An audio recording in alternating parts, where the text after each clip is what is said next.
It encompasses all of space and time, the planets, and more stars than the eye can see. But in October, you won't find brighter stars in the baseball galaxy than in the World Series.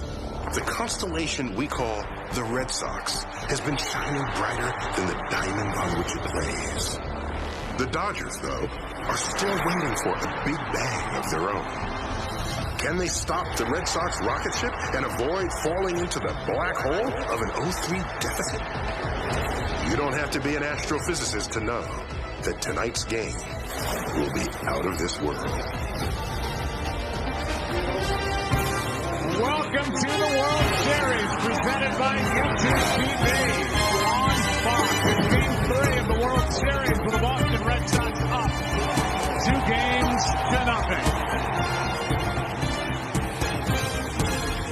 And now welcome inside the broadcast booth, everybody. I'm Joe Buck, along with the Hall of Famer John Smoltz. Well, now we're in the National League City, and what does that mean? Well, National League rules. For the Dodgers, they have a right-hander, Walker Buehler, going, their rookie right-hander who can really bring it. And for the Red Sox, they have their right-hander, and that's important. We'll get to that. Rick Porcello going tonight. But for me, for the Dodgers, Walker Buehler is the right guy with his stuff to try and start to turn this thing around. Yeah, and he's going to have a loud crowd at his back. He pitched 163. He also pitched Game 7 of the last series to help them get here. So to change the fortunes, his stuff's going to have to play obviously big because the Boston Red Sox lineup has been big all postseason.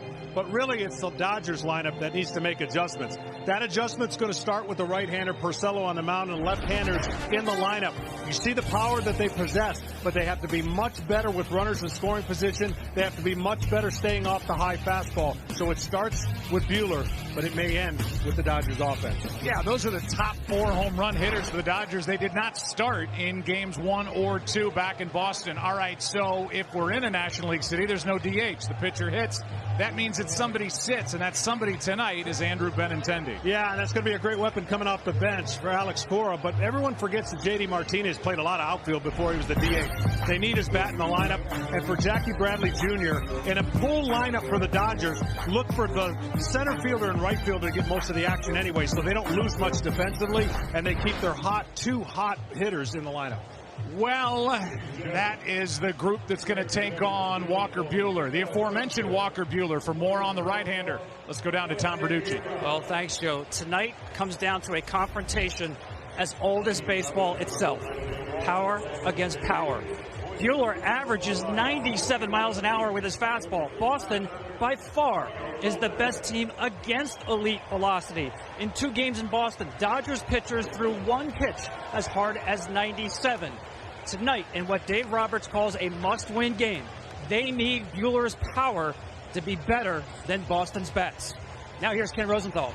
Tom, the last time Yasmani Grandal started in the postseason, the fans at Dodger Stadium were chanting, "We want Austin," for his backup, Austin Barnes. It was Game 3 of the NLCS, a miserable night for Grandal, both offensively and defensively. Tonight, he is back in the starting lineup, mostly because he throws better than Barnes, and Buehler is vulnerable to the stolen base. Dave Roberts believes that Grandal might benefit from the reset and even from hitting in warmer weather. Well, we're about to find out. All right, guys, thank you very much. It is a warm evening in Los Angeles. It should be. It's Los Angeles, and it's Game 3 of the World Series coming your way next.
Broadcast is sponsored by YouTube TV. Watch like a fan. Try it free.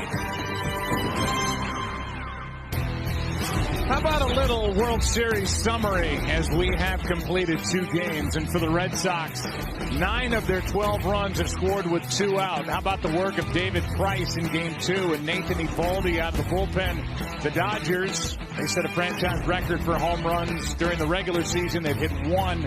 And Ryan Madson has allowed all 5 inherited runners to score as the Red Sox have taken control in Game 1 and 2 in the middle innings. Rob Lowe on your left and a pretty good left-hander on your right. The great Sandy Koufax, who we had a chance to talk to before tonight's game. He is incredible, and certainly was when he was out on the mound here at Dodger Stadium. Here's the lineup for the Boston Red Sox, brought to you by Bright House Financial. Top 3, Betts, Bogaerts, and Moreland in the middle. It's J.D. Martinez in left, Brock Holt at second, and Rafael Devers, the third baseman. In the back end, Jackie Bradley Jr., Christian Vasquez is the catcher, and Rick Porcello, who can swing the bat, is pitching and batting ninth. And here's the kid. He's 24. He's got great stuff. This crowd is amped up, and you can bet so's Walker Buehler.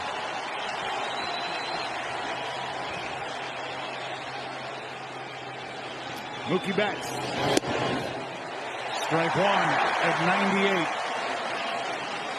98. As good as this Red Sox lineup is and has been, they do give you first pitch strikes a lot. So look for Buehler to try to pour in the fastballs, finish them with some breaking stuff later in the count. Strike 2. And to overstate an obvious, it is so important here at home to keep the crowd in it, but more importantly, try to get the lead. So put up a 0, because Boston has been unbeatable when they get the lead, and their offense feasts on that kind of rhythm. They're also undefeated on the road this postseason, 5-0. The 0-2 from Buehler in a good spot at 99. Buehler was really good in a hostile environment, Game 7 of the NLCS in Milwaukee. He didn't go 5. He went 4 2/3, allowed a run on 6 hits, struck out 7, walked nobody, and helped set up the Dodgers for that win, 5-1, to get him here. Another 0-2. And it bounced about 3 feet in front of the plate, ball 1. That's the pitch he's going to need against the Red Sox. That's the power breaking ball. They're really good, especially Betts, on hard stuff. One of the best in the league.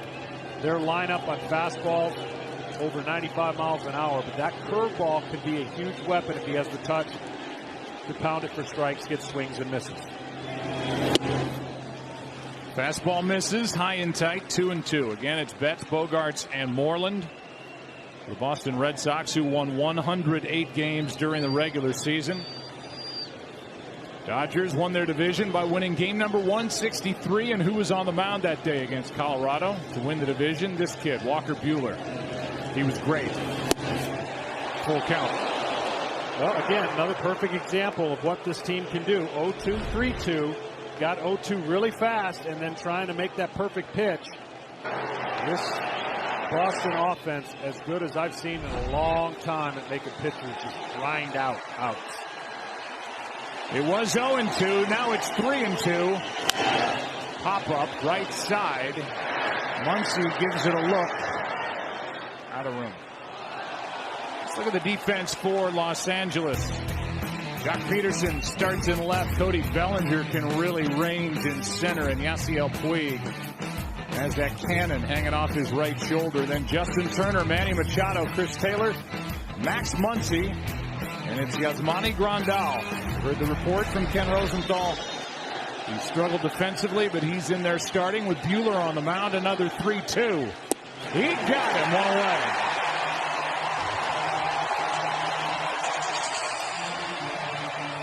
Awesome start for the youngster, and already showing me that he can get the fastball down. When he gets a little amped up, the fastball goes up, but he was able to make every fastball pitch down and locks up Mookie Betts with 2 strikes.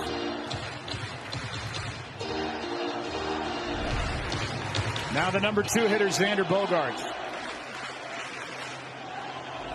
The 25-year-old shortstop. He was part of a championship team for the Red Sox when he was 21. In the 2013 season, that is down for ball one. And now a little scouting report from Mookie to JD.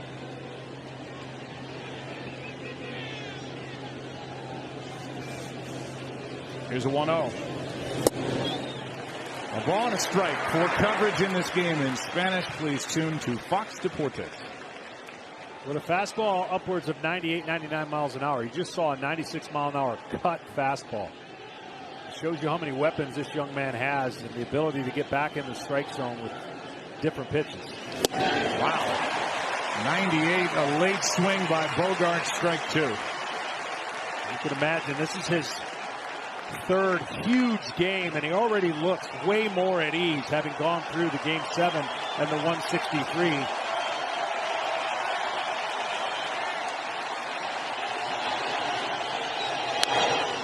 Foul back. Buehler from Lexington, Kentucky. Henry Clay High School in Lexington. Owns the strikeout record there, and his number 12 jersey has been retired. And then to Vandy. And then a first-round pick by the Dodgers. And now to game 3. See what that change of speed, what that curveball is going to do against the Boston lineup is at least make what already is an electric fastball even more electric. So once he slows them down with this pitch, you saw the foul ball out and in front, he can then speed them back up with fastballs, and it become a great combination as the game goes along. That's out of play. You saw the rookie rankings for Buehler and where he sat at the end of his first full season in the big leagues. He came up last year, pitched 8 games, didn't make a start. Likely not going to win the Rookie of the Year award, but impressive nonetheless. It's an award these Dodgers own. They've won 18 of them. Twice as many as any other organization. They could battle here with Bogaerts and Buehler.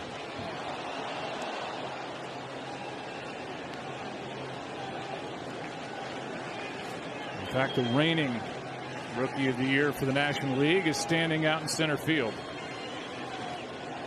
That was just a test for Matt Gangle, our director, to see if he was thinking along those same lines. Here comes a 1-2 pitch from Buehler. Home plate umpire tonight is Ted Barrett. He's the crew chief. Chad Fairchild is at first. Jeff Nelson is at second base. Jim Reynolds is over at third. Fieldon Culbreth is in left. Kerwin Danley had the plate in game 2. He's in right. And Tim Timmons, who had the plate in game 1, is now in New York as the replay official.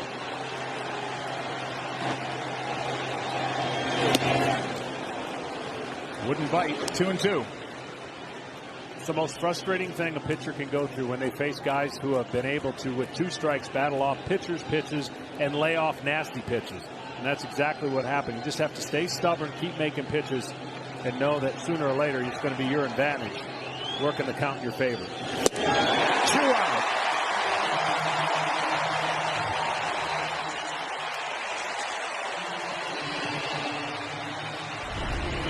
There's that cutter. This stays on the outside part of the plate, and because he's fouled off so many fastballs on that plane, perfect pitch. You see the spin. Did you have a 95, 96 mile an hour cutter? No chance. Barely had 95, 96 as a starter. So the stuff definitely gets the attention of every hitter who steps in the box.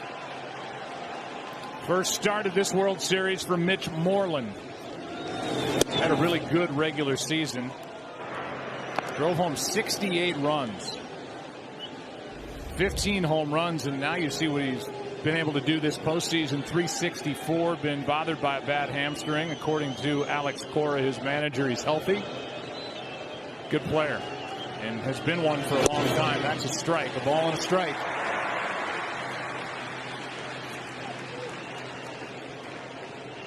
Well, they're going to want to jam him if they can. The first pitch was in. He covers the plate away pretty well and then throw fastballs up above his hands to try and get him to chase.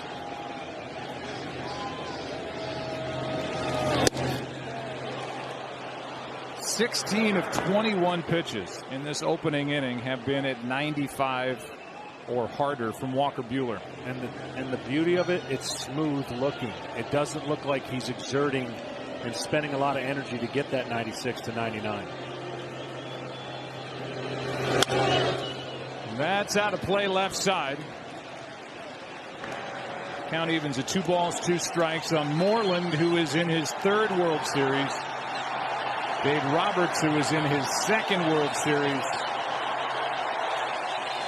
This crowd that was packed in here last year in October when the Dodgers came so close. Trying to will their team to their first win against the Red Sox. They want to see a strikeout. Here's a pop-up, and it will get out of play. So good opportunity to see what 2 more inches over the plate of height. That's the difference between falling off and swinging and missing. So they went up there and just a little bit higher, and you get a better result. Dave Roberts in his 2nd straight World Series as a manager. Here's the swing by Moreland. He was warmly greeted, Dave Roberts, back at Fenway Park for what he did with the stolen base in Game 4 against the Yankees and part of the championship with the Red Sox in 04. 2-2. Pretty good swing by Moreland. 100 miles an hour. He could very well strike out the side, but it'll be the hardest working strike out the side you can imagine, just with the amount of pitches. 24 pitches, this is going to be 25, and he's been in total command of every pitch he's had so far this inning. And they make him work for at least 1 more as the count runs full 3-2. This is the breaking ball on the inner part of the plate, and buckles him, so he wasn't even going to be able to swing, but a little bit inside off the plate.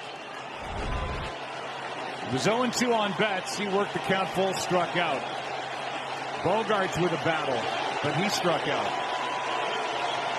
And now a 3-2 to Moreland. Fly ball into right. Moreland got under it. Puig is styling for the crowd. Down go the Red Sox. 1-2-3. Up come the Dodgers in Game 3. Sponsored by Lowe's. And by Indeed, the world's #1 job site. Well, back to kind of the regular looking lineup for the Dodgers for this Game 3. Starting lineup brought to you by Bright House Financial, Jock Peterson, Justin Turner, and Max Muncy. In the middle, it's Manny Machado, Cody Bellinger, and Yasiel Puig. And the back end of this lineup is Yasmani Grandal. He and his 24 regular season home runs back in there. Chris Taylor and Walker Buehler. Against the right-hander, Rick Porcello, who has made 2 starts, 2 relief appearances this postseason after he won 17 games during the regular year. He's been super durable. Of course, he's won a Cy Young, but the Dodgers are really glad that a right-hander's on the mound after facing 2 nasty left-handers. Their offense is looking to take a different look at a right-hander. Peterson takes that fastball riding up and away, ball 1. Porcello won that Cy Young in 2016. And he became the 4th pitcher to win that award for Boston. Some with multiple. Here's a 1-0. And a foul tip off the bat of Peterson to even the count. Well, I think if you're Porcello, you still want to stay with the game plan of 2 strikes up in the zone. He's got a sinker, a 4-seam fastball, curveball, slider, and a changeup. And his ability to manipulate the strike zone is pretty good, especially if he hits with some of his secondary pitches. Dodgers are hitting just 175 in this World Series. Count 2-1. So a little bit of a change for a guy who primarily with Detroit relied on that two-seam fastball, but now can ride the four-seamer up in the zone. It just gives him a different look, and he's had tremendous success pitching up.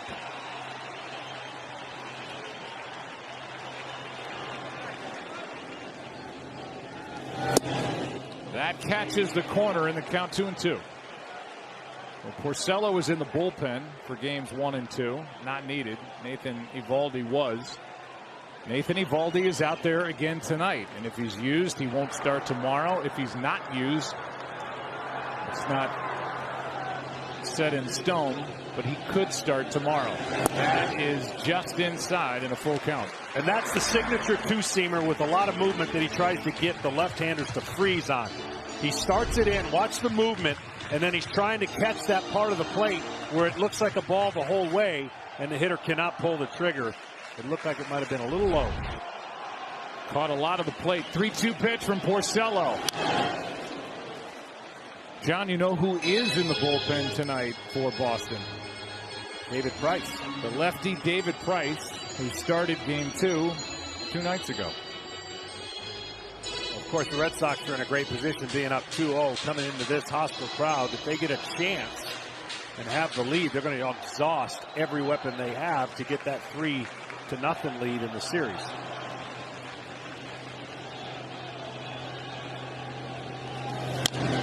But this is what I know, Joe, painfully. How quick a series can change when you're down 2-0, or in our case, in '96, up 2-0, and didn't win another game. Well, players today, more than ever, and manager talking to Dave Roberts, they have to deal with the narratives from outside. Oh, this series is over, best team in baseball. Whatever it is that they're hearing, they have to put away and know that one moment, one inning, one situation can turn the momentum in their favor. 8th pitch of the at-bat. That is foul down off the end of the bat. A little more on Rick Porcello and what he did during the regular season through 33 starts. Averaged less than 5 innings pitched over his final 7 in this postseason. 2 starts, a 1-0 record, 2 relief appearances. And he's thrown well out of the bullpen.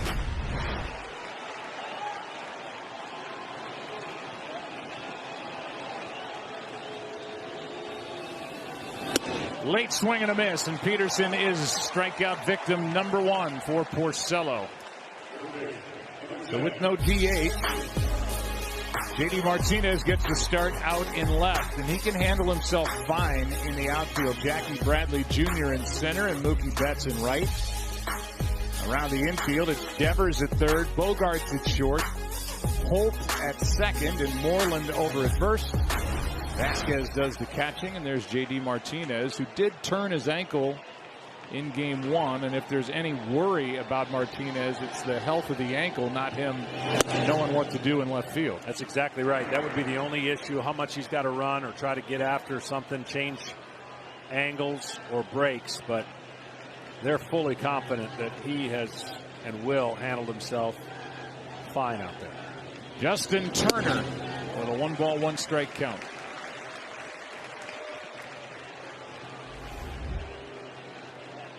They're the numbers this postseason for Turner, 3 for 9. Been a clutch guy for the Dodgers. Flies one into right center, and Jackie Bradley Jr. has out number 2. We saw Buehler have to really work for his first 3 outs. Only 12 pitches so far for Porcello, after Buehler threw 26 in the first inning. Here's Muncy.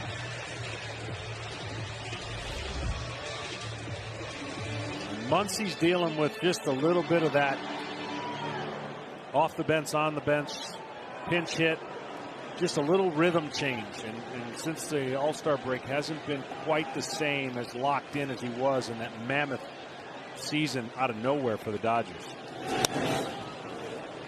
92-mile-an-hour fastball, strike 1. The Mammoth season, 35 home runs. He's hit 2 this postseason, but those came in the division series, and he has struck out 20 times in 36 at-bats.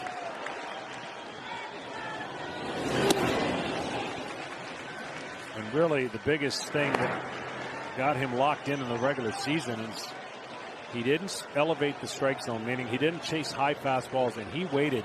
If you made a mistake on the inner third of the plate, he crushed it. Down again, 2-1. Much like his partners in the lineup, they have not been able to stay off the high fastball. And that high fastball, especially with velocity, has given the Dodgers fits. Kershaw and Turner Ward, the hitting coach, side by side in the dugout. Here's a 2-1 from Porcello. 2-2. In game 2, the last 16 batters went in order to end that chilly night at Fenway. First 2 have been retired tonight in game 3.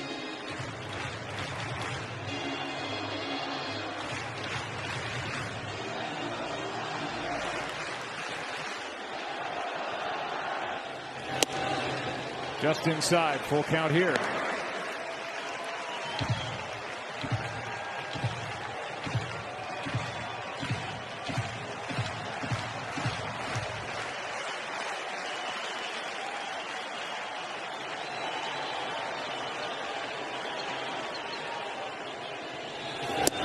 Muncy is on with 2 out here in the first.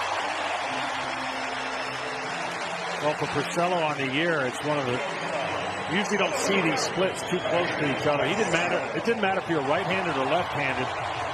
They basically hit the same.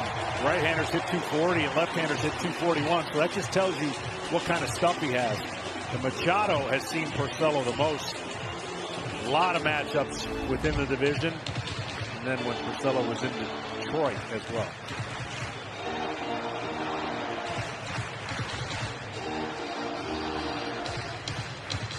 So now pitch number 19 from Porcello. A lot of first pitch swinging by Machado this postseason. 2 for 7 this World Series. Hard hit right at Devers. In the first inning in game 3 is over. After 1, with Martinez coming up, no score.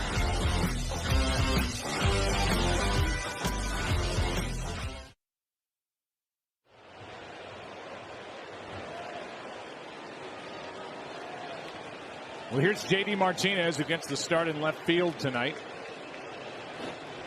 What a year. First year of a late free agent deal that was signed leading into spring training. And when you get to know J.D. Martinez, you realize that this is one of these guys in professional sports that you could hand $1 to, or $100 million to, or $400 million to. It wouldn't change the way he approaches his work. No doubt. I think he learned a lot from his previous experience of lack of success. He is our Indeed player resume. He's got 13 RBIs in 11 games this postseason. And 1 or more hits, 1 or more RBI in each of the last 5 postseason games. Our Indeed.com player resume. A guy who was cut loose by the Houston Astros and then reworked his swing. Here's a nice play. Taylor to his left, 1 out. So I think the interesting thing is going to be you hit and you pitch from your feet up. And so as the series progresses, depending on how that ankle is, could very well determine what kind of success JD has based on that ankle. Here's what we're referencing when he slipped on the bag and then went down back in Boston at Fenway. And as Brock Holt steps in, we are going to welcome back in Ken Rosenthal. And Kenny, I know you talked to JD about the ankle. Joe, I asked JD to describe the condition of his ankle, and he smiled and said, sprain. But he added, it's the World Series, and then he joked, if I hit a couple of home runs, maybe Alex will just pull me early. Well, there you go. There's the incentive.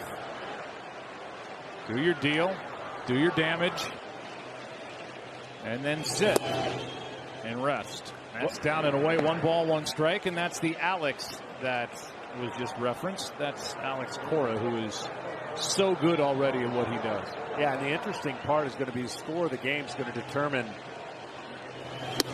whether there's a move to be made defensively. Of course, if they got the lead, that's the big decision Alex Cora is going to have on his mind is, do I take out my great offensive weapon for defensive replacement? And now beach ball gets out onto the playing field, so they take care of that. Obviously, a lot more managing going on in the National League City with the pitcher's spot, saving the right guys for the right opportunities. Cora's up for it. Dave Roberts welcomes it. That is a fair ball. And Brock Holt barely out at first as Grandal had to did a little pump fake and then got the out at first base. I'm interested to see what happened. He looked at his hand like he didn't have a grip when he got the out. I think that's what it was. He gets the ball, and then once he makes the throw, he wasn't in position. Grabs it with his hand, tries to position his fingers, but you can only think. I don't know. I didn't see much there. He got him, though. Got him. With 2 out, nobody on, the batter is Devers. That didn't even give us a chance to talk about Brock Holt hitting for the cycle in the division series. Game 3 at Yankee Stadium. Super sub. And put out 2-3. Devers swings right through it, and the count 0-2. And I only bring that up with Grandal because Dave Roberts is watching him closely from the dugout with his defensive struggles. He's been stunned after the regular season he had that Grandal is having such a tough time behind the plate, let alone at it. Here's the 0-2. That is foul. Well, guys go into slumps at the plate, but there's also defensive slumps that you go into. You got to get confident and completely in command when you're on the defensive side of the diamond as well.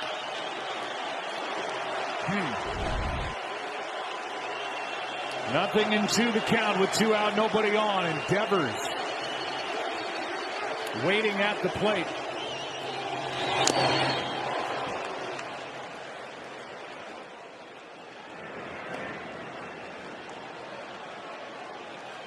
Number 7 hitter Jackie Bradley Jr. is on deck. 2 out in the inning. That's when the Red Sox have done their damage. And little innocuous 2-out hits like the one in the 5th inning of Game 2 by Vasquez that started the game-winning rally with nothing doing before it. That's up and in, 1 ball, 2 strikes. At 100 from Buehler. Buehler was not, sorry John, not a power pitcher, so to speak, before he had Tommy John surgery. He said, I had to learn how to pitch. Now I've got this incredible fastball. Still learning it. Whatever I cut you off with, just use it later. We're going to be here a while. After 1.5, no score.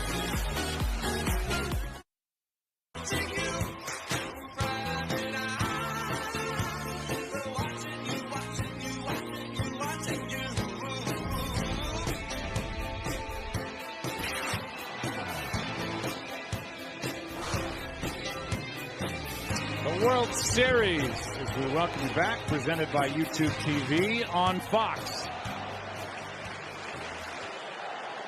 I think when those guys were asked to do that, as Cody Bellinger takes high for ball 1, they knew they were going to be a part of a little Fox Sports Hall & Oates video coming back in the 2nd inning of Game 3. They just said, look, just peer into the camera. Yeah, I think so. Bellinger fouls it back. 1 ball, 1 strike. This is the guy, I think, that can get it going for the Dodgers. He's been oh so close. I know statistically things haven't worked out. He can beat you with his legs, his power, obviously defense. He can move around. But for the energy of this crowd, the next 2 guys, Bellinger and Puig, are guys that you could see electrify their team. Gets under this one, skies it into left, and J.D. Martinez says, I remember how to do this. 1 away. Tonight's telecast is sponsored by Chevy. Chevy has earned J.D. Power Awards across cars, trucks, and SUVs. And by Call of Duty Black Ops 4. Available in stores now. Rated M for mature. That's the Santa Monica Pier. Life's pretty good out here. Weather's nice. I don't know how you get anything done, seriously. The weather. Here's Puig. In the air to center. Bradley will come and grab it. 2 out.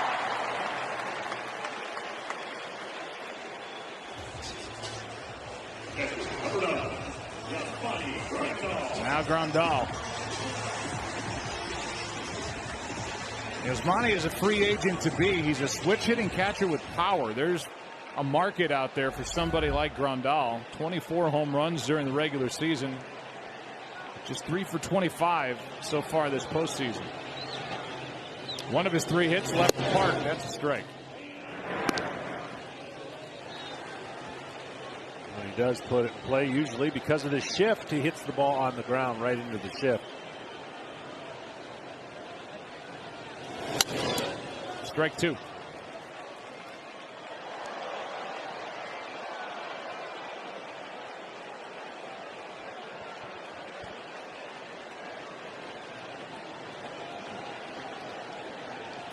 Dodgers have had 1 base runner. Red Sox still looking for their first.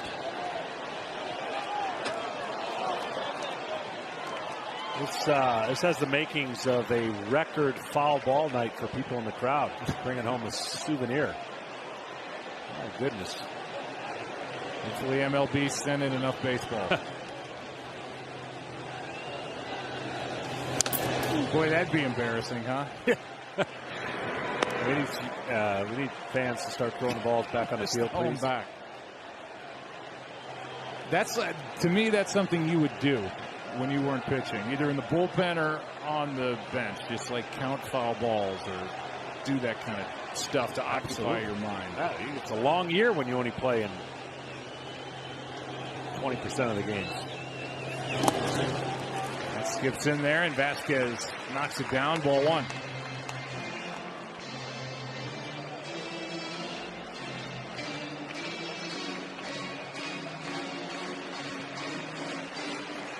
Dodgers did not have any one of their top 4 home run hitters in the lineup to start games 1 or 2. That's strike 3 of the inside corner, and Grandal with a mild argument lodged with Ted Barrett. But a 1-2-3 inning, and who's coming up? Jackie Bradley Jr. He was the ALCS MVP. No score after 2. Progressive Insurance, handing off big savings to you. And by Bank of America, the official bank of Major League Baseball. 3rd inning, no score. And Bradley goes after the first pitch, fouls it away, strike 1. It'll be Jackie Bradley Jr., then Vasquez, then Porcello. The bottom 3 in the order against Walker Buehler.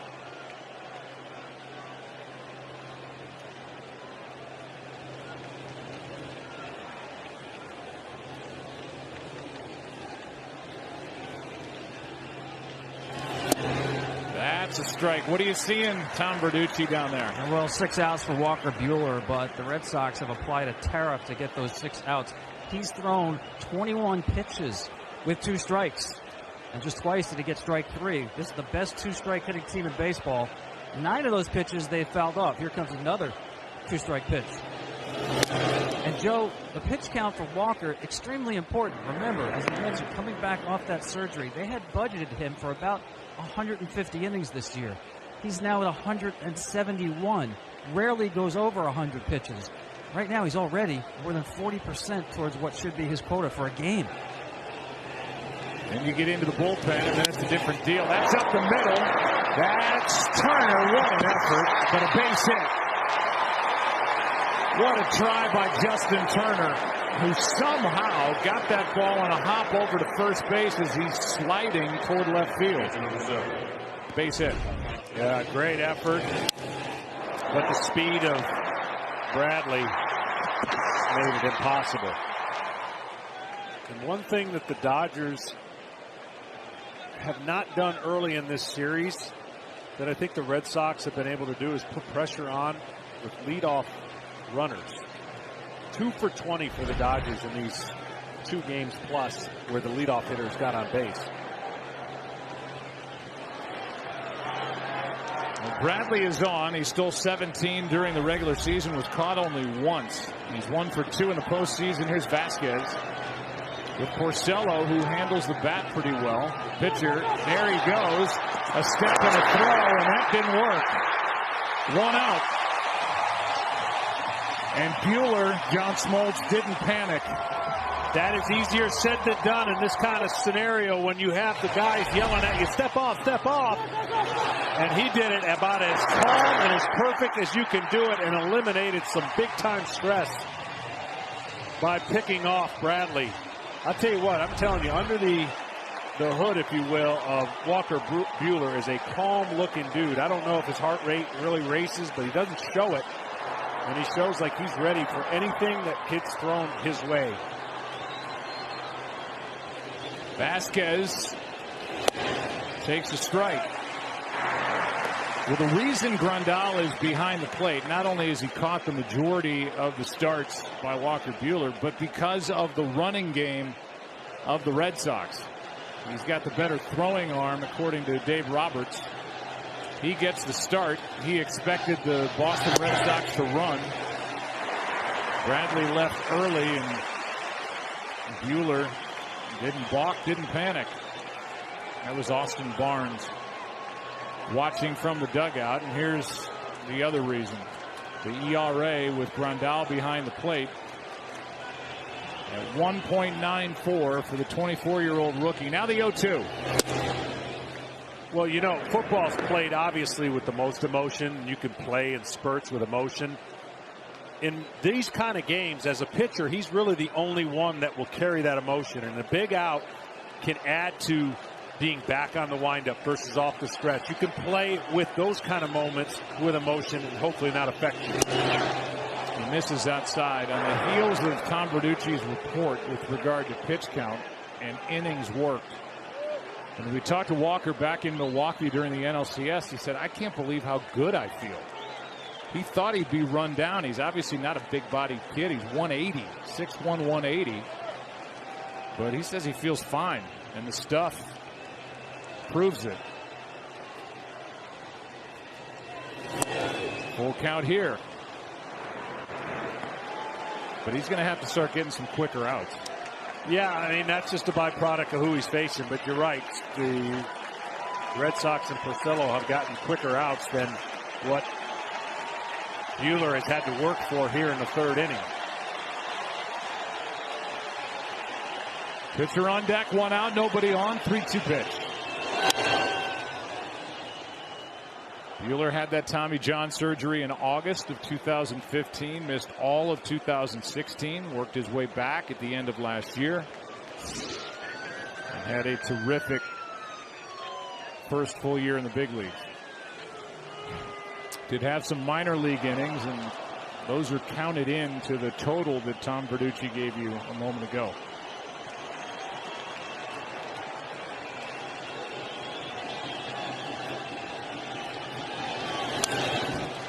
And what's interesting, you know, 15, 20 years ago, we didn't hear as much about Tommy John surgeries as much as we're hearing them now. It seems like every other month we're hearing about somebody having Tommy John, and they're having it at such a young age that you really don't have the time to build up the equity or innings of having to know what it's like to pitch before that. So he talked to us about now relying more on stuff in the zone, even though he had to pitch in college.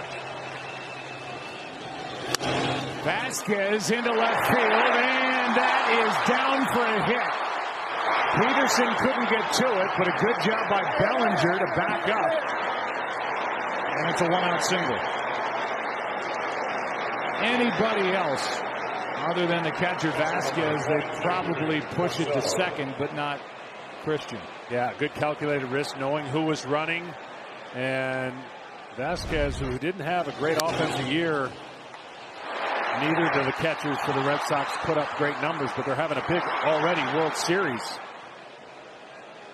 See Peterson trying his best to come in.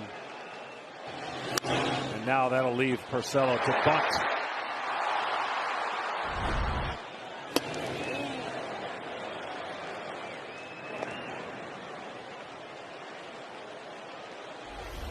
So Porcello is up there to sacrifice with everybody moving on the infield. First pitch was up for ball 1. Rick had 3 hits and just 7 at bats during the regular season during interleague play. You know he wants to swing it.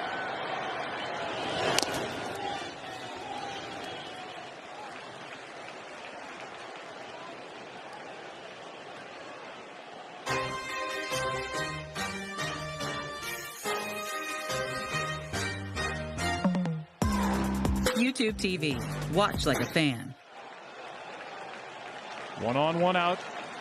After Bradley was cut down on the bases, the hit by Vasquez, and a 1-1 pitch coming to Porcello. Out in front of the plate, Grandal, no trouble with that throw, 2 out.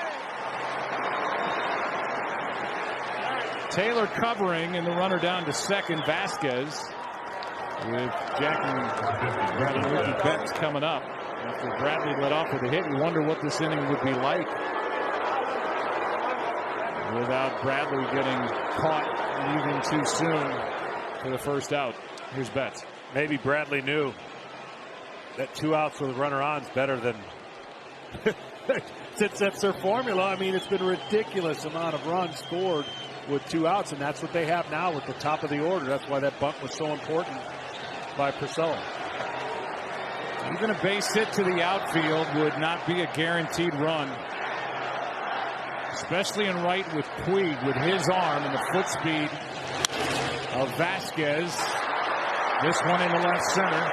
Don't worry about foot speed. That's out number 3. Bottom of the 3rd inning rolls in. Taylor, Buehler, Peterson coming up. No score in game 3. By State Farm. It is a beautiful night in Southern California. And here at Dodger Stadium, there's no score. Bottom of the 3rd inning. Taylor, Buehler, Peterson. Chris Taylor takes a strike. Hitting .300 for the postseason. World Series hitless in 5 trips.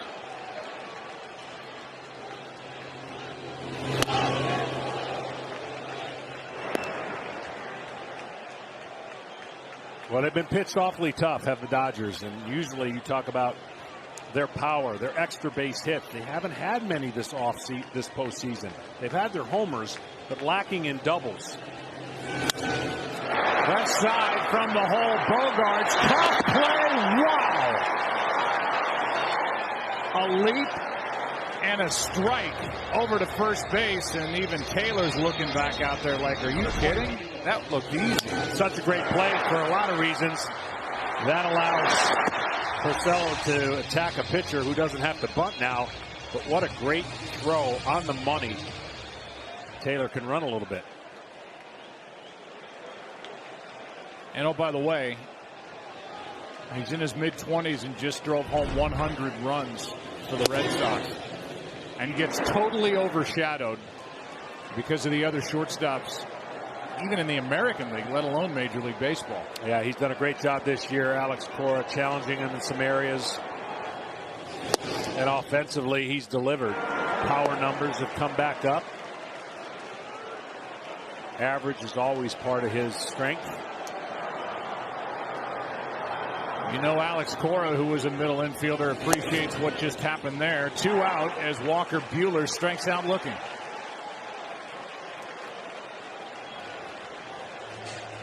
Well, the base is empty. The batter will be Jock Peterson. Rick Porcello will not turn 30 until 2 days after Christmas. Has 135 Major League wins.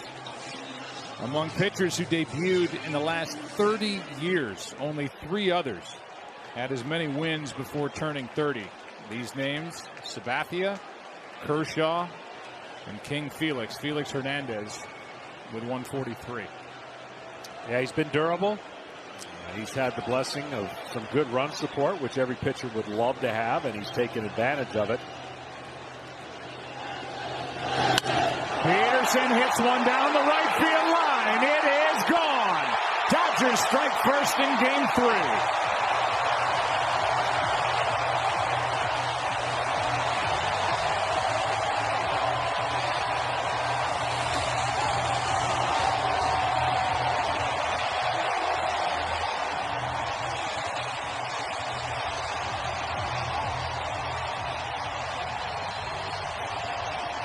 LA gets their left-handed thump back in the lineup with the right-handed starter, and Jock Peterson takes Porcello out to right. Change-up that hung middle in, and a man who's pretty aggressive anyways on first pitch takes advantage of a mistake. And there's some of that power that the fans here have been waiting for, and the team knows they have.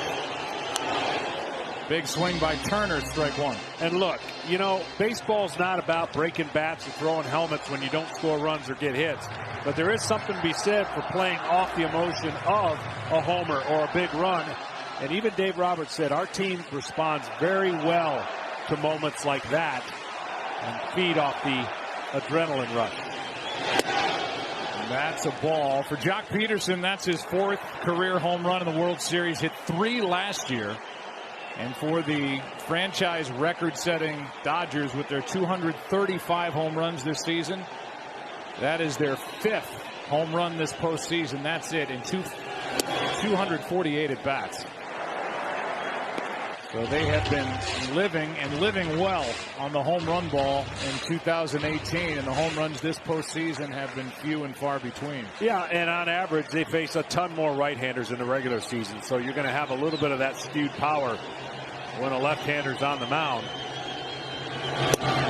Good pitch from Porcello. And it just so happens that, unfortunately for the Dodgers, there happens to be most of the left-handers that they're facing in the postseason, and happen to be one of the greatest left-handed relievers seasons we've ever seen from Josh Hader that they have survived from. Turner hits it into left. That's down and corralled by Martinez. Turner hustling to second. He's got a double.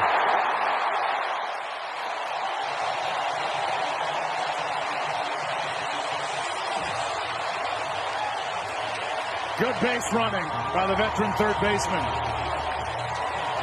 And that's exactly what I'm talking about. Just feels better to have the lead, create some momentum, take advantage of some pitches, and then have execution win out.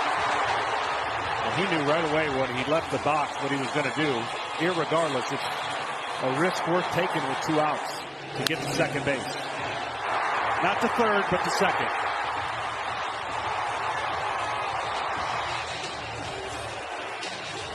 So a double to set up Max Muncy.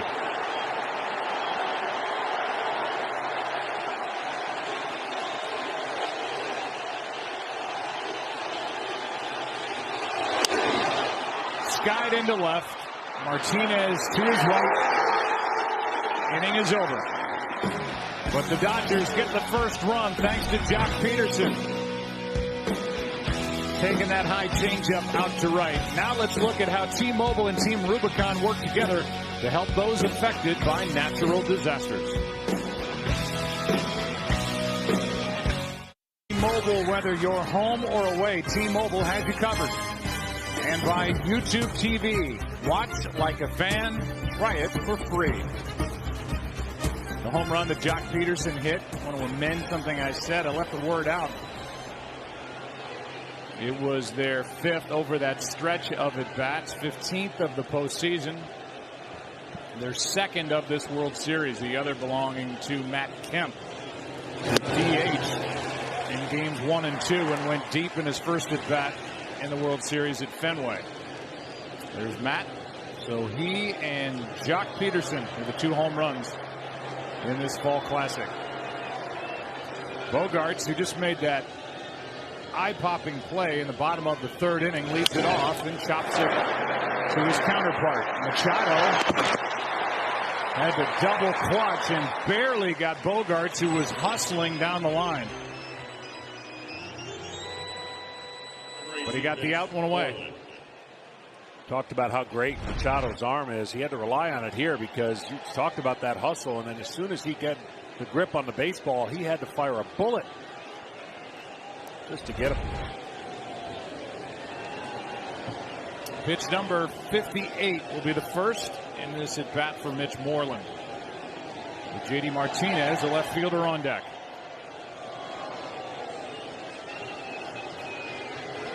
Ball one.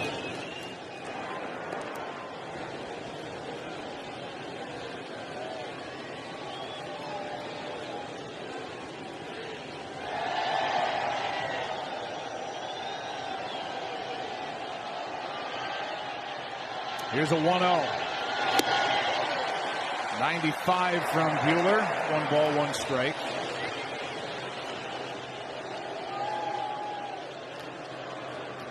I would love to be able to dip into that conversation with Dave Roberts and Rick Honeycutt with a pitch count at 59. They're hoping for some quicker outs for Buehler to get this Dodger pitching staff to the late inning relief guys.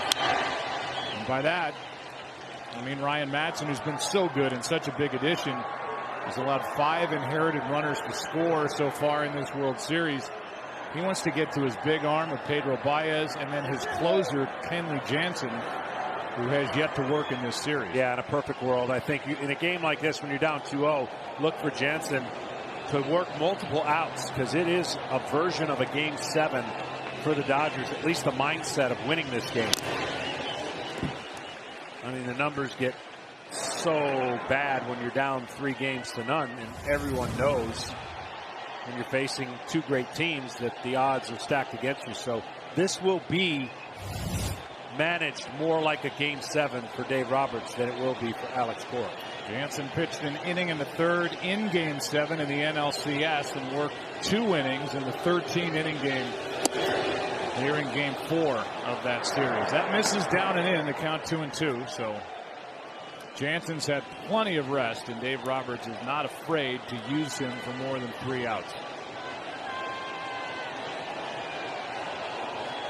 Struck out the first 2 batters he faced.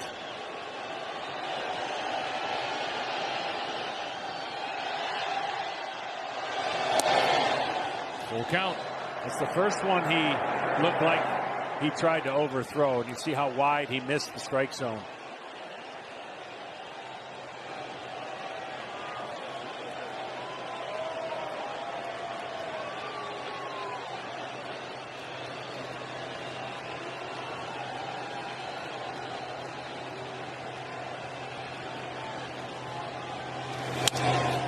In the air to left.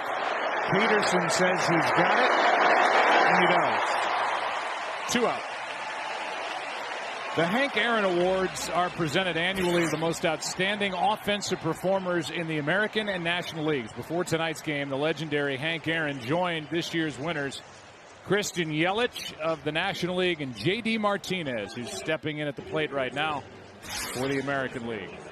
Yelich came so close to winning the Triple Crown.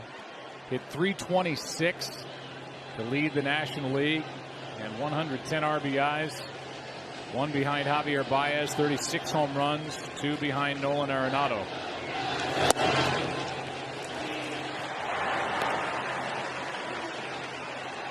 There's Henry. 755 career home runs. Such a credit to this game while he was playing and every day after.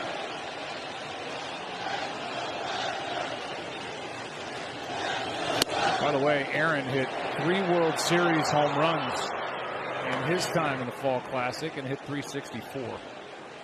Well, I had the pleasure, of course, of being around him for most of my career, and just one of the greatest of all time, and blessing to see him here give out that award named after him. 1 ball, 1 strike on J.D. Martinez. 43 home runs during the regular season, now in the hole 1 and 2. Hit .330 behind his teammate Mookie Betts. His home runs 5 behind Chris Davis of the A's.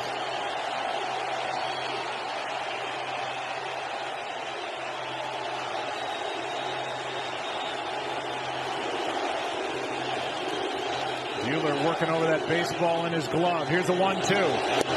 Got him on the inside corner. And the kid's pumped. His first strikeout since the first. Bottom of the fourth inning rolls in. Heart of the order coming up for the Dodgers, who lead by 1.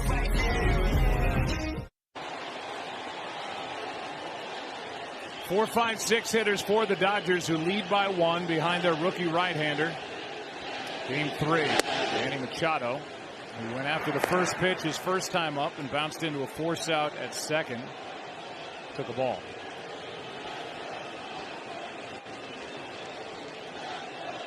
So 0 for 1, 2-0. That's the pitch right there. He was able to hold up, but that's the pitch he loves. The ball up in the zone. He wants to do damage on that pitch. And Porcello wants to get him to expand the zone away. He will throw him in at some point tonight to try to get him off the pitch away, preferably the slider. Did not get his arms extended. Jammed a bit into left for Martinez. 1 down. T-Mobile is making home runs go further than ever. For each one hit this World Series, T-Mobile will donate $10 toward hurricane recovery. We need fans to step up to the plate. For every tweet or retweet with hashtag HR4HR, T-Mobile will give another $2. And we've had a home run tonight by the guy in the middle, Jock Peterson. His second of this postseason. Bellinger takes a strike. He didn't agree. Cody fly to left his first time. Trying to get on with 1 out here in the 4th.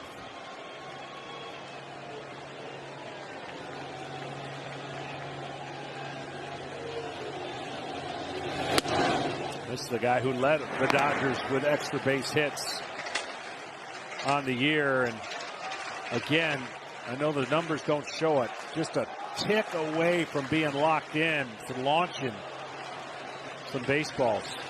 Instead, he's been popping them up. Big swing. He launched one in Game 7 in Milwaukee.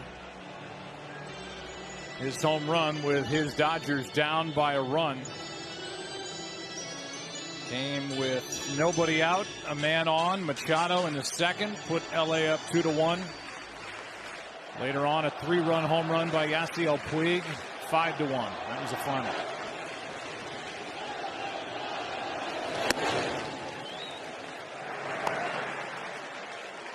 Two and 2. Well, going into this game, again, only 2 games old, the Dodgers had not gotten a hit while behind in the count.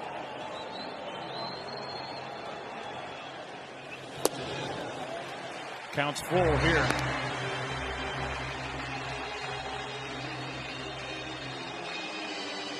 On the flip side, Boston's hitting .280 coming into this game behind in the count.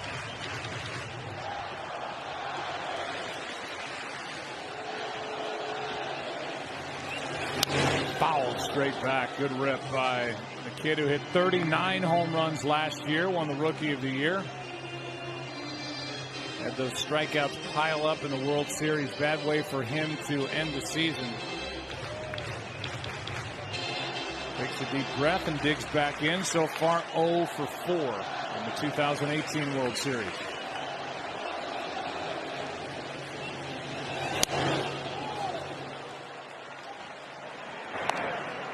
And the biggest thing that this series and postseason is so much different than the regular season, you're more relaxed on a 3-2 count in the regular season. Where in the postseason, you see guys definitely want to hit, and they'll swing at more pitches that are balls on 3-2 than they would in the regular season because they're aggressive and they want to make something happen. As a pitcher, you feed off of that if that's the case.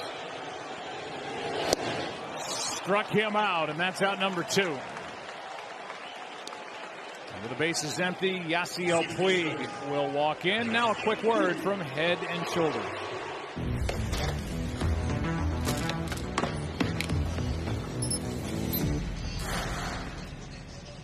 I got flakes. Don't flake it. Make it. Head and Shoulders. What? I used to use that. Used to. No reason for it anymore. With 2 out, nobody on, Puig pops it up right side. Brock Holt with a long run for the out. And just so the good folks at Head and Shoulders know it, John's bald. That's why he said that. Thank you for helping us at Fox. Back after this from your local Fox station. LA, Boston, East Coast, West Coast, Lobster Roll, Dodger Dogs, Dowden, Yum, Fenway Park, Wicked, the San Gabriel Mountains, Don't Mess with the Monster, Red, Blue, Sweet Caroline. I love LA. Who's ready for tonight? I'm ready. I'm ready. There's nothing like October. It's the World Series. These two teams have been so fun to work with, and their PR staffs really helpful getting that stuff done. So we thank them both for the Red Sox and for the Dodgers as Brock Holt steps in and takes a strike, and we're underway in the 5th inning. Holt, then Devers and Bradley against Buehler, who twirls home pitch number 70. Fly ball to right for Puig. Holt 0 for 2 in this start tonight in Game 3.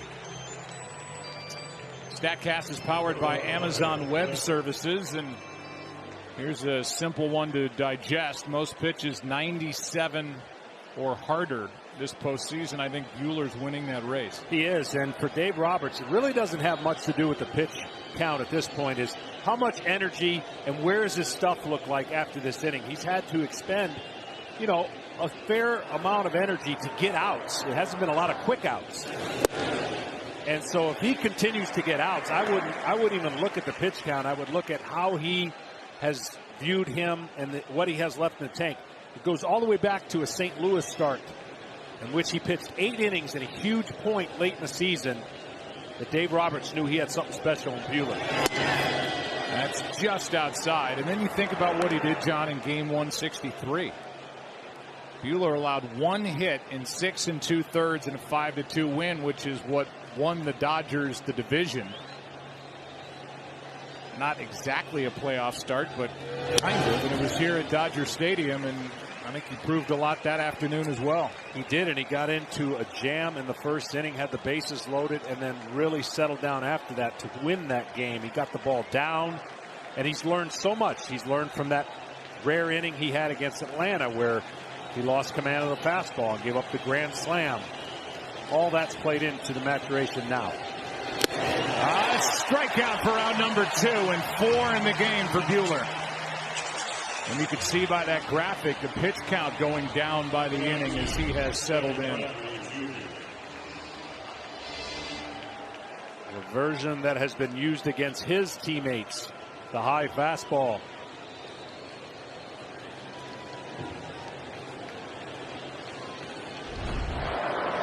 The base is empty. The batter will be Jackie Bradley Jr. The MVP for the Red Sox in the ALCS. That's high. We need to take a minute and say hello to our good friend Chuck Torres. We miss our friend Chuck, but he's doing great. Had to tap out for the rest of the postseason. Got a medical situation taken care of back home in New York. Senior Director of Broadcast Operations, and there's a great group with MLB, and Chuck is a big part of why we have such great cooperation during the postseason, and frankly why we have so much fun. He's a good friend of all of us, and we're so glad he's doing so well. We miss you. Here's a 1-1 pitch. Bradley takes up and away, ball 2. You know, for a guy that didn't have the 98, 99, 100 mile an hour fastball, even if his velocity is diminished, he still knows how to pitch at 94, 95. Yeah, and that was the point that, you know, early Tommy John recipients don't exactly have that knowledge or ability because, for the most part, not enough experience where they built up a bunch of innings and then incurred the injury or went through with the surgery.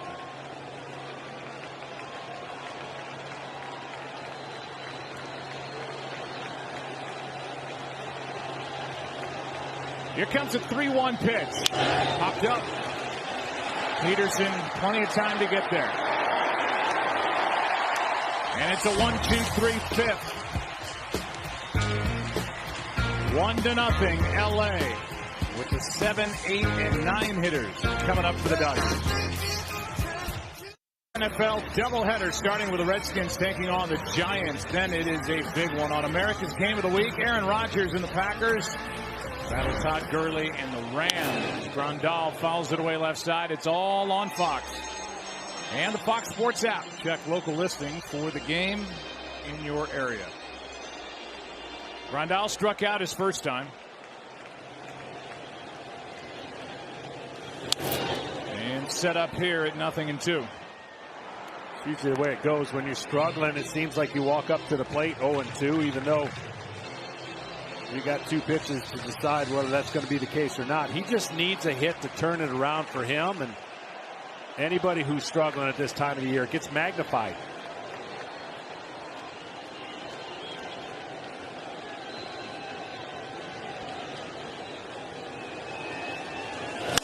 Hard hit, base hit. Grandal is on. And the leadoff man reaches for LA here in the 5th. You know, in the regular season, you can't get caught up in a 7-for-10 week or an 0-for-12 week. But in the postseason, it's hard not to. And it feels a lot better when you're helping your team in some fashion or some way. And I guarantee you for him, you look at this breaking ball, this has got to feel a whole lot better than the previous results.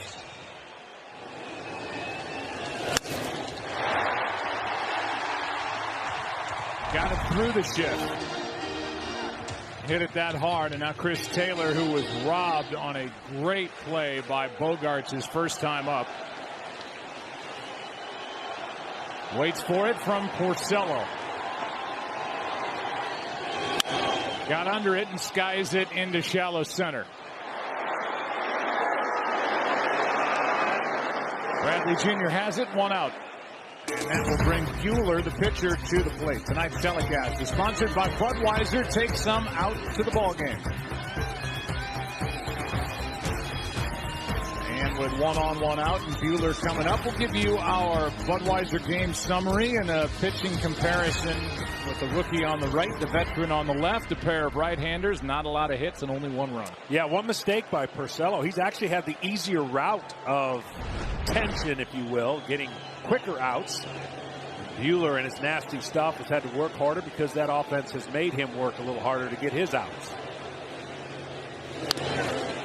Here's a bunt foul.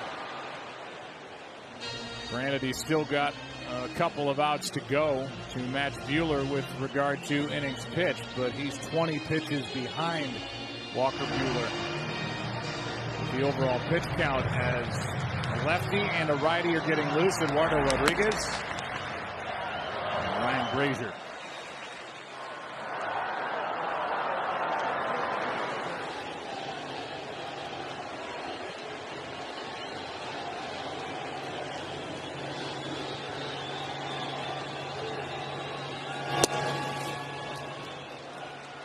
Buehler doesn't look too comfortable trying to bunt.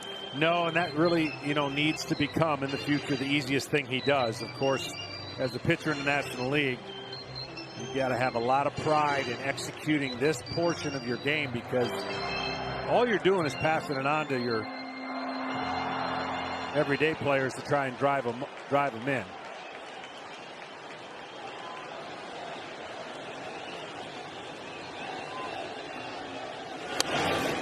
Strikes out trying to bunt. 5 strikeouts on the night. And here comes Alex Cora. With Jock Peterson coming up. We're going to get a quick hook here. I think so, mainly because Porcello will be the second hitter next inning. And so with Peterson coming up, Eduardo Rodriguez, the left-hander, is likely coming in. Porcello pitched well. Here comes Rodriguez. 1 on, 2 out. Peterson, the next hitter.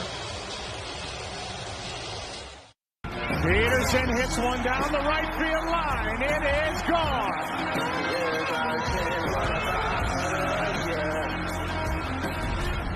The only run of the night. Driven in with one swing by Jock Peterson, who's digging in. 2 out, a runner at first. The hook for Porcello and Eduardo Rodriguez, who had a really good regular season. You see that bottom line predominantly as a starter. Comes in to try to get the lefty, and probably just a one-out effort by Rodriguez. Yeah, that's what it looks like with the dual relievers getting ready for the Red Sox. Rodriguez in the pitcher spot, due up second. In the top of the 6th. That's a strike. Well, it really is 2 different seasons, of course. In the regular season, Porcello would have stayed in that game and provided the innings needed for his team. But we've already seen in the postseason, nobody's really sticking with anybody to have any kind of chance of a rally or an extended inning. They made the change. That slides outside. 1 ball, 1 strike. For the most part, Porcello against the left-handed hitters predominantly did a good job of keeping the ball in, down. One leaked over the plate, and Jock Peterson smashed it into right. Yeah, just one mistake, and he finds himself watching now. 1 on, 2 out. Off the end of the bat, strike 2.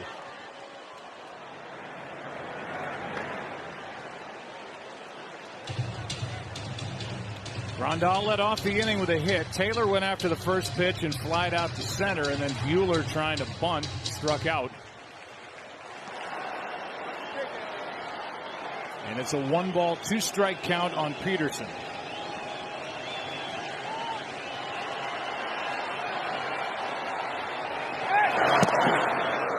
With the right-handed hitting Justin Turner on deck, this could very well be, no matter what happens, just a 1-batter effort for Rodriguez.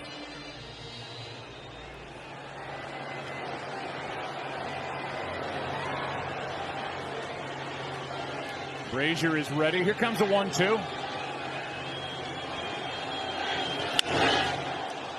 That is foul. Red Sox did not double switch, which is why we talk about how long this outing should last for Rodriguez, unless Alex Cora sends him to the plate next inning, but that's unlikely. Well, Jock Peterson against left-handers, actually a good bad ball, low ball hitter, meaning below the zone. He can get to it.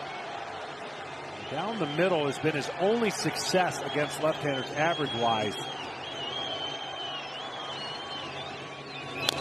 It's interesting, though, John, because coming into tonight, part of the conversation with Alex Cora, the Red Sox manager, was talk to us about Eovaldi and where he sits. Well, he's in the bullpen. If they need him tonight, he'll come in and pitch tonight. He said, we've got other options for the start tomorrow. Rodriguez, this left-hander, was one of those options, and here he is pitching in Game 3. And there's Nathan Eovaldi. 1 batter may or may not change that narrative come tomorrow. Here's a 1-2 pitch. A strikeout on a pitch down and in.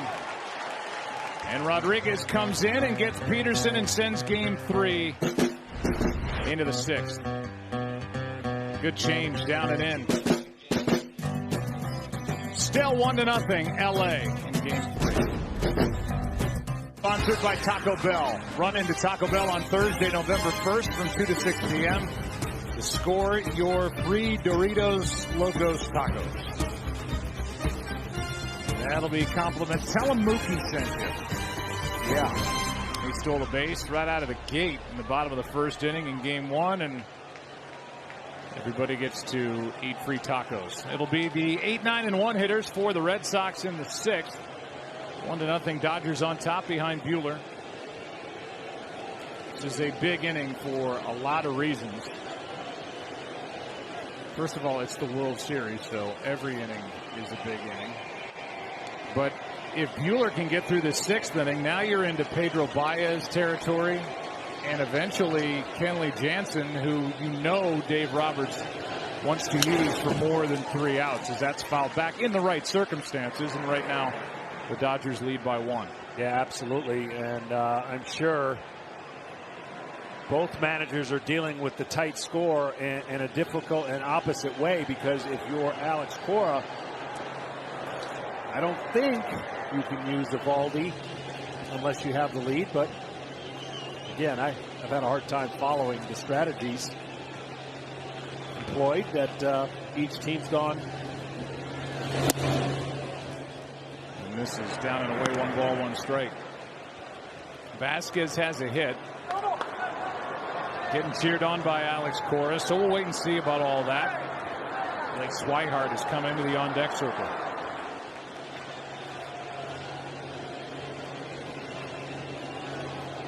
One. Ball 2. Vasquez just looks like a different hitter, looks locked in, and every pitch has an approach that would, if you looked at his numbers during the regular year, you go, he's hitting 300, but that's the moment the postseason brings out. A lot of guys that where the expectation might be low, they come up huge.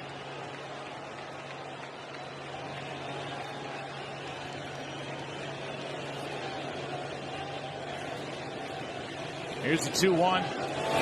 2-2.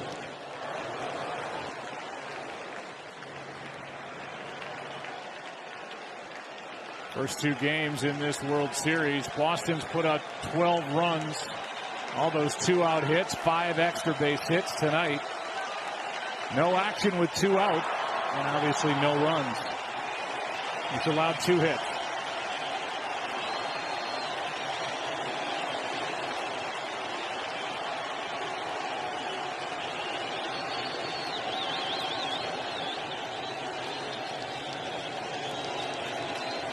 The 2-2. Checked his swing on a pitch that was down, a full count. This crowd started out so loud. It's almost like a little nervousness with the score being 1-0, and they recognize, what the Red Sox have done. But having been here like we have the last 2 years, this place can get as loud as any place, especially in the postseason. Red Sox trying to get their leadoff man on. Vasquez chops one up the middle. Taylor, a nice play as he stayed down on it, 1 away. He had Vasquez running, so he didn't have to rush, but that was no easy chop he picked up at the end. Not at all. He came in a long way because he was playing deep. And watch this chopper over the middle. He gets the in-between hop.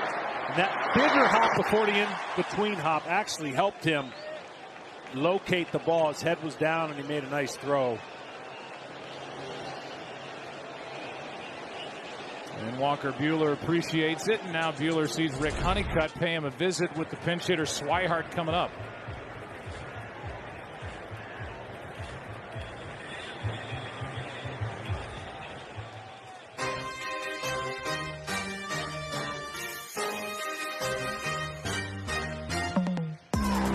YouTube TV. Watch like a fan. This meeting on the mound has lasted long enough to get the home plate umpire, Ted Barrett, out to the mound to break it up. As Swihart will be the hitter, and Rick Honeycutt goes through the scouting report with his young right-hander. Yeah, exactly. Pinch hitter comes up, and you're allowed to go to the mound with a pinch hitter, but that was exactly what that was, just to let them know how they wanted to attack him. This is more of your average hitter, meaning he hits for average for the catcher for Red Sox. Switch hitter batting left-handed takes a strike.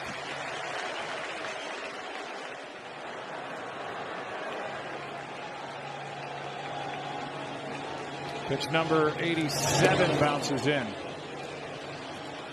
That meeting probably went something like this. Look, pretty good fastball hitter, handles that pitch pretty good. The slider is the pitch, if you have a pitch you need to go to that you could get him out with. And then you saw the slider first pitch and then the curveball second pitch.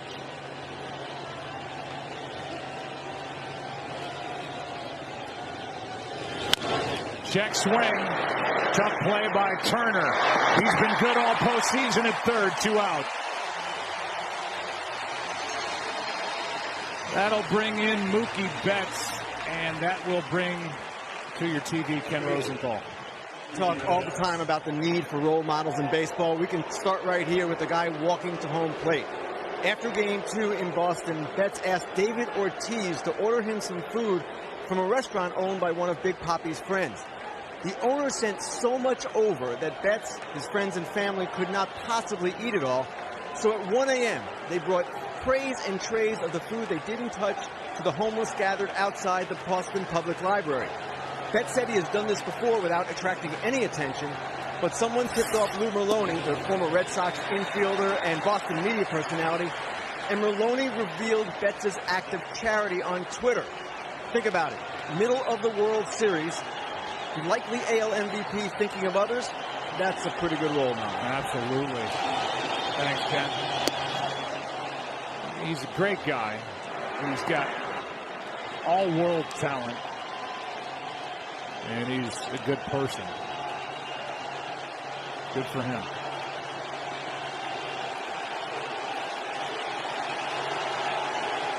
Crowd's back with a 1-1 from Buehler. Good breaking ball, strike 2. And just a tip for anybody who thinks they want to bowl against him, don't. He's a good bowler.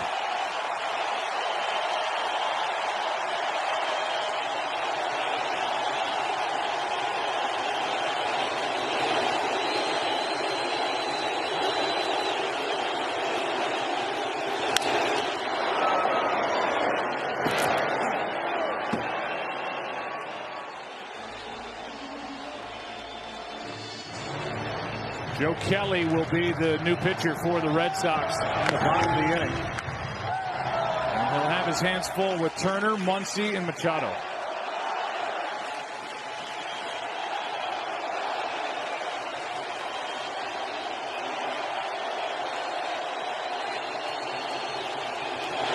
Got him looking. How about Buehler?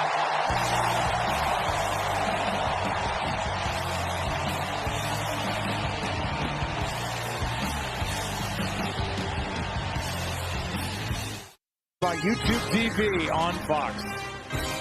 What a good one Game 3 is. And how good has Joe Kelly been? The numbers are great. His 7th game this postseason. He just brings heat to the plate, 98. And the right-hander gets strike 1 on Justin Turner with Muncy and Machado, the next 2 hitters. Yeah, he really has been unbelievable. From a guy that maybe struggled with control in the parts of the season, he has not struggled with anything, hitting with all 3 pitches, and been lights out for the Red Sox bullpen.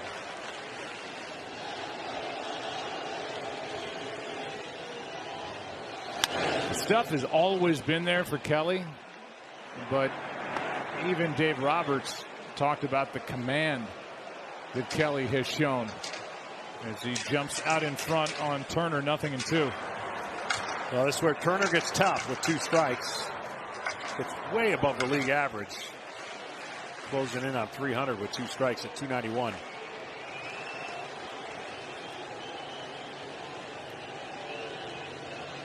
Turner with a hustling double his last time up. He's 1 for 2.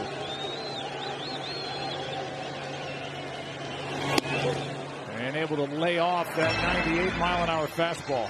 All signs pointing towards Buehler going right back out there for the 7th inning, and why not? He has been in complete command, and that extra inning that they were able to get in the heart of the order coming up for the Red Sox will be a lot less stress for Dave Roberts if his starter can do that.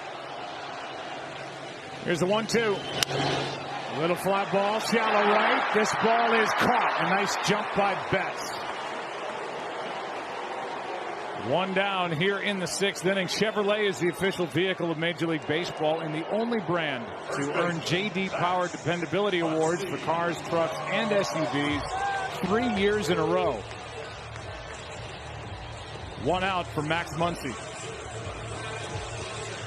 Tell you what, the one thing you can appreciate, if you haven't followed the Red Sox all year, you have no idea how many outs the center fielder and the right fielder take away from the opposing hitters with their ability to play defense.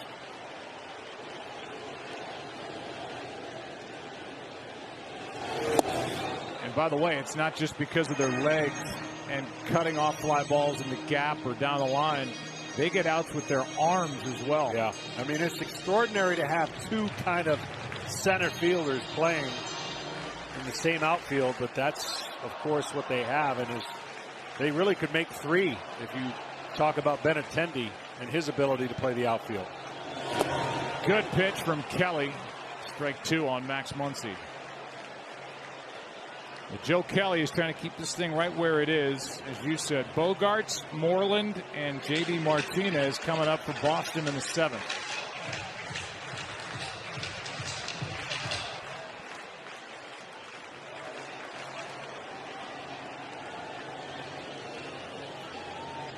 Kelly is from Cali, but pitching for Boston.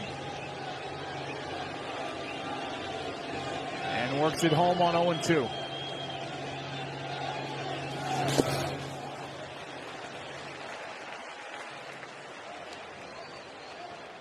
That power breaking ball has made a big difference.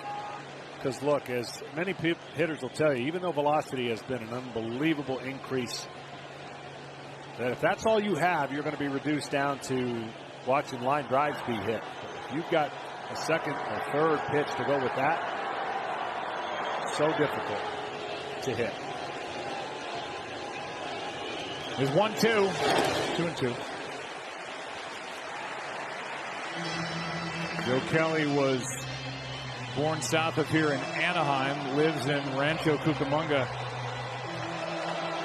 Came up with the Cardinals in 2012, and then part of that deal that sent him to Boston in 2014.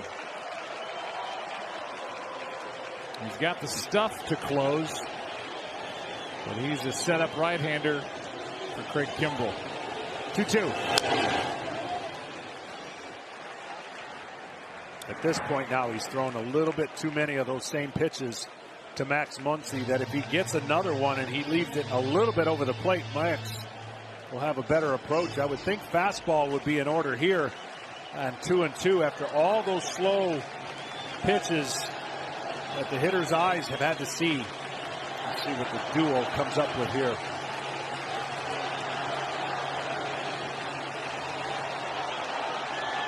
You going to read signs? Well, they're getting multiple signs, so hard to tell.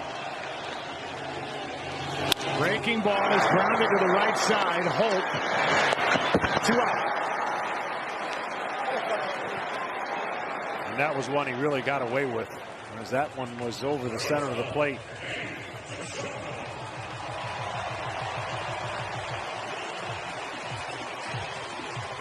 Well, Jerry Turner, longtime clubhouse guru for the Dodger organization, just brought a new supply of baseballs down to the Dodger bat boy.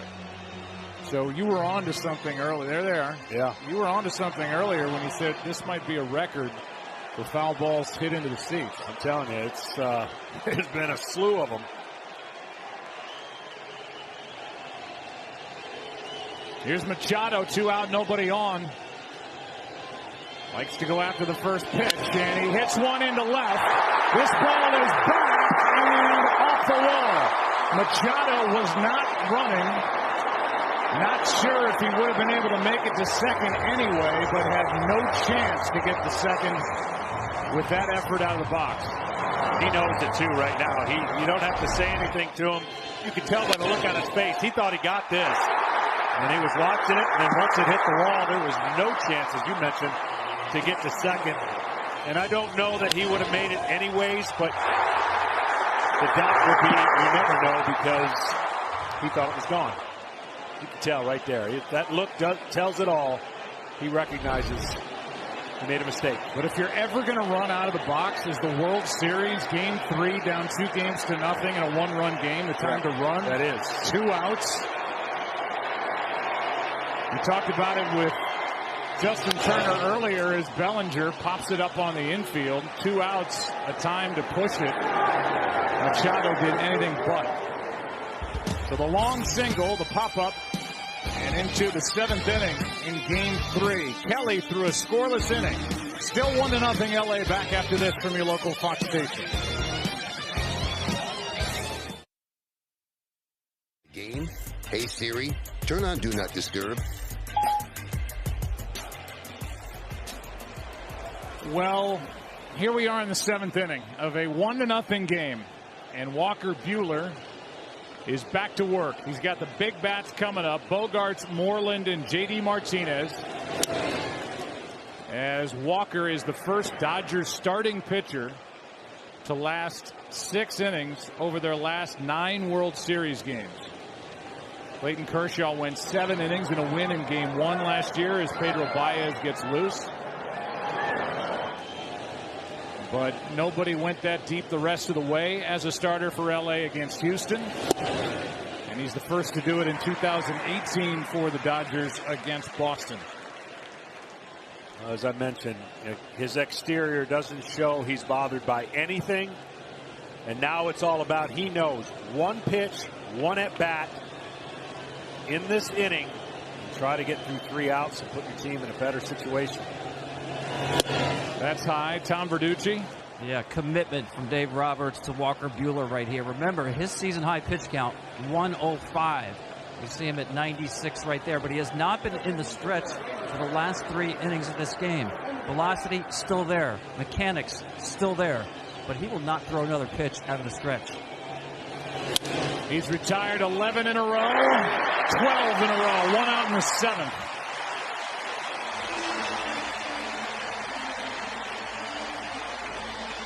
And the batter will be Mitch Moreland. And what you're fighting against here, or not fighting against, guarding against, is in a 1-run game, you recognize each guy that comes to the plate could tie the game up with a swing. So look for the next 2 hitters to possibly be aggressive and try to sneak that fastball and deposit it in the stands. That's their mindset. And as the on-deck circle represents greatness in J.D. Martinez, you want to face him with 2 outs, nobody on. Moreland trying to jump on a 96-mile-an-hour fastball, strike 1. And the reason the Red Sox are more apt to do that later off the same pitcher, of course, the stuff is not supposed to be as good as it was early when you want to see as many pitches. Now you've seen all you need to. You're trying to pick out a mistake if he's able to give you one. Strike 2.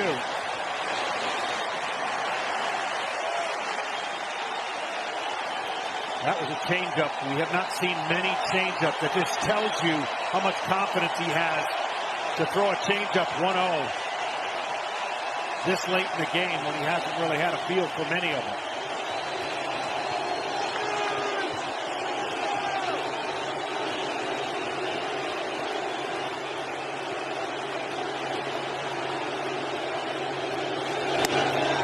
Just outside.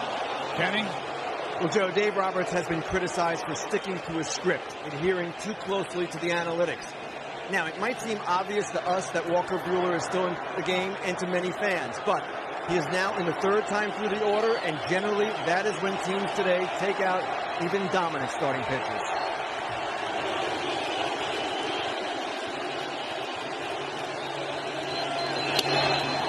Moreland held up.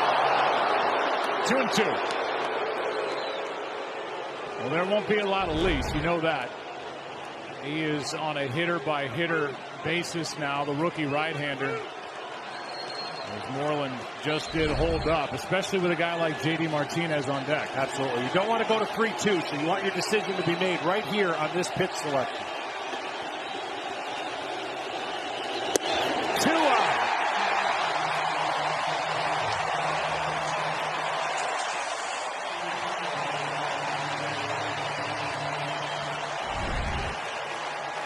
Tremendous fastball inside, gets him looking, of course.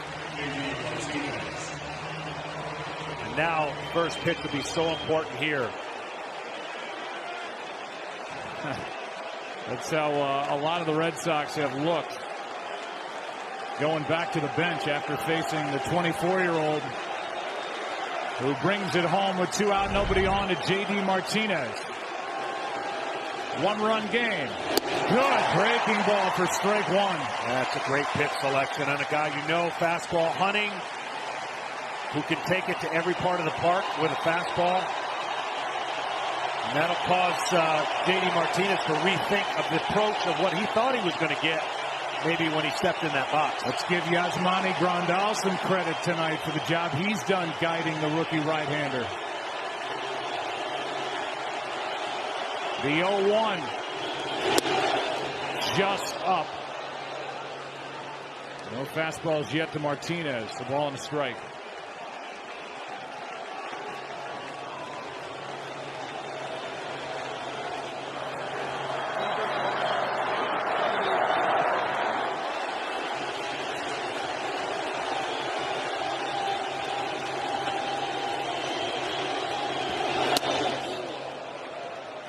Two and one.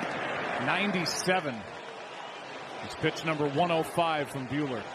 If nothing else, that had effect to get him away or off of the pitch away. Look for maybe a slider right here, 2-1, but that pitch had purpose, even if he didn't swing at it.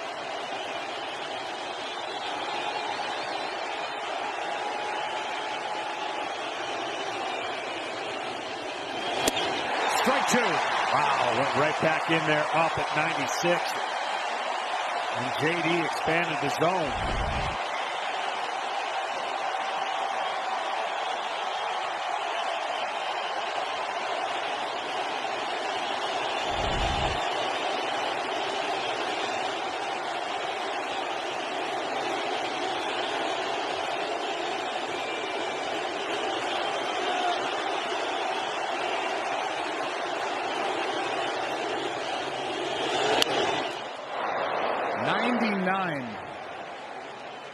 Fouled away. He's just doing a great job collecting his breathing, not getting carried away when the crowd gets his.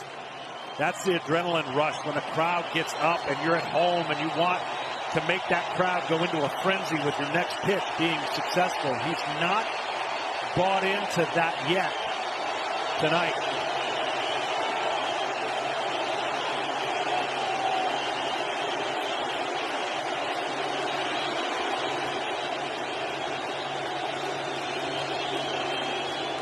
Season high for pitches and a start for Walker Buehler, and it comes in Game 3 of the World Series.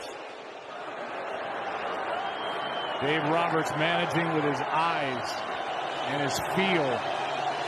He sees what we see, a dominant right-hander. Martinez strikes out.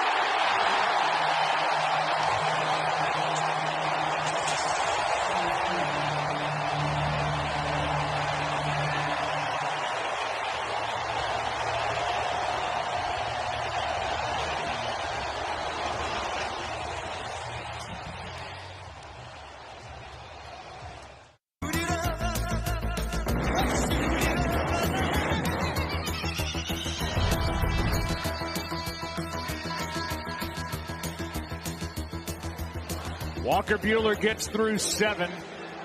Likely finished for the night.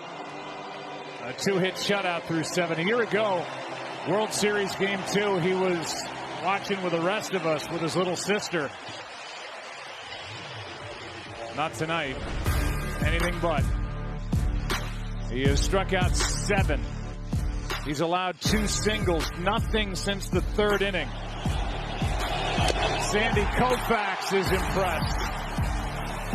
And if he's impressed, the rest of us should be impressed. I mean, it's as big of a moment and big of a game in this young man's career, and for his organization to kind of turn this thing around. I think they were hoping it would be like 9-0, 9-1, but this 1-0 lead, which has had everybody here standing up. Add-on runs would feel a little bit better for Dave Roberts, I'm sure. Well, he's got Puig, Grandal, and Taylor coming up against the right-hander Brazier.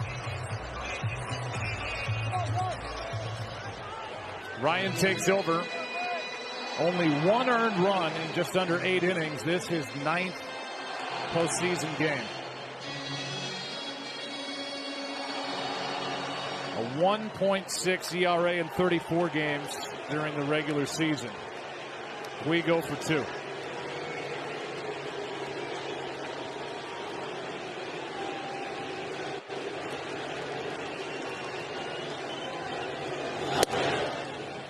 Strike 1. 97 from Brazier.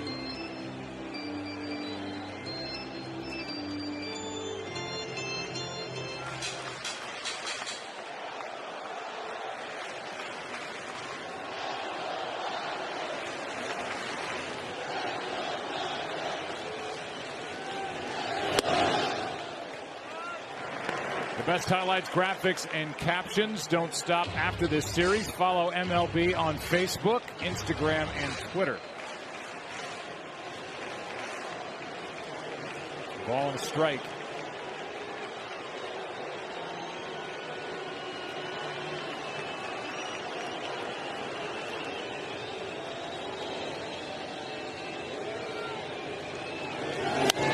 Puig, strike 2. Well, it being 1-0, still all the pressure is on the Dodgers, even with the lead, because you're down 2-0. You can't afford any hiccups. And that's why we're going to see a ton of velocity, and have seen a ton of velocity for the Red Sox out of the pen. They haven't had to go real deep yet. But from Kelly, Eovaldi, Brazier, Kimbrel. Vasquez wanted it up. That's where Brazier went. 2-2. The only run of the night, the home run by Jock Peterson, with 2 out in the 3rd. Dodgers only have 4 hits.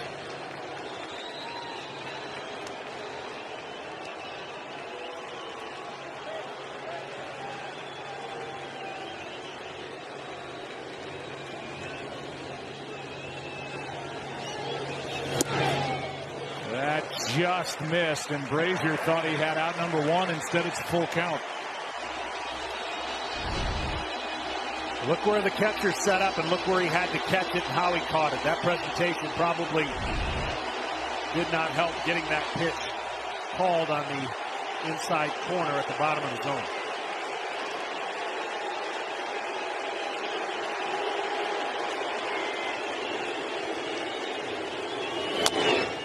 That is chopped to 3rd.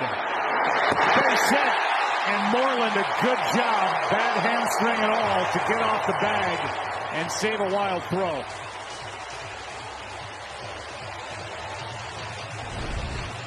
Puig did a great job getting back in the count after getting 2 strikes on him. He used his speed by putting the ball in play and the high chopper off the plate. He knew as soon as that ball was hitting the air, he was going to have a decent chance of beating it out. And then Devers, who committed 24 errors during the regular season, had no chance to get Puig and uncorked that throw. Good play by Moreland to keep Puig at first. He threw a changeup that cut, because you know the grip was probably not where he wanted it. And the high hop off the end of the infield grass was the only reason Moreland was able to get to that. Now Grandal.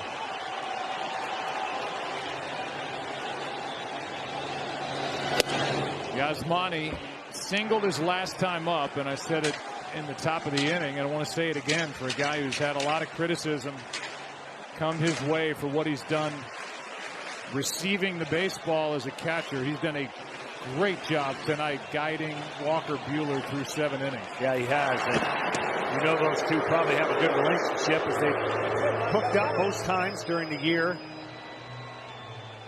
And if nothing else, Grandal gets an opportunity to kind of reset everything that had happened up to this point. He hasn't had to deal with any of that in this game.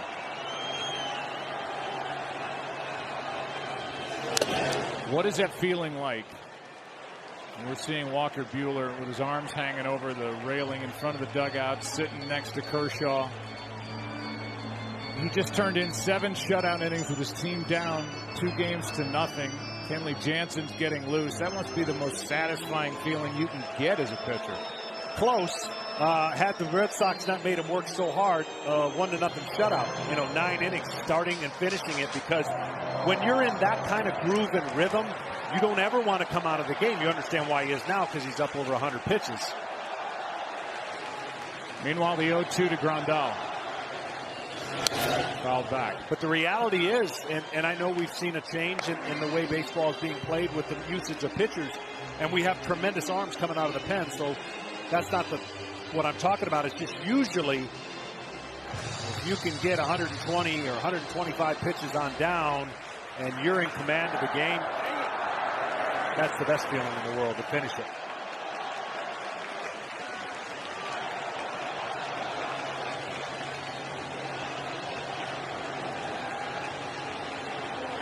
Another 0-2. Good job by Grandal to spoil it.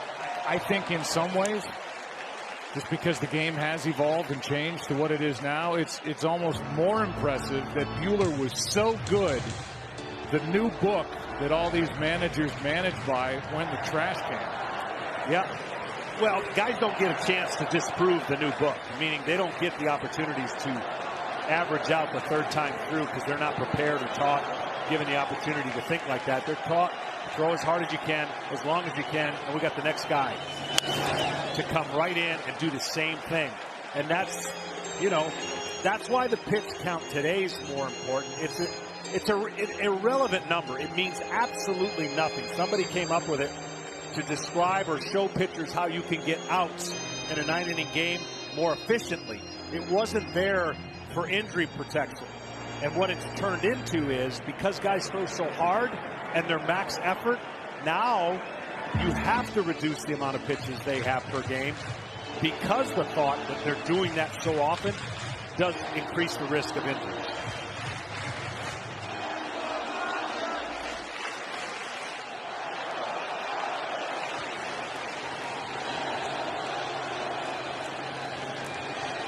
The 0-2.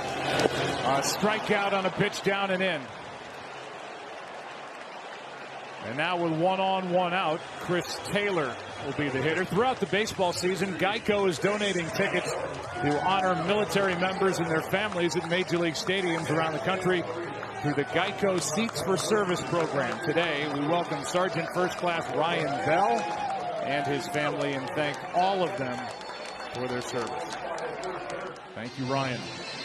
Here's Taylor, 0 for 2.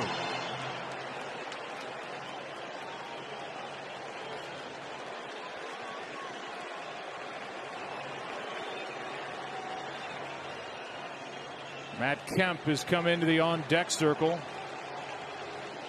With Taylor up, 1 out. Puig at first in the 7th. You know what's so interesting about that last topic is we have a whole youth industry now promoting throw as hard as you can. So the league and baseball has adjusted to when they come in, this is what they know. They're not being taught how to pitch, which you understand because the reward system is the radar gun. And so guys are definitely, that's why the average velocity has gone up in Major League Baseball. Taylor, strike 1 to start this at bat. And he checks with Ted Barrett. The home plate umpire has had a nice night back there, asking if that was a strike, even without a swing. Looked like it.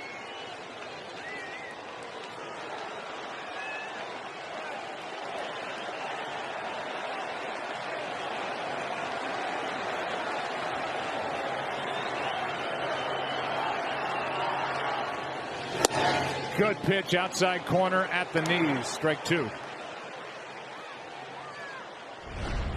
Seems like most of this game, the Red Sox pitchers have been able to control the strike zone against the Dodgers lineup. Ahead a lot. 2 strikes a lot. That's how you take care of a power-laden lineup, by getting them on the defense behind in the count.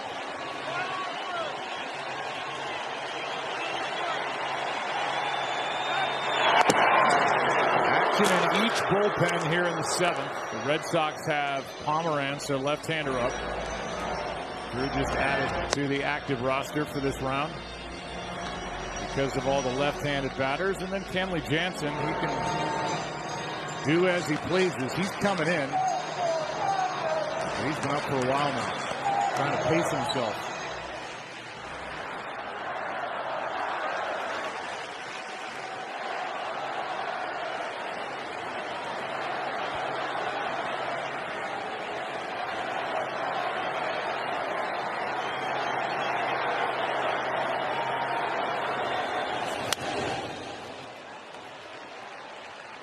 Count remains 0-2, and now a quick word from Duracell.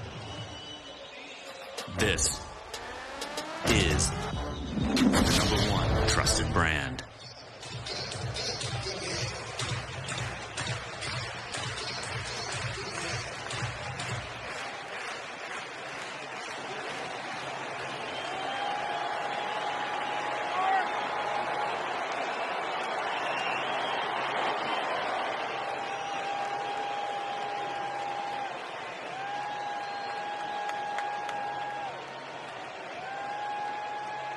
An infield hit by Puig. Grandal struck out.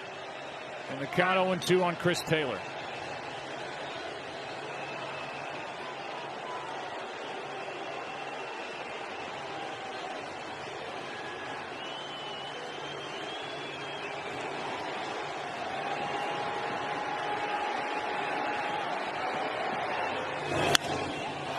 Into right, pretty well hit. Betts is back on the track for out number 2.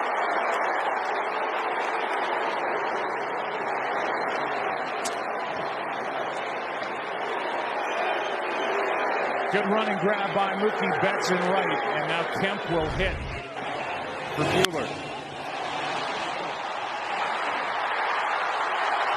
Just a normal route.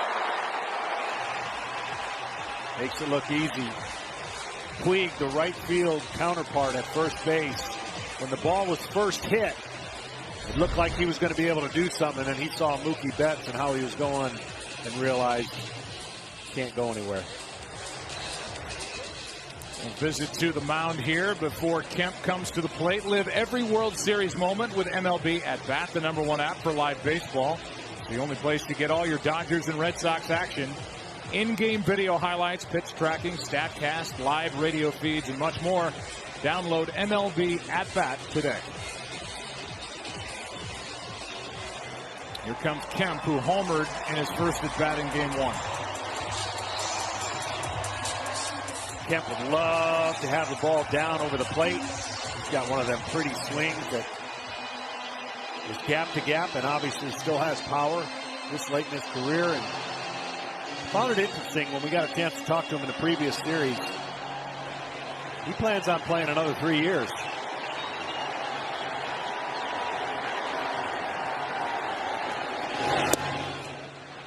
He said, I'm going to play this game until they rip the uniform off me.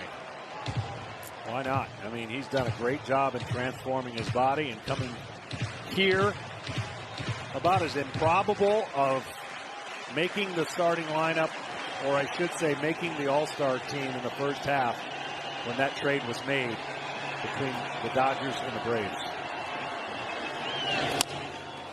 Chopper left side, Bogarts charging. Inning is over, and this thrilling Game 3 goes to the 8th inning. Kenley Jansen coming in. Dodgers lead by 1.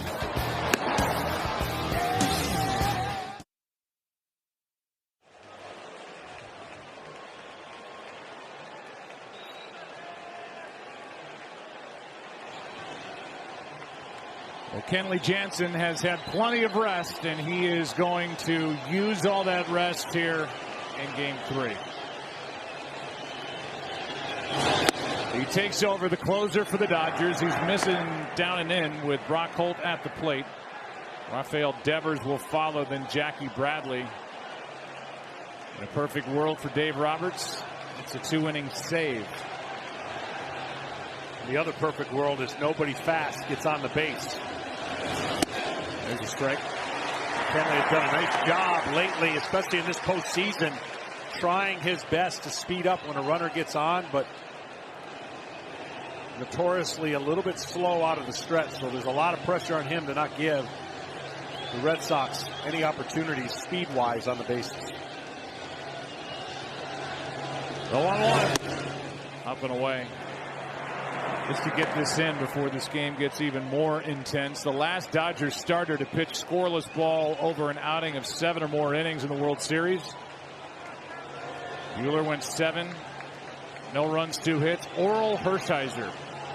His 9-inning shutout over the A's in Game 2 of the '88 World Series. 6-0 win for the Dodgers here after that thrill in Game 1 with Gibson. That's a strike. Holt doesn't agree, and the count 2-2. That's just an impossible pitch to hit. Top of the strike zone. Cutting action on that fastball, and you can see Holt probably, more than likely, we'll see that later. Just say it. He was right. 2 balls, 2 strikes. Holt 0 for 2. Little pop-up. Out goes Machado. In comes Peterson. 1 away. We have to do it. Contractually obligated. We have to show the celebrities here at Dodger Stadium. Rob Lowe, Terry Crews, who's part of a pump-up video here at Dodger Stadium. Peter Ueberroth, who's shown you Sandy Koufax. And there is Brad Paisley talking about how Jason Garrett can use Amari Cooper in the Dallas Cowboys offense and how to run a two-deep zone. With one out, Devers trying to tie this game, comes up empty, strike one. Devers has raw power, and that power can come to left field. He can definitely deliver opposite field power. That swing right there isn't going to be the one. That was trying to pull it and hit it over the right field pavilion. He is as good a hitter against velocity, maybe the best hitter, even though he's young, that the Red Sox have. But that's not really Kenley Jansen. He cuts it. It's not upper 90 stuff. It sure has the appearance to the hitter, though, because it has such tremendous spin. And that spin creates an illusion to the hitter that they can't quite pick up.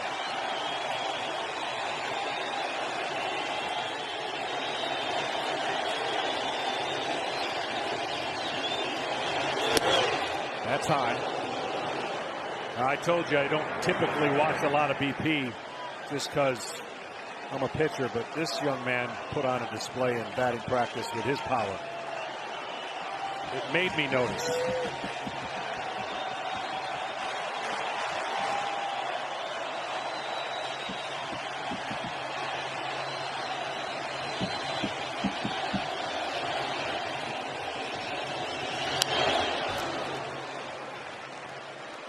Devers gets a piece of that 87-mile-an-hour pitch. T-Mobile has donated $315,000 to hurricane recovery from 60 home runs hit so far this postseason.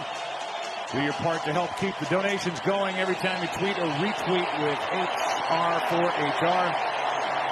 Hashtag HR4HR. T-Mobile will give $2 to help rebuild communities in need.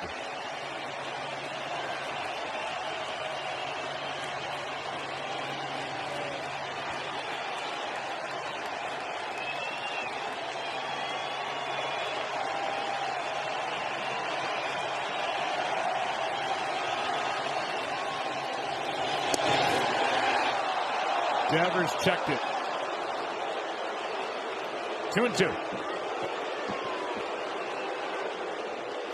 Always felt that it was easier naturally to throw a ball up than when you actually have the catcher standing so far up. You see Magic hoping for some magic out of his Dodgers. Part of the ownership group here with LA. Devers wants time.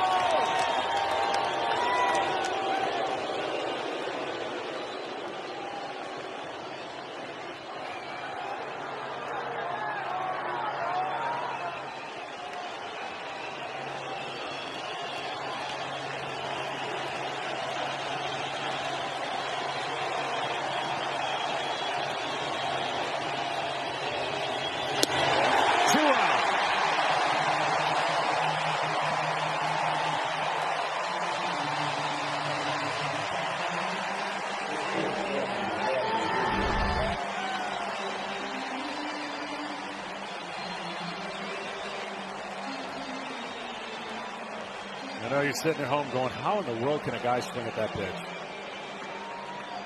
It happens when you're thinking about that velocity and thinking up already where you like it, and then the pitcher throws it higher than you can imagine coming out of your hand.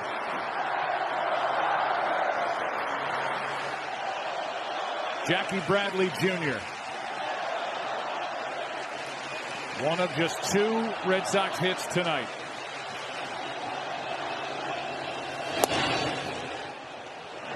That's low for ball 1. Jackie Bradley Jr. was the MVP of the ALCS. And he made the most of his 3 hits. 9 RBIs, and 2 of the 3 hits left the park.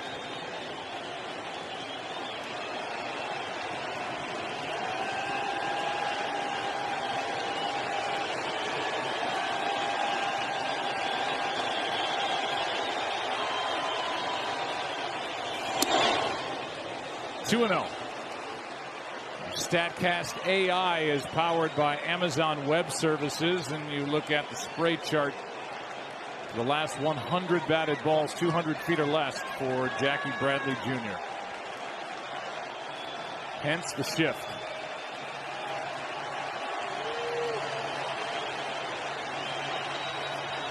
Bradley trying to pull one out of here.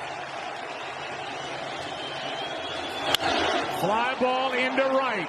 Back at the wall. This game is tied.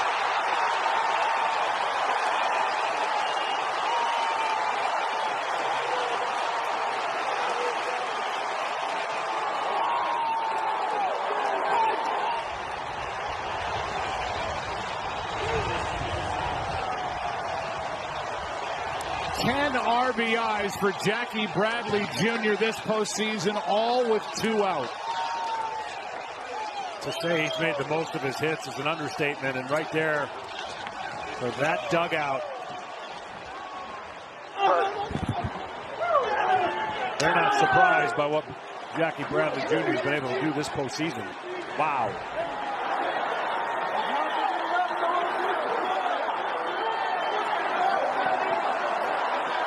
With 2 out, nobody on. Vasquez takes the ball. More 2-out damage for the Red Sox. 10 of their 13 runs that they've scored in this World Series have come with 2 out. And that's what Bradley Jr. has done. All of his RBIs with 2 down.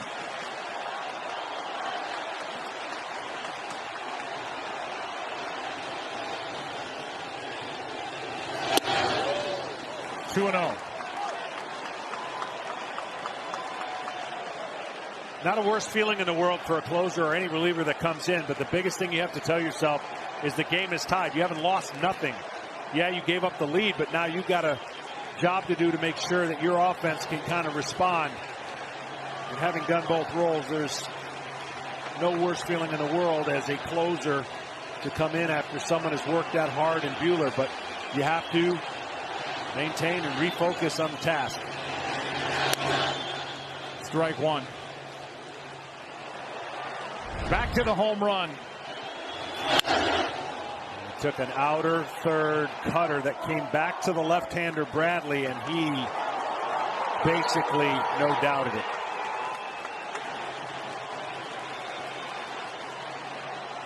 A reaction by Kenley Jansen, who's been through so much this year. Medically, has fought his way back. An irregular heartbeat shut him down in August. Popped up right side, Taylor. The Red Sox have evened it as they lead 2 games to nothing. And the number 7 hitter, Jackie Bradley Jr., went out to meet that pitch from Kenley Jansen to excite his dugout. What a game. Game 3 of this World Series tied 1-1 into the bottom of the 8th inning at Dodger Stadium. Is brought to you by State Farm. Bottom of the 8th inning, top of the order, Matt Barnes, the new right-hander for Boston. First up, Jock Peterson.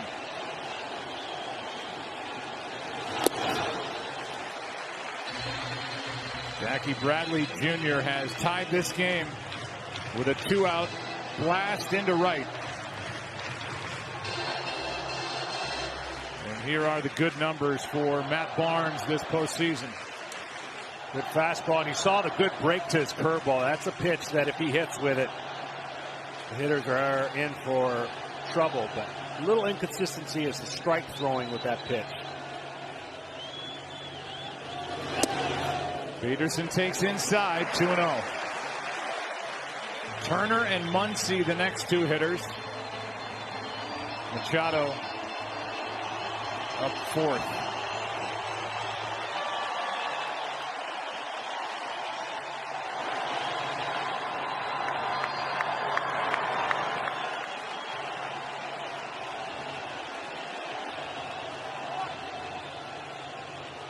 2-0. 3 balls, no strikes. The only run for the Dodgers was this. One mistake. That's the only mistake. And that was the only run. And now with a 3-0 count, more than likely seeing a fastball.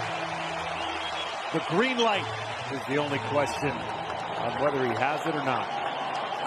I say let him swing.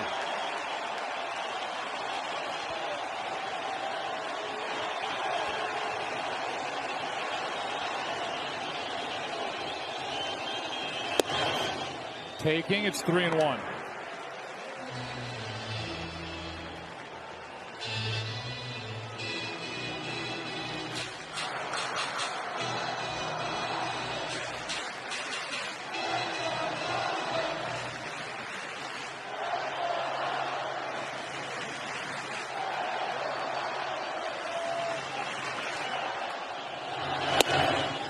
Full count.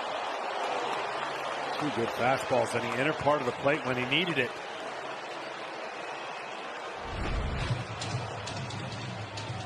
Just locks him up. He's just trying to sell it. The home plate umpire. Mr. Barrett.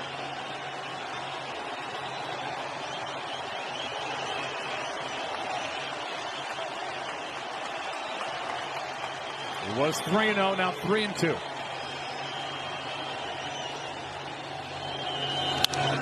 Foul. So in this bottom of the 8th in a 1-1 game, we'll welcome you inside the broadcast booth. I'm Joe Buck with the Hall of Famer and John Smoltz. What do you think? You having any fun over there? Great game. Great game. A lot of tension. Obviously on the Dodgers, they want to try to get back in the series. And 1-0 lead. You knew everything had to go perfect for them since their offense has only gotten 1 run. Great job on both sides. Both pitchers on both sets of teams have been fantastic tonight. 3 balls, 2 strikes on Peterson. Turner on deck. Barnes. Big swing.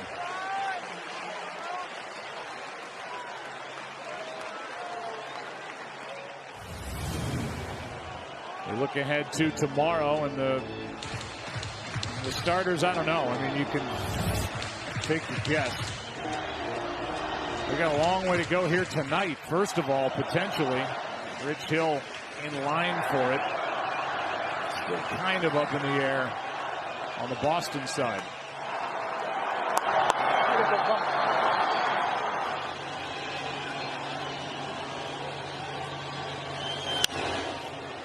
Another foul.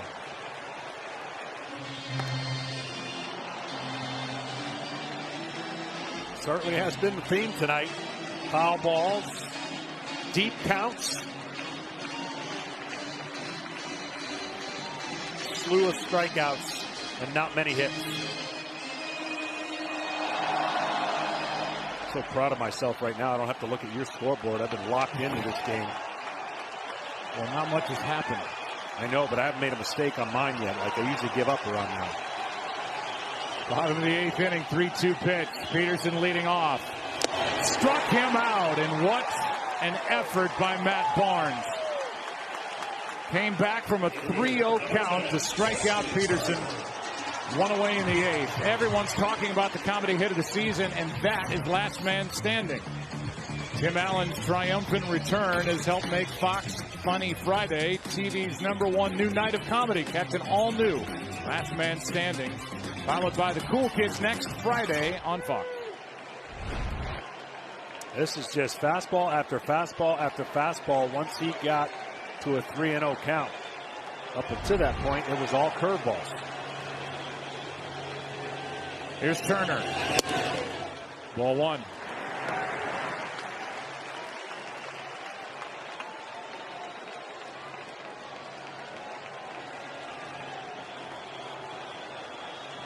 One home run this postseason. Came in the 8th inning, game 2 of the NLCS. Put his Dodgers on top. That's where they stayed to split in Milwaukee. He is on with 1 out in the 8th. Second hit of the night.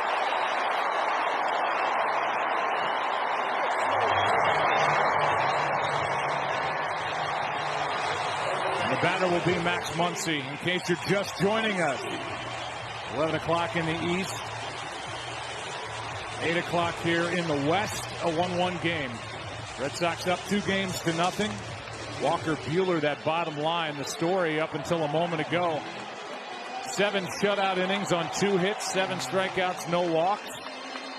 Kenley Jansen took over, gave up a 2-out, game-tying home run to Jackie Bradley Jr. He's got another inning to pitch. Here's Muncy. 1 on, 1 out. 1-1. Isn't it amazing, though, on how things tilt one way or another on decisions? A lot of people are trying to guess, well, what are the Red Sox going to do with their outfield when they get to the National League? Well, more than likely, Jackie Bradley Jr. will be the odd man out. No, he was not only the odd man out, he's been the most important figure for the Red Sox. Benintendi's been on the bench. Cora going with Bradley and his defense, and that has certainly paid off. He got Bradley in his offense. Here comes a 1-0 pitch. 2-0.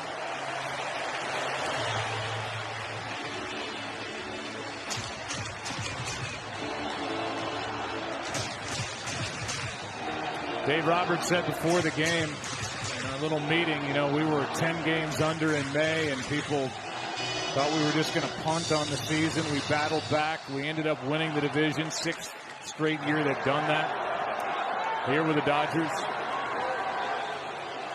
We have battled back this postseason. They certainly did. In that series against Milwaukee, they were pretty much in control of the Atlanta series from the beginning, but they beat the Rockies in game 163 here to win that division, and they said we'll keep battling back, and well, they need to win here tonight. Red Sox win tonight, they're up 3-0. Here's a 2-0. 2-1. Well, I still got to believe the hardest part is to stay patient. Stay patient in that Milwaukee series when a lot of things didn't go right. The first 2 games in this series, they tied it up a couple times in game 1. They took the lead in game 2. They come back home down 0-2, facing the narrative of the Boston Red Sox being that much better. He still likes his matchup. He still likes his team ability to take this series deep and still be able to win it. 2-1. Right side, Moreland out at second. Throw to first is wide, but stays in play. And Muncy is on with 2 out. And Bogaerts grabbing that left leg.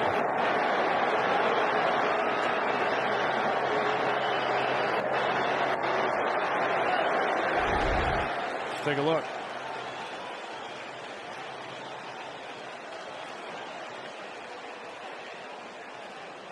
You see the slide by Turner. He goes into the bag, clips him with his slide leg, but Bogaerts is in front of the bag, so there's really nothing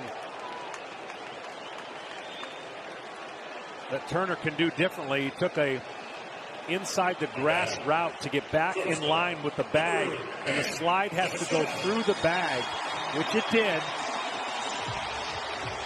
And there'll be no replay because there'll be nothing that was really done wrong. So 1 on, 2 out. The batter will be Machado, and we'll give you a quick word from Bank of America. Your FICO score is 705. Check out the latest stats with Erica, your virtual financial assistant. Well, Jackie Bradley Jr. goes from right into left with Manny Machado, the right-handed pull hitter, digging in. JD Martinez goes from left to right. Very aggressive approach from Manny Machado. See if this first pitch is a breaking ball. Whoa. 97, and Machado swung through it. And as they look at those cards that they pull out of a pocket or inside their hat, they're looking at defensive positioning that they're given before the game. And they actually play Machado a bit to hit the other way in the outfield.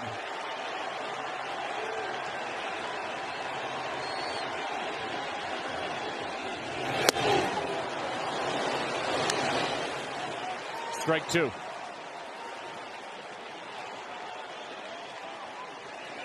So you've got Betts in center, Bradley Jr. in left, and JD Martinez typically the DH over in right.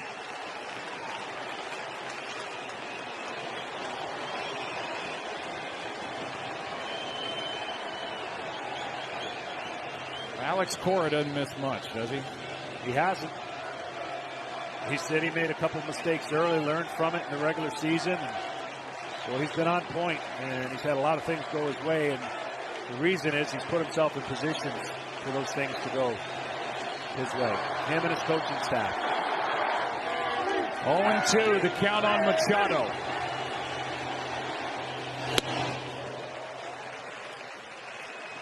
A lot of body so far out of Machado, meaning getting the body moving, trying to get after the fastball, not trusting his hands as much. And you get laterally, that means the bat's going to drag and not be as quick as you want to be to 98 miles an hour.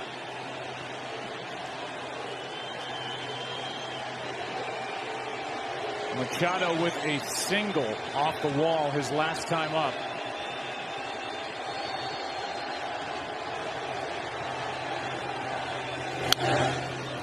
Good rip there at 98 from Barnes.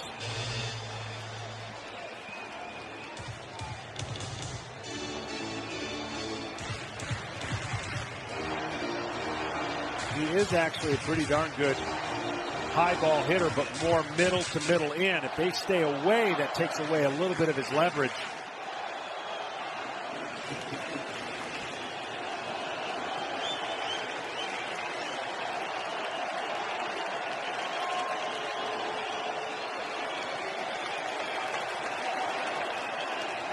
Here's the 1-2. Good block by Vasquez.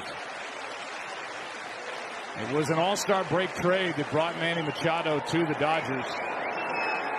LA lost their terrific young shortstop Corey Seager at the end of April. Had to have Tommy John surgery. Be ready to go in spring training, and they ended up with Manny Machado, the big free agent to be. And here he is, center stage, spotlight on him, 8th inning, tie game, World Series Game 3. And it's gone from 0-2 to 3-2, and Vasquez tells Barnes to settle down. Yeah, and you can see Machado getting a little antsy with himself because he's been antsy even in his approach to that pitch. You could tell he wants to get the fastball so bad. Watch this. He's even thinking about it, and he's got to have that little in-the-head conversation to slow everything down.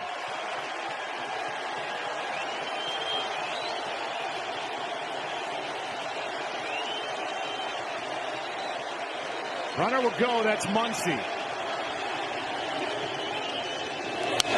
We'll do it again.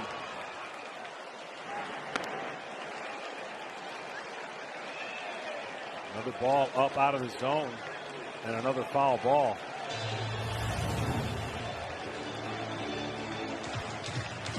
As bad as you want to hit a double or a home run here, if you get the walk, if they give you the ability to walk, then you've got a runner in scoring position with Bellinger on deck. Something that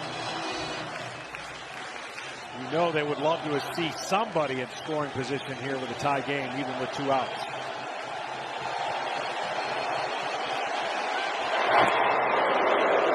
Just in case Muncy was going to go early.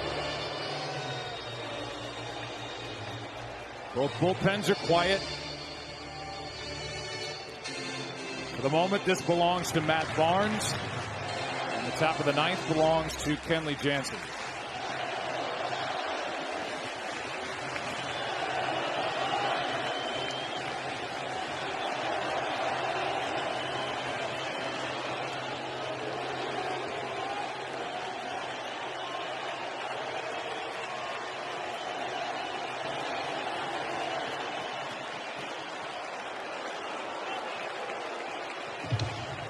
First Barnes stepped off, then Machado stepped out.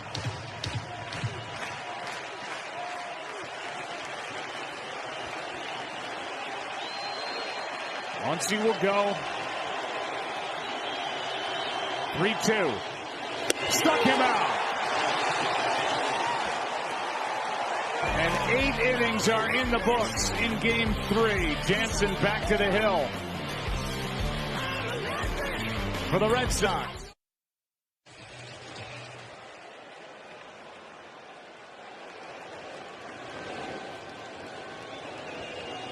Andrew Benintendi will come off the bench and do the pinch hitting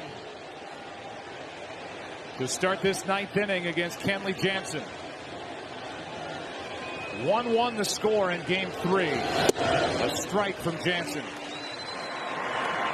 You look at the numbers for Benintendi. We talked about this during the NLCS with regard to Jansen. He had the irregular heartbeat. It scared him. Second time he's dealt with that. He will have a procedure done in the offseason. Here comes an 0-1 to Benintendi. That's strike 2. What happened was he got on medication to try to correct that. The numbers weren't good when Jansen came back in August. And part of the reason was his medication was off. It was taking kind of the fire out of what he was doing on the mound. And Jansen said, it was bothering me that home runs and losses weren't bothering me. Here's an 0-2. Strikeout, except Benintendi just got a piece to stay alive. And he said once they regulated that medication, I've felt better. I've been assured that I'm okay. He said I was worried as, you know, a young guy who's a father and a husband and the real life stuff, not just pitching. 0-2 again. Fouled away. Yeah, and that led to some of those home runs. Of course, his stuff wasn't quite as good as he would have liked it. And as he got the rest and got the medicine underway, his stuff has gotten much better as his playoffs have gone on. And of course, the one blip right now is that 2-out home run to Jackie Bradley Jr.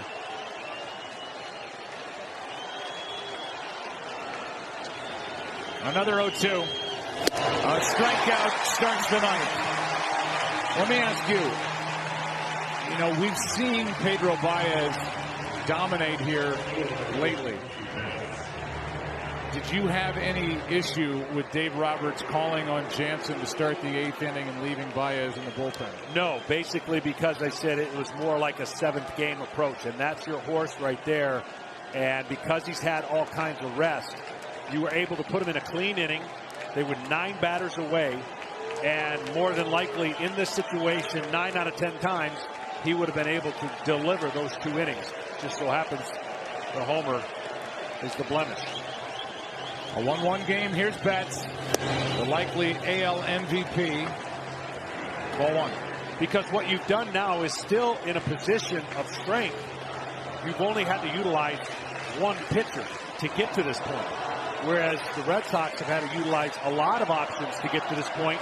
And although be it very excited that they're at this point, the Dodgers still have that leverage being the home team and have plenty of weapons to come out of the pen. Fouled back. Big swing by Betts.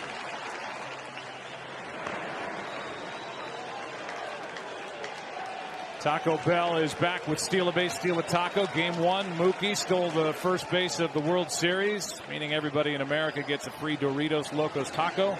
Stop by Taco Bell November 1st from 2 to 6 p.m. to steal yours.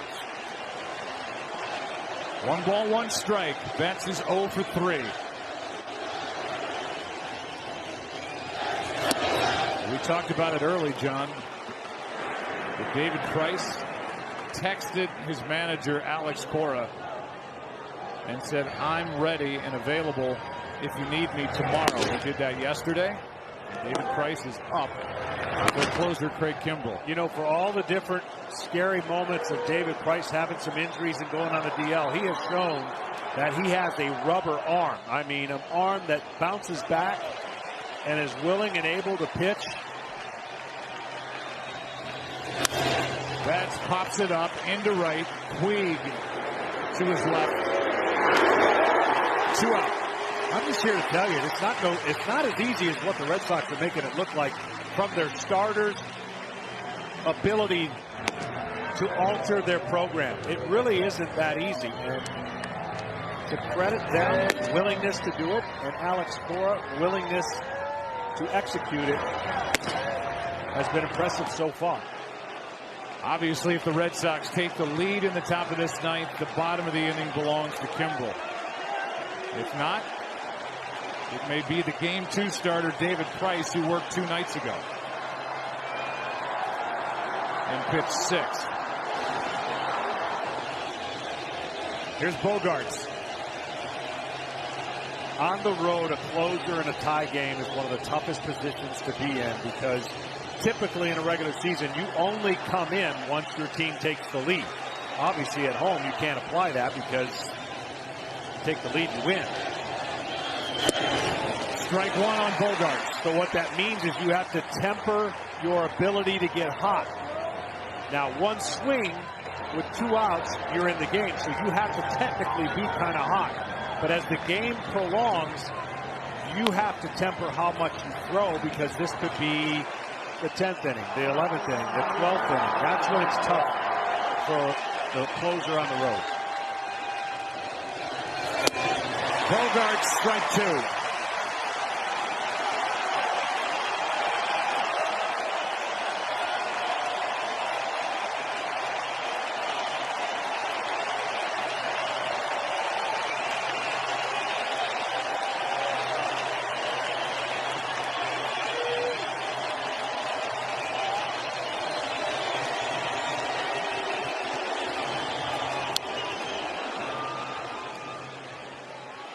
Still 0-2 on Xander Bogaerts, and now a quick word from Coke.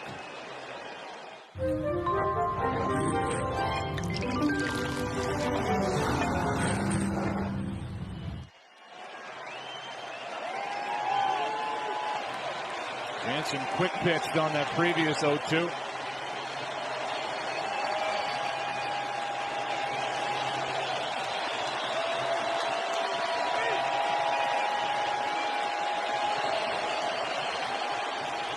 Bogaerts waits.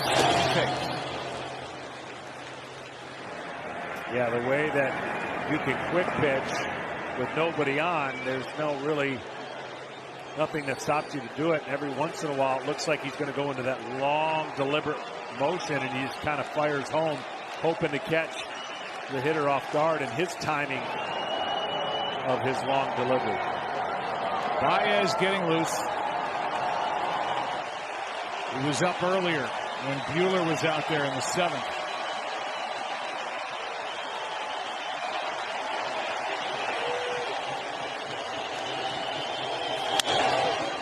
One hop, nice play, Taylor.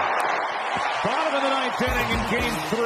The Dodgers will have Bellinger, Puig, and Grandal in a tie game.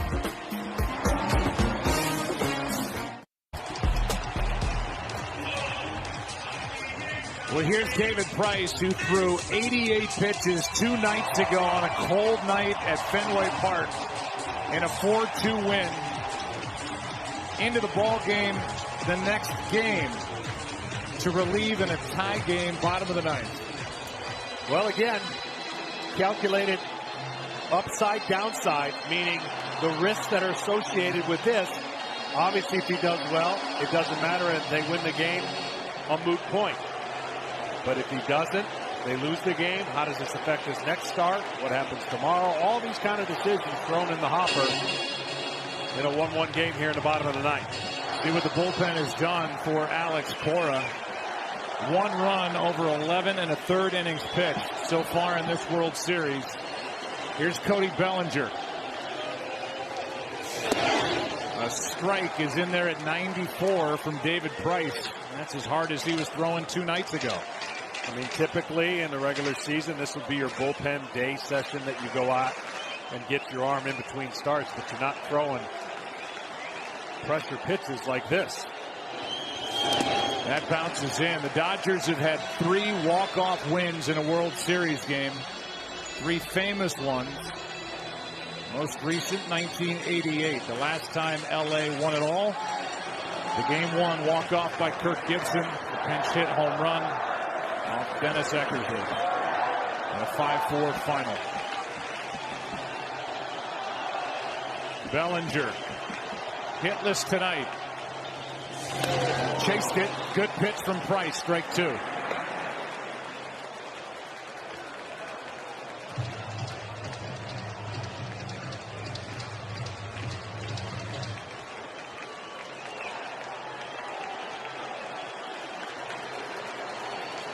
For starting pitchers, this adrenaline is unmatched. You don't have this adrenaline when you're getting ready to start a game and go through the lineup multiple times.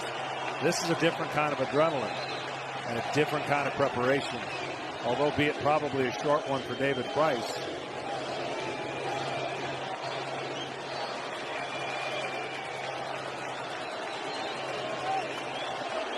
Kimbrel right away is still standing. And is up in the Red Sox bullpen. Bellinger sticks the bat out and the base hit into left. Takes a wide turn at first, and he's on to start the ninth.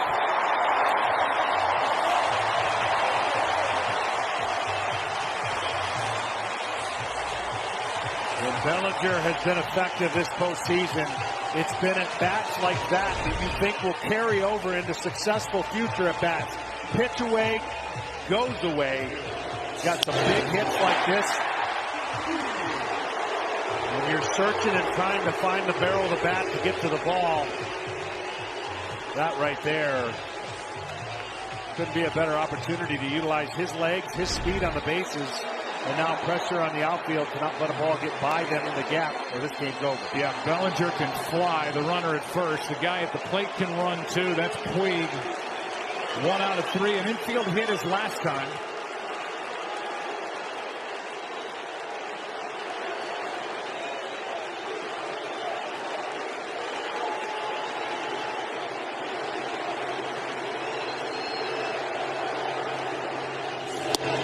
Ball 1 inside.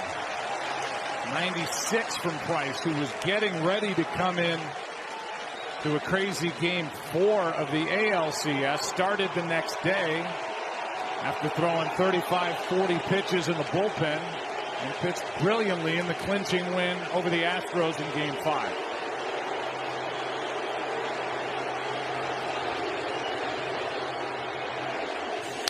Big swing by Puig at 95.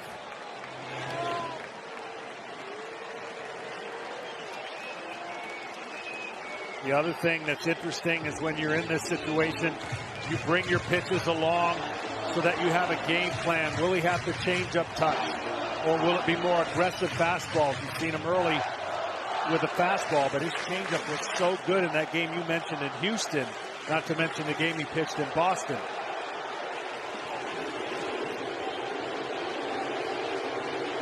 Now a check on Bellinger. Just to throw it out there so you know it, and you saw that swing by Puig on that last pitch. In the category of a sacrifice, he's had 2 in his big league career, and that came back in 2014. He is up there trying to end it. Yasiel Puig.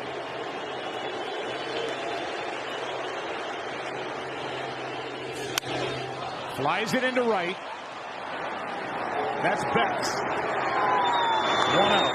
Yeah, I was getting ready to say sacrifice. Are we talking about sacrifice? Oh, wait, that was something else. That was practice. There's no sacrificing in baseball. Here comes Yasmani Grandal. Grandal turned around to the right side.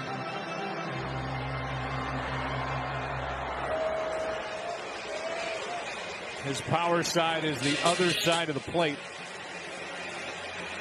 The switch hitting catcher will bat right-handed.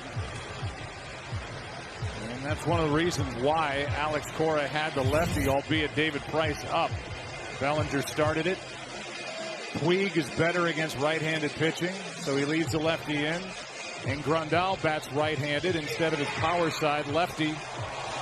And he didn't want to bring Drew Pomeranz into his first World Series action in a tie game in the bottom of the ninth. Right.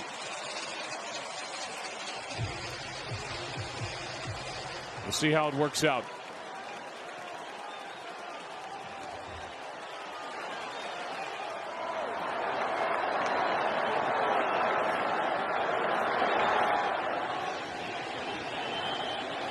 Grandal takes the ball.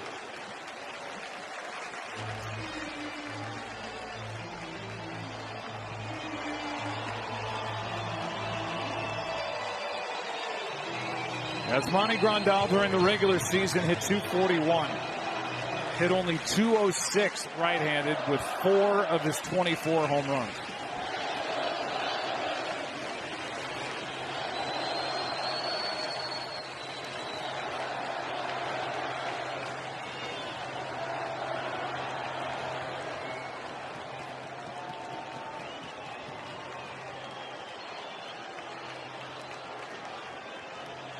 His postseason career, 2 home runs, but just 8 for 74 and 34 strikeouts.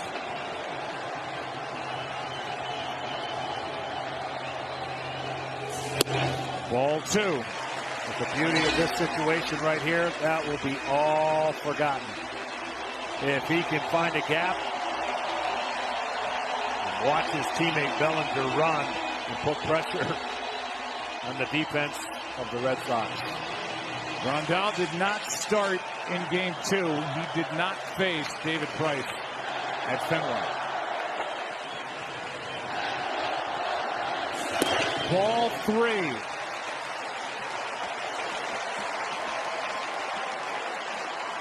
On deck is the number 8 hitter, Chris Taylor.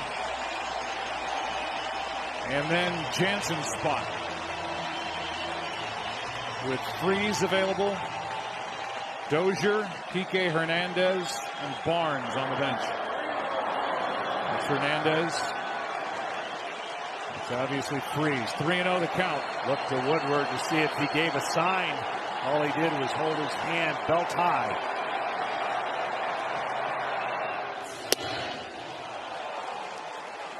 A borderline pitch called strike 1. Yeah, 3-0. You don't want any part of that anyways, outer part of the plate. But now you can kind of look for a keyhole part of the plate, whereas David Price wants to do the same thing, paint away. And Grandal is looking for middle.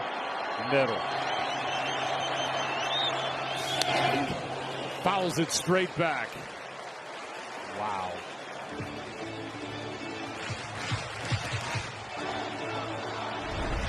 Pitch outer third. Height was perfect for Grandal, but better location.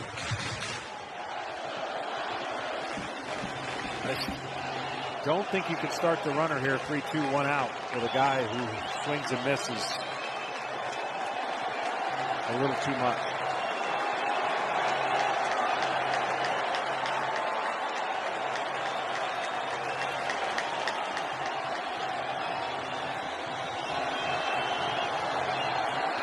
And they start him. He left too soon. Bellinger caught in a rundown. Price is involved. Flips to Holt, tagging for the out. And the Dodgers lose Bellinger on the bases as he left too early. And there's the reaction from his manager.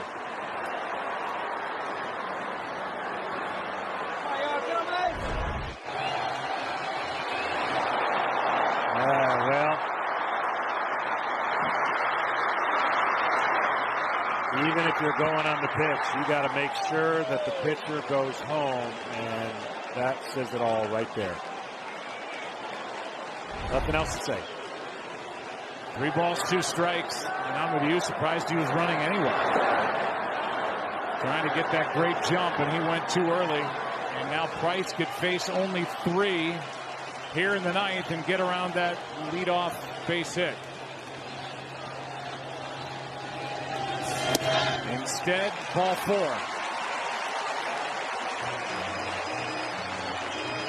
And now Chris Taylor will be the hitter. And Alex Cora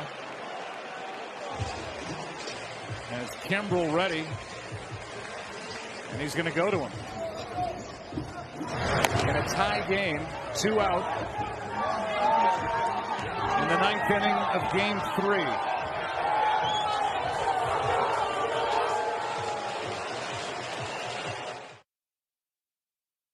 Bottom of the 9th inning, and it was impressive any way you look at it. David Price is used for, in the end, 3 batters is Craig Kimbrell, who has found his good stuff again. After struggling a bit, allowing runs through the first 2 rounds of the postseason, comes in to try to send this game into the 10th. Cody Bellinger has been talking to himself on the bench ever since he was caught stealing 1-3-6-1-4. Nice. Way to stay with that. Here's Taylor. Takes a strike at 98 from Kimbrell. It's actually Steve Horn who did 1-3-6-1-4. Taylor hitless tonight, hit 17 home runs during the regular season. Lays off that high delivery, a ball and a strike. Taylor with 1 home run during this postseason. It came in the division series.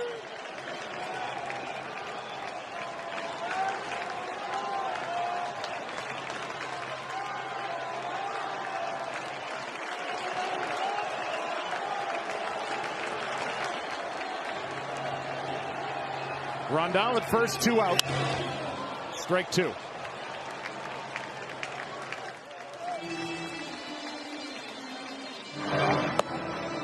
Pedro Baez will come on in the 10th if we go there.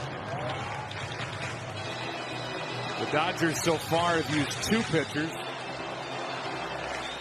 This is the 7th pitcher of the night for Boston, but they have the luxury of a 2-0 lead.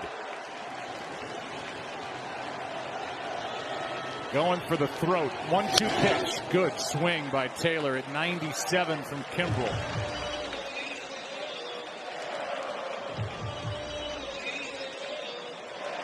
Taylor is not a big guy, but when he connects, he can hit the ball a long way, and he's got some pop. He does. He's just looking for that lane that he loves to see the baseball and then possibly lift it in the air over the fence.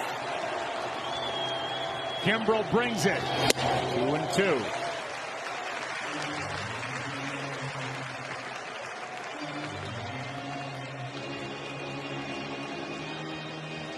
Brian Dozier on deck.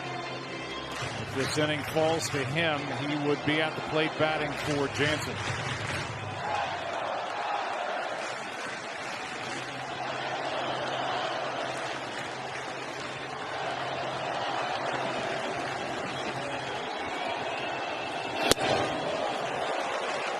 Upstairs to run the count full. And that means that Grandal will get a head start at first. A lot easier against the right-hander, of course, than a left-hander, knowing when he's going to home plate. Big hole on the right side of the infield as well for Taylor.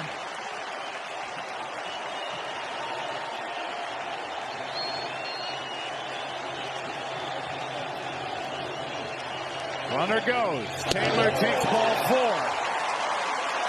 Now here's the challenge for Dave Roberts. Do you pitch run for Grandal at second? It looks like that's exactly what he's going to do, having Barnes be able to go player for player and a little more speed and then go right into the catcher spot. So Grandal, who drew out the 2-out walk, is lifted for the pinch runner, and now the winning run is represented by Austin Barnes at second. 2 out, and Brian Dozier, who was picked up from the Twins in season, is the man at the plate. Another switch in the outfield as J.D. Martinez goes from left to right. That's Jackie Bradley Jr. He goes from center to left, and Mookie Betts goes from right to center. Kimbrell in these situations sometimes will start the hitter off with that power breaking ball, especially with a runner on second. Good fastball hitter in Dozier. Ball 1. Been a little erratic with his fastball. Command-wise. You didn't see that the last couple times out. Dozier, after getting picked up by the Dodgers, hit only 182. 0 for 4 in this World Series so far. But he was bothered by a knee injury after the trade. This guy can hit. A 1-0 on the outside corner, a good pitch.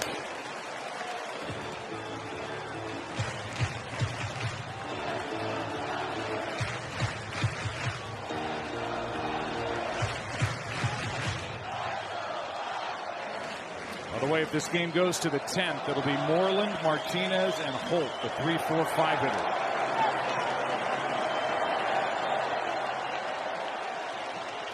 Dozier 0 for 2 lifetime against Kimbrel. Takes the ball. 2-1.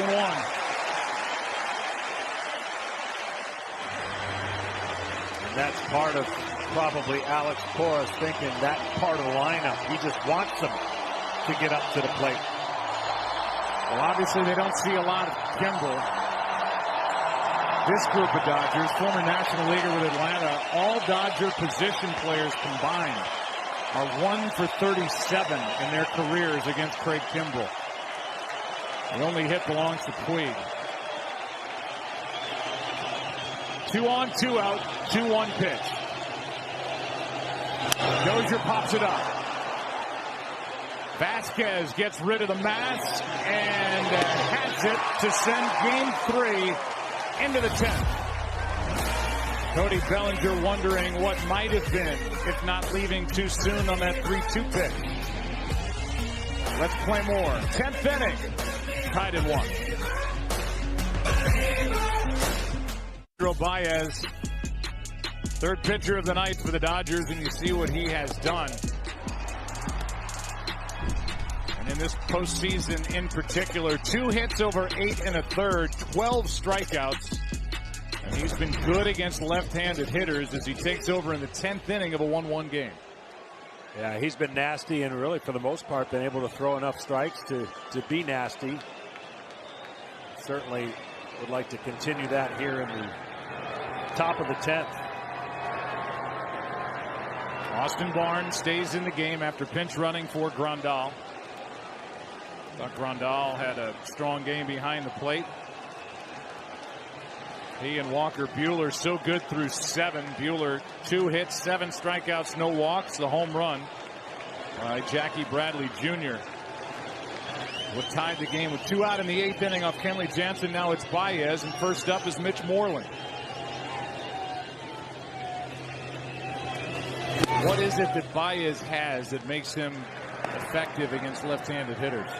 Tremendous split finger action that you can't really pick up. His slider is really good, and of course his fastball gets on the hitter just as equally fast. But it's that deception of when you think you're getting a fastball on the bottom drops out of that split finger change, if you will. Barnes flashes the signs. Here comes a 1-0 pitch. Right there, that's the pitch. So right when you get geared up for a fastball, you get that pitch, and for a left-hander, it's the greatest equalizer. You know, right-handed pitchers to right-handed hitters, you usually have that slider, but he'll split the fingers on that grip and give it more of a, call it Fosh changeup split combination. That is hit in the air to right. Puig to his left. 1 away. And the Boston Red Sox are asking for more production out of their terrific first-year outfielder DH, J.D. Martinez, who was 0 for 3 tonight, but who hit 43 home runs and drove home 130 during the regular season. You know, and only he knows what his ankle situation is, but he did a great job in the outfield, what limited play that he had with action.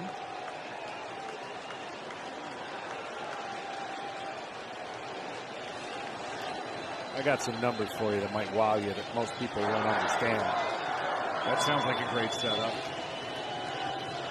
I might have oversold it a little, but I'm going to give them to you anyways. There's Martinez with strike 1. So as an outfielder for the Red Sox this year, he hit .384 with 16 home runs. And as the DH, he hit .297, still obviously really good, with 27 home runs. But many people might just forget that he played 57 games as an outfielder. And he was part of a playoff team a year ago when he was picked up by Arizona. Here's the 0-1. I saw an eyebrow raise. Was that enough to wow you? Oh, that's good. Good stuff. You are a numbers guy. I'll tell you what, I'm a numbers guy. My score sheet only has 10 innings on it, so I don't know what to do after that. Then I will be relying on yours goes to what? 15. Okay. Here comes a 1-1. Martinez checked his swing on a pitch inside, 2-1. Well, the Red Sox got the 2-out home run in the 8th to tie it. They lead 2-0, and they've got the guy at the plate to try to put him on top for the first time in Game 3.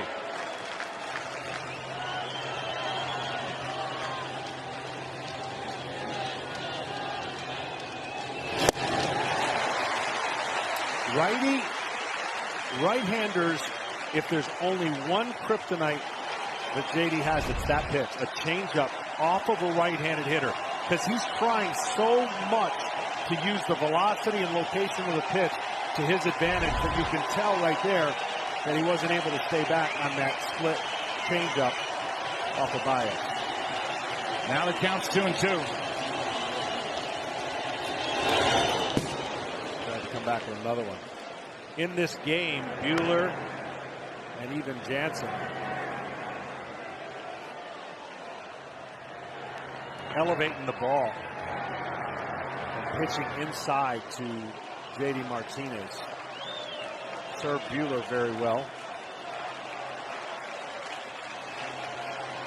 That was when Grandal was behind the plate catching. Now it's Barnes. Here comes a 3-2.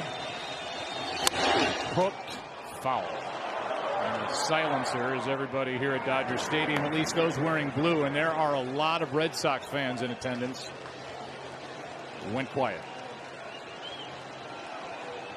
That guy with mixed emotions. Red Sox jersey, Dodgers rally call.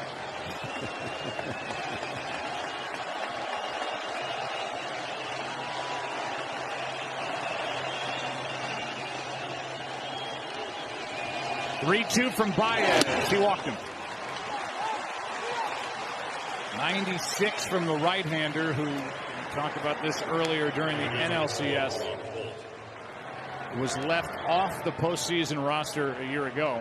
Now we'll have a pinch runner, as Ian Kinsler will come off the bench and run for Martinez here in the 10th inning.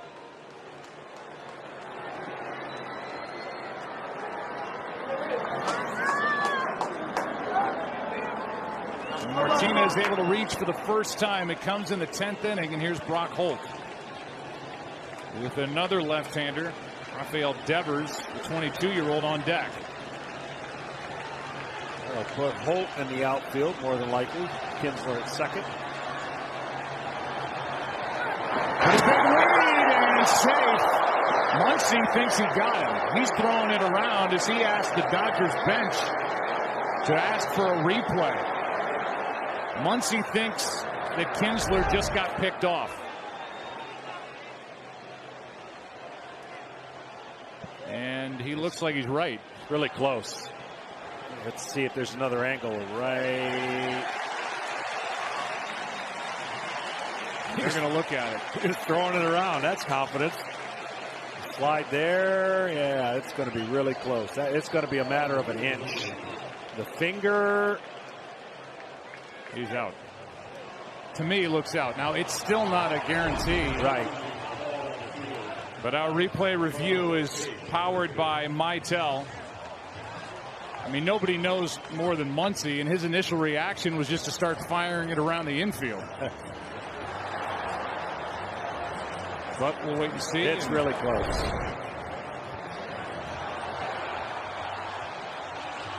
Remember, the call on the field is safe, so there has to be definitive evidence to overturn it. You guys had one in the football game last night that confused the heck out of me. I thought there's no way that was going to be ruled a forward pass. That's why Mike Pereira is worth his weight in gold. But I don't think he agreed with that call. I mean, it's not infallible. replay. But when you do it in real-time speed,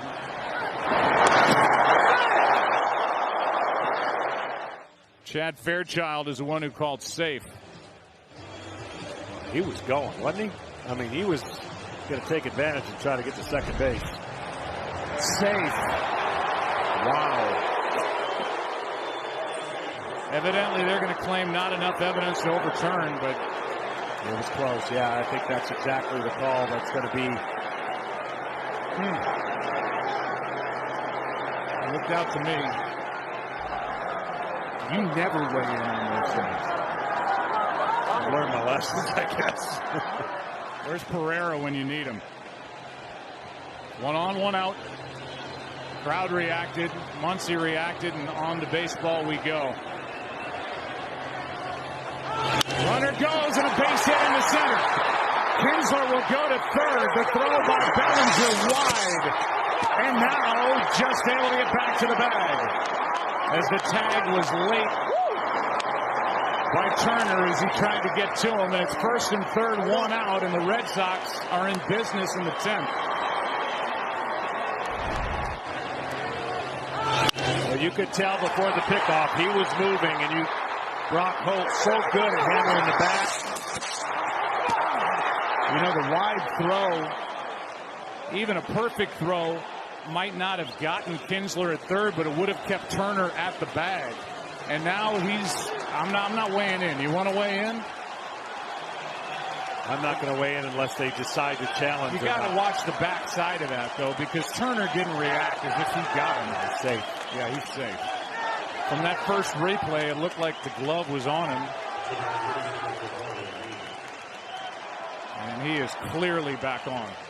Well, now with Nunez at the plate, so many different options that come into play. Pressure on the infield and how they're going to play it. As Nunez comes to the plate, big base hit by Brock Holt. And a guy who comes up with those so often for the Red Sox, their super sub. And it'll be Eduardo Nunez to try to put Boston on top. He had the big moment in game 1. He took a 1-run game and deposited a pinch hit 3-run home run over the monster in left and made it a 4-run game, and that's how it ended. StatCast AI, powered by Amazon Web Services. Well, that pickoff at first is going to be talked about. There's no doubt about that.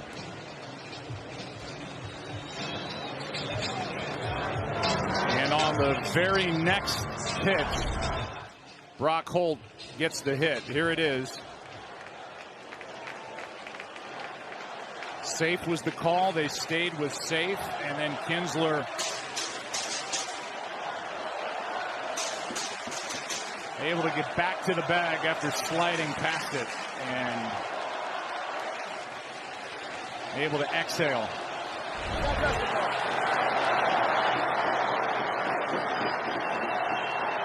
Now it's Holt at first, Kinsler at third, 1 out, and a check on the runner. Devers being lifted for the pinch hitter, and that just shows you what Alex Cora and these Red Sox think about Pedro Baez against the left-handed hitters. Well, in the National League and National League style, especially even Joe Madden and the Cubs, the undefensible play of the bunt, read the runner reads, and you bunt towards first base. I don't think that'll be a play here the Red Sox use. There's the ball up and in. But basically what you're doing is, as the hitter, you square around the third base runner. The runner at third base reads it, and there's a triangle where you can't defend that play. Defensively, you cannot execute. The other side of it is the Dodger infielders are all pulled in.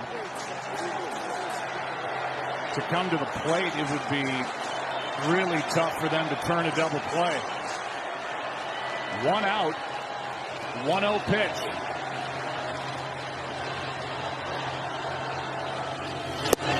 On the outside corner, a ball and a strike. The Red Sox trying to grab a stranglehold on this World Series. Up 2-0. Tie game, top of the 10th. With Maeda, the right-hander, and Alexander, the left-hander, getting loose.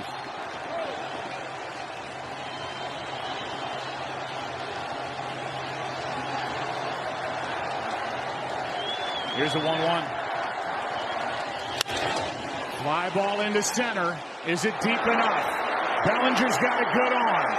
Kinsler tags. Here's the throw home. Kinsler out.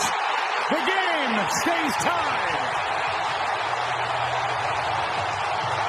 What a throw by Bellinger to keep it 1-1.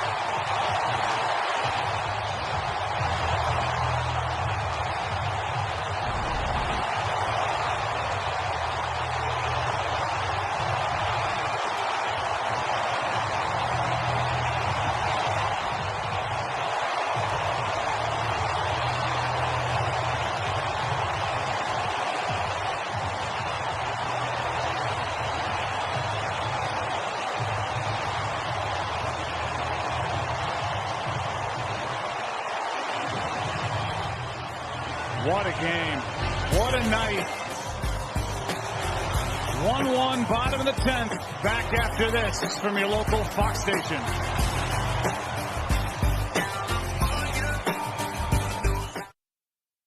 The first time Cody Bellinger has started a double play from the outfield in the regular season or the postseason. And that throw to the plate, and he didn't rush it. On the fly, the tag by Barnes, who had just taken over behind the plate. And this game is still tied. Remember, as you look at the defensive changes, as Brock Holt, his versatility shows here. Nunez, who just flied that ball to center to start that double play at third. Holt in left and Ian Kinsler at second. What a trip around the bases for Ian Kinsler. Yeah, he almost got picked off.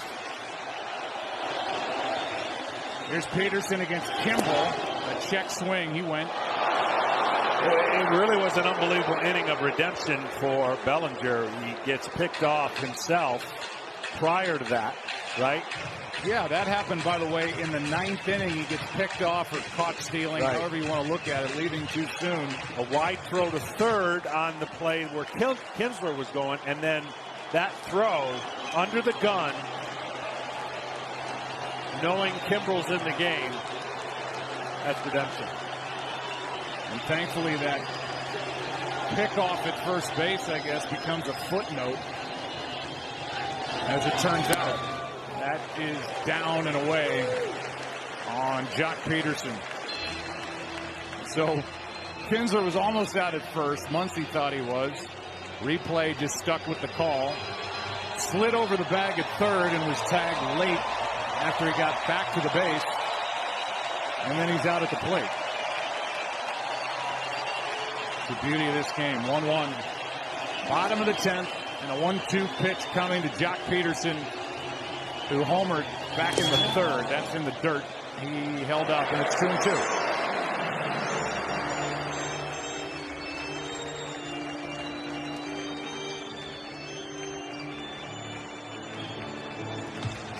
Peterson.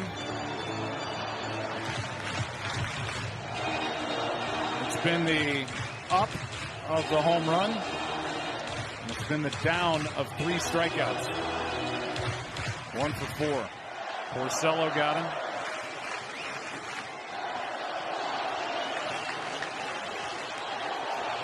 Rodriguez got him. And then Barnes, that's hammered foul, and goodness. Hopefully everybody's okay over there.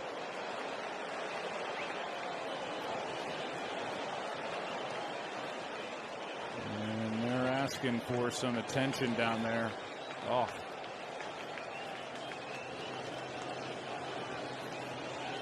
And now the game is stopped as Peterson is way out of the box.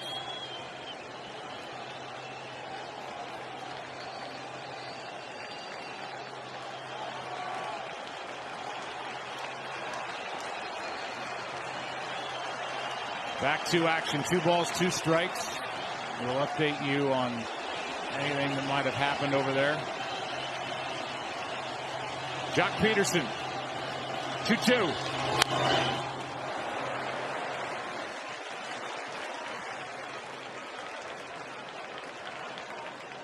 Seeing that breaking ball a little more often now in this at bat. So aggressive early, couldn't stop his swing. A couple of them.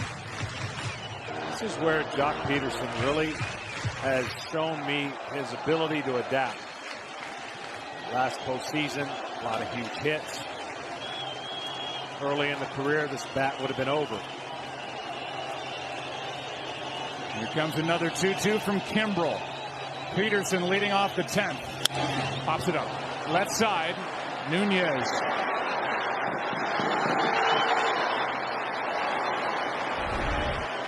How about some redemption for Bellinger in the bottom of the 9th? This for out number 2 when he left on a 3-2 pitch too early. Got caught in a rundown, tagged out by Holt. But this, a moment ago, to keep it tied 1-1. Yeah, first baseman that's out there playing the outfield. And he got the ball in the air. And Barnes did the rest.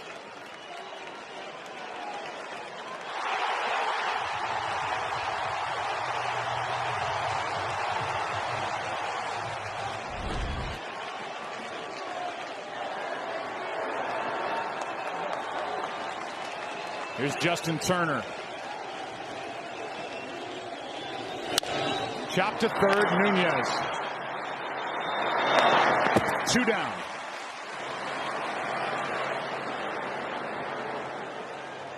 And the batter will be Max Muncy with 2 out, nobody on. And a tie game, bottom of the 10th. Dodgers have played 1 long extra inning game, and that was game number 4 of the NLCS. That was tied 1-1, but they won in the 13th inning.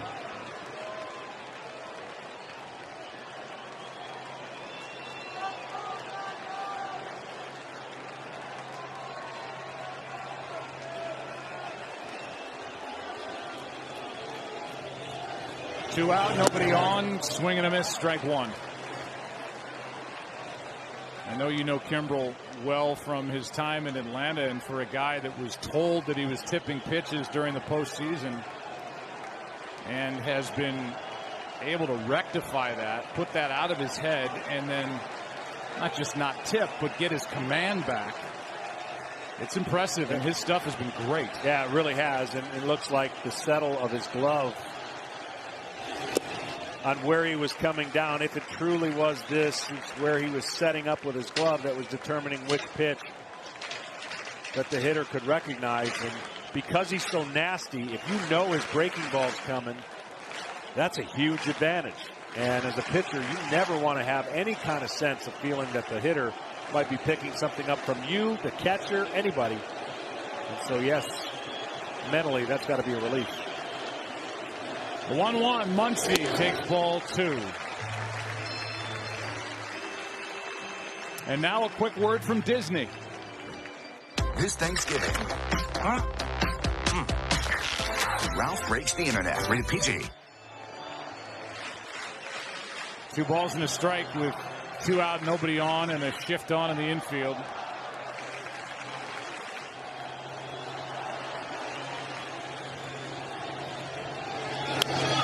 Foul back here and right under the booth, 2-2. If this game goes to the 11th, it'll be the bottom part of the order. Bradley, Vasquez, and then the pitcher's spot. So they won't likely push Kimbrel any deeper into this game. He relieved last inning, got the final out. Here's his 2-2 to Muncy. Full count. Machado next.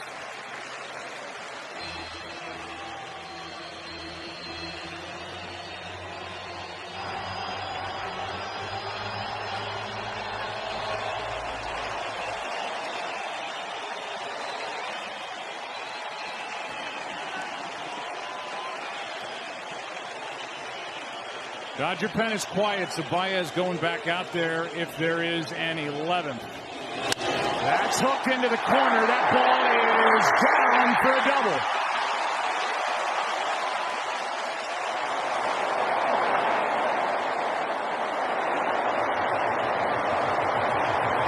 And that opens up first base, as Alex Cora will get to do what he wishes with Machado walking in. Here's the double. The breaking ball stayed up this time, and Muncy stayed on it. Swinging over the top of it early, and he got one up there, and there's the double down the line. I find it ironic. The conditions were not ideal in the first two games. We saw a lot of offense. These conditions. And we're really seeing tremendous pitching, I guess, in a 1-1 game with only 12 hits. Machado has seen Kimbrel plenty. 0 for 8 with those 3 strikeouts. First base is open.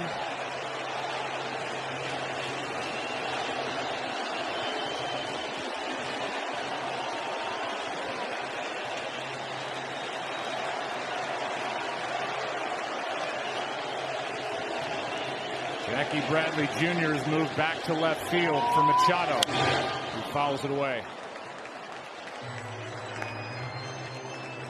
So another outfield switch. He wants his better defender in left with a right-handed pull hitting of Machado. So it's Bradley in left, Betts in center, and Holt in right. Not to mention on a base hit to left, you got a cannon in Bradley. If there happens to be a base hit and a play at the plate. Muncy the runner. 2 out. 0-2. Tell you what, they've done a nice job, have the Red Sox even attacking Manny Machado up in the zone.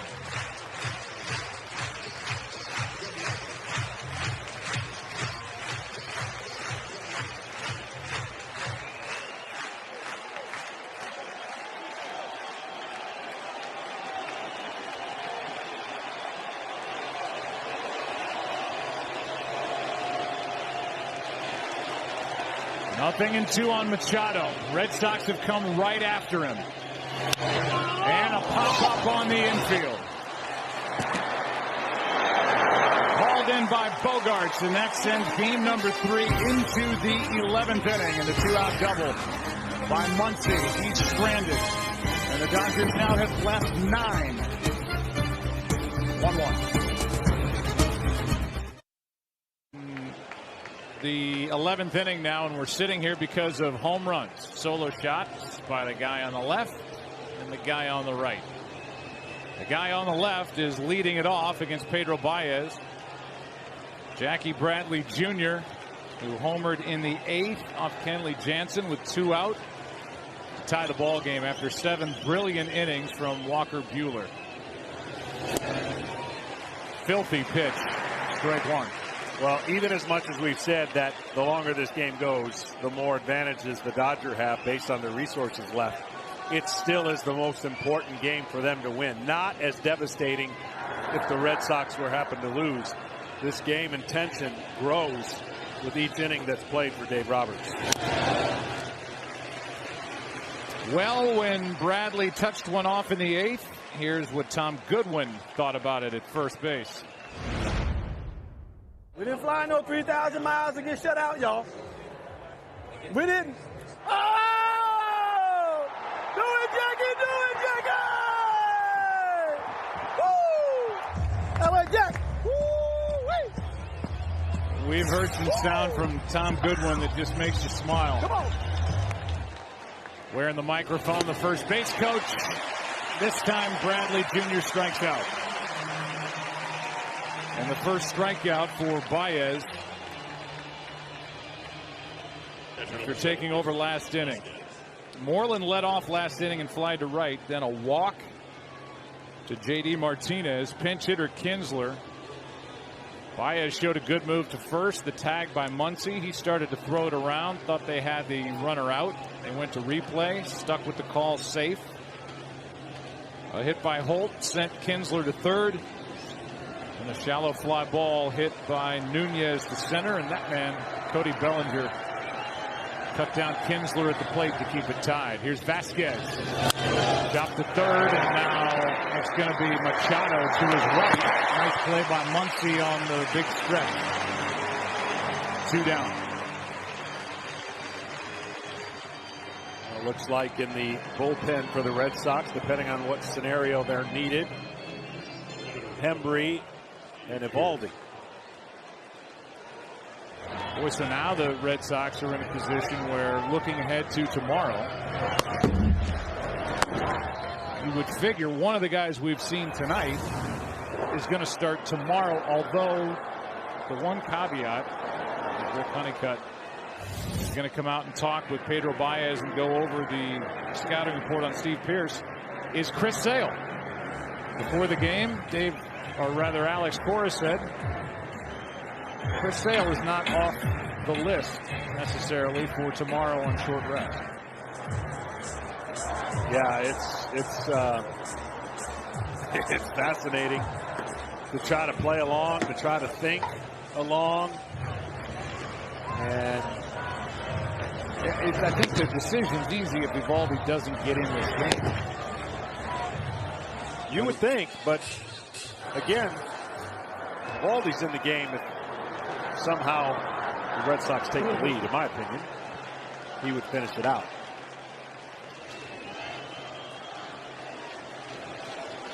Those will be questions asked after the game of Alex Cora.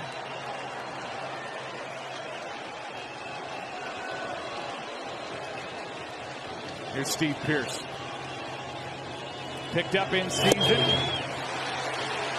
He swings and misses. He has been with every team in the AL East, and now he's playing for the team he grew up loving, the Boston Red Sox. His dad was a Red Sox fan. He became a Red Sox fan. He could have a huge moment here in the 11th. With 2 out, nobody on. That's upstairs at 97. A ball and a strike.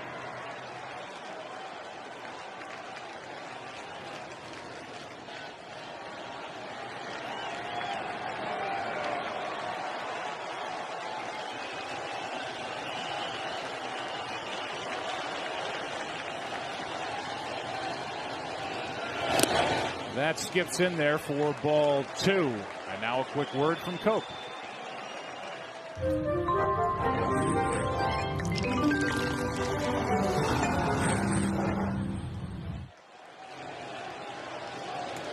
The reserves, both on the bench and in the bullpen, are dwindling for Alex Cora. His bench now has only Sandy Leon. One of 3 catchers on this active roster. Here's a 2-1, 2-2. Big slider behind an account. Pearce thinking that might have been a fastball where he could launch, but the slider to the outside part of the plate. Baez trying to go 2 shutout innings here in game 3.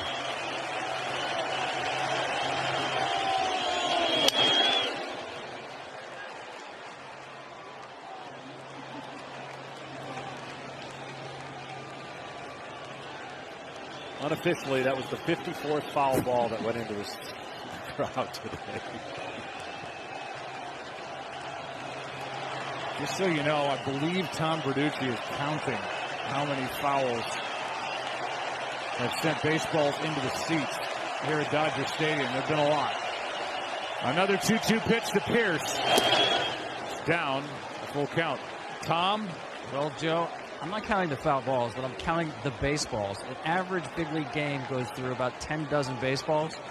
We've gone through 20 dozen baseballs tonight. It's a lot of souvenirs. And remember, the most important souvenir was the one from Jackie Bradley Jr. Started this game for defensive purposes. Tied the game with the long ball. Yep. 2 souvenirs counted for more than just a strike. And off the bat of Peterson. 1 from Bradley, and that's down and in for a 2-out walk. And you go back to the theme of Two-out action for this Boston Red Sox team as Pierce is on to keep the top of the 11th inning alive and bring in Mookie Betts. Wow, big take on a 3-2 pitch. That was a great pitch to entice the hitter to swing, and you could tell Baez, knowing who was coming up next, would have loved to run off the mound. Well, the Red Sox would want nobody at the plate other than the guy who's ready to go. Mookie Betts. At the end of an incredible regular season, where he hit 32 home runs, hit 346 to lead the league. Here he is. And he gets under it into center. Bellinger, who will lead off in the bottom of the inning, has it. And two shutout frames for Baez, thanks in part to Bellinger. Tied 1-1. Waving down there below. In straightaway center field, they'll roll that set out to the field at some point. When this thing ends, it's the bottom of the 11th, a 1-1 game, and Heath Hembree is into the game.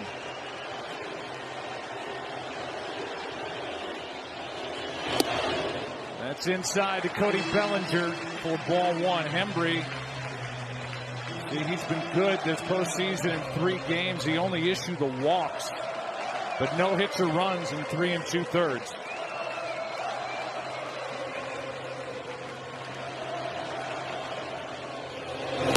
That's a strike.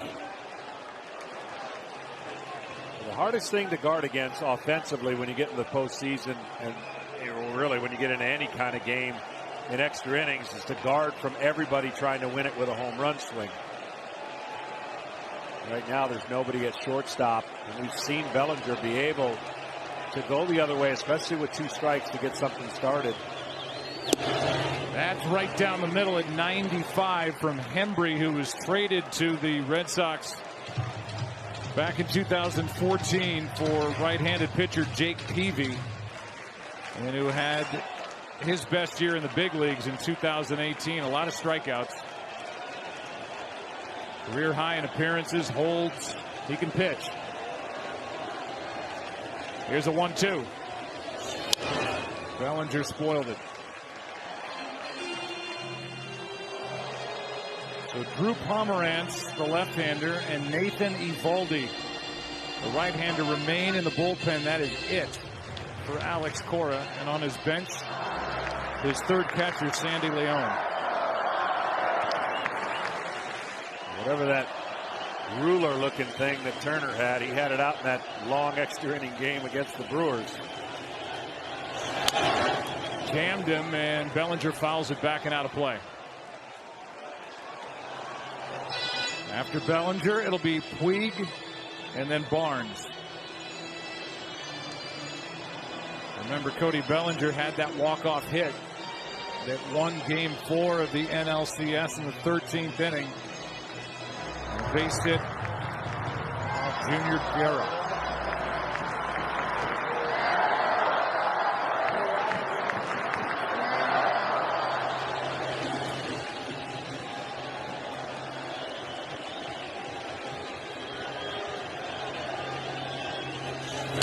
Two and two.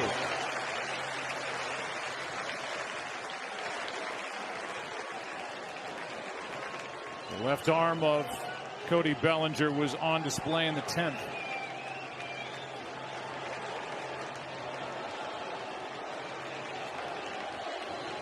Now it's the right arm of Heath Hembree trying to get the ball past him with a 2-2. He checked his swing, full count.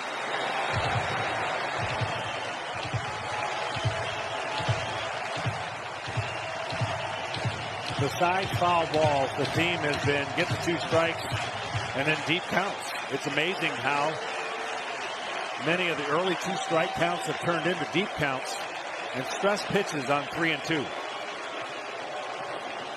8th pitcher of the night for the Red Sox. Bellinger grounds to the right side. Little toss by Kinsler, one away. The batter will be Puig. So we look ahead to tomorrow, and we talk college football. Number 20, Wisconsin takes on Northwestern, and Kyler Murray and number 8, Oklahoma battle K-State. College football doubleheader kicks off tomorrow at 11:30 Eastern on Fox, or watch anywhere on the Fox Sports app. Here's Puig.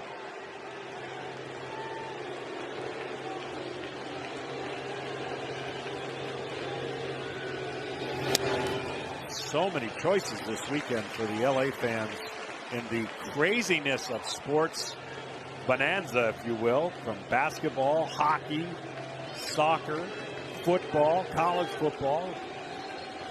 A lot of choices. Oh, yeah, World Series. In baseball, the Dodgers trying to make sure there's a game on Sunday. Good rip by Puig. And he looks at his bat like it just failed him. Gives it a kiss, makes up with it. As the count evens 1-1. What are you doing to me?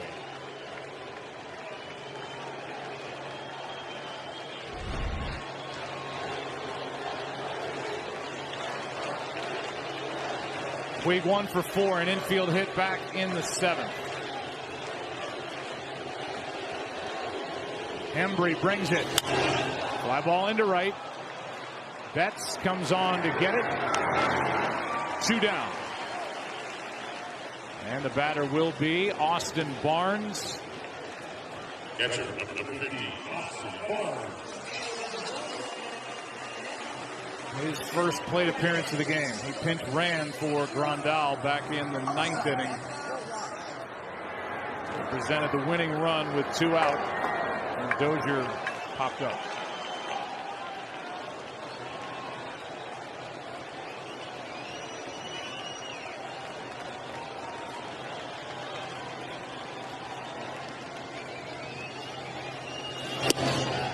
Ball 1 outside at 94 from Hembree. If we go to the 12th, Bogarts, Moreland, Kinsler.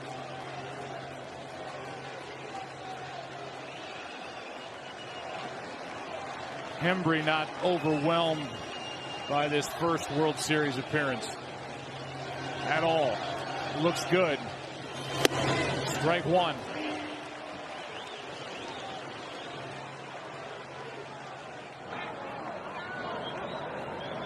Ryan Madsen looking for redemption of his own.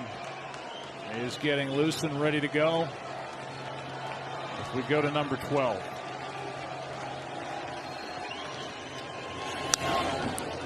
Good swing in 95, belt high. Strike 2. Well, Madsen will still have stress on him, but not like he's had on him when he got into the games with the bases loaded. He'll at least inherit a clean inning, it looks like. And certainly that'll be a lot more freeing than no room for error, which was kind of a tough situation for him to come into, and unfortunately just didn't get it done. Especially for a guy who obviously likes to work from the windup. Yeah. 2-2.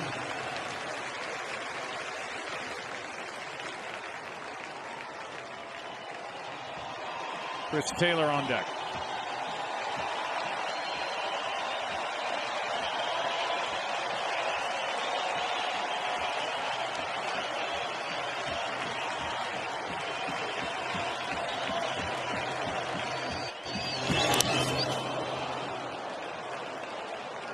Still 2-2. Did that bounce and he got the foul ball? It looked crazy. And Vasquez is looking at his dugout, the catcher, like, what just happened? It was called by Barrett immediately. It did bounce, and it did hit off the bat of Austin Barnes. Wow. And between the legs.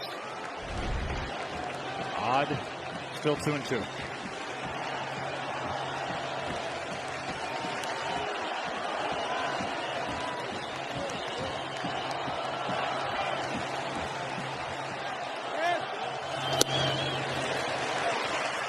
Full count. Barnes hit only .205 during the regular season. He was the primary catcher a year ago at this time during the World Series between the Dodgers and the Astros. Didn't start tonight. Yasmani Grandal did. 3-2.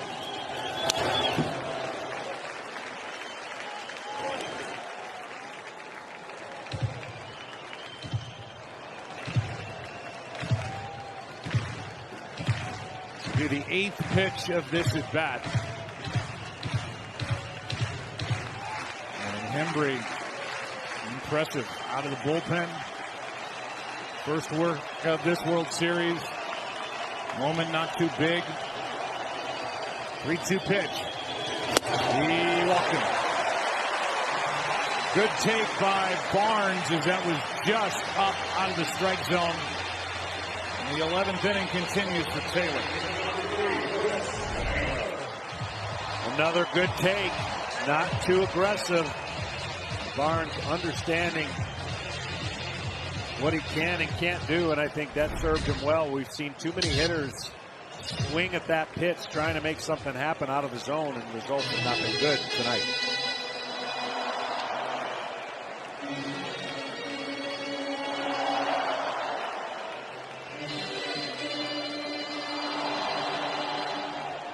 Runs tonight have scored on solo home runs. Dodgers have had a tough time manufacturing a run. 2 out, runner on, ball 1, as Vasquez at the end of a long night had to reach for that. Hembree has a unique way of throwing the baseball. He kind of gets sometimes underneath it, but he's got that funky angle at which he throws his slider and fastball. Still getting underneath some of them with tremendous velocity.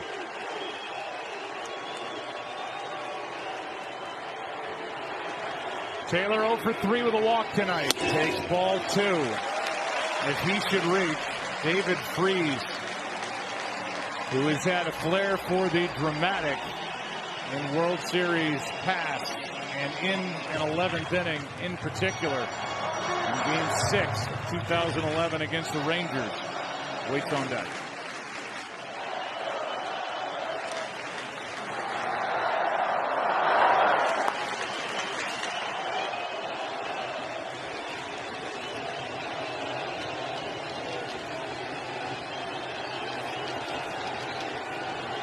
Taylor's looking for a pitch on 2-0, and he fouls it straight back.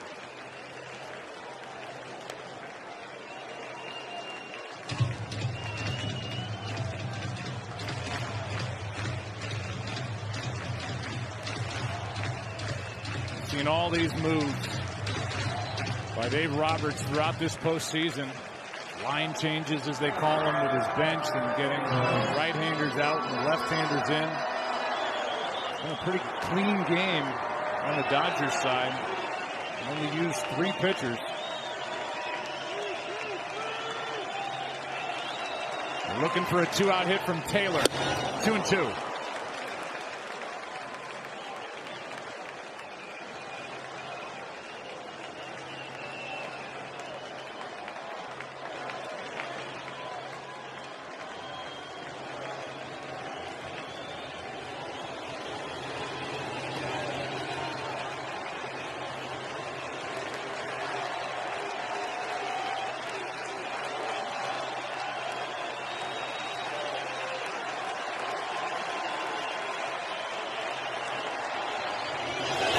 Full count. And that means Barnes, who can run, will get a head start at first base. I feel like you said that a lot tonight. Full count. I have. And the whole 2-out, runners on, get a head start. Yeah, that's been on repeat.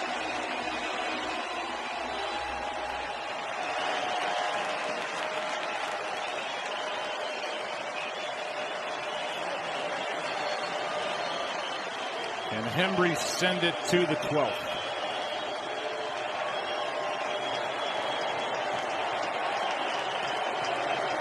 Time called by Vasquez.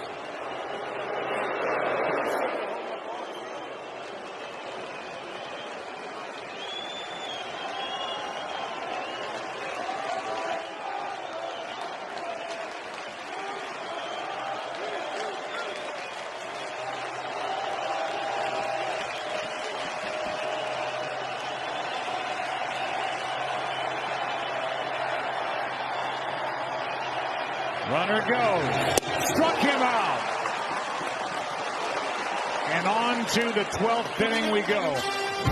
A scoreless frame put up by Heath Hembree. Still tied 1-1.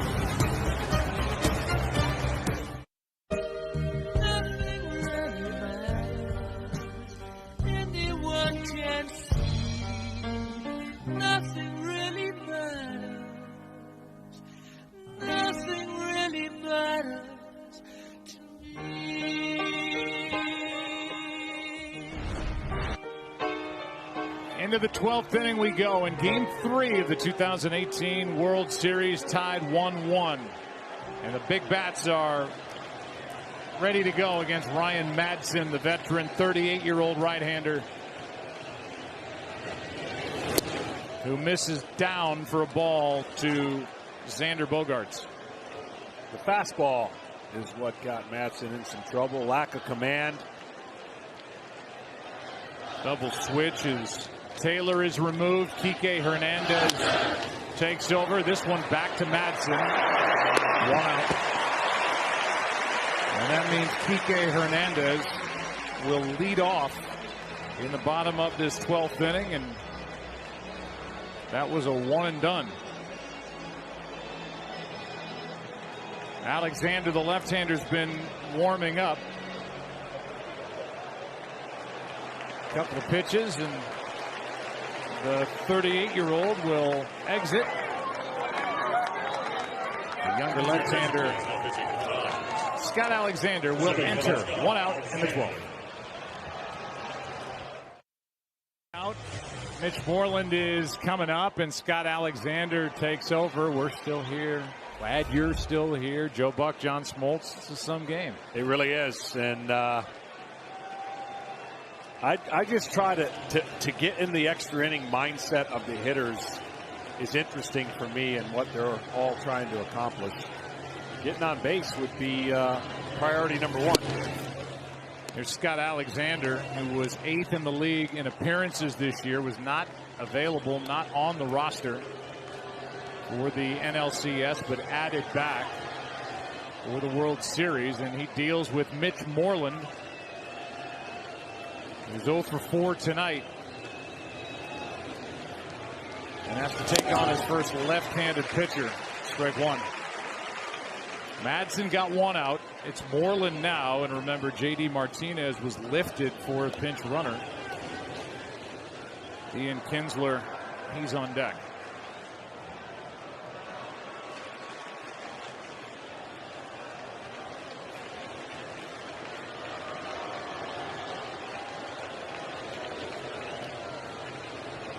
The 1-1. Big swing and a miss at 93 from Alexander. 1-2. Moreland has that unique, looks like step away swing. He's opening up, hoping to get the ball in the area he likes it. That ball was nasty down. And against left-handers, typically upstairs, gives him fits as well.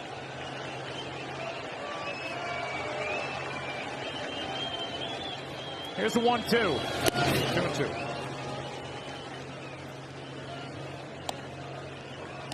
And more baseballs for the home plate umpire and crew chief Ted Barrett. And more activity for the Red Sox with Nathan Eovaldi representing one of 2 remaining pitchers for Alex Cora. The other, Drew Pomeranz, the lefty.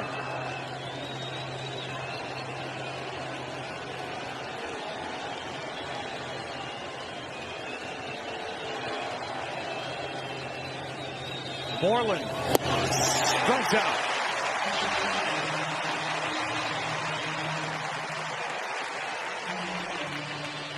And at this point, that's why Dave Roberts knows the longer he can extend this game, the more options he takes away, possibly from Alex Cora regarding tomorrow. And as you mentioned, only 2 pitchers left for tonight that we know of.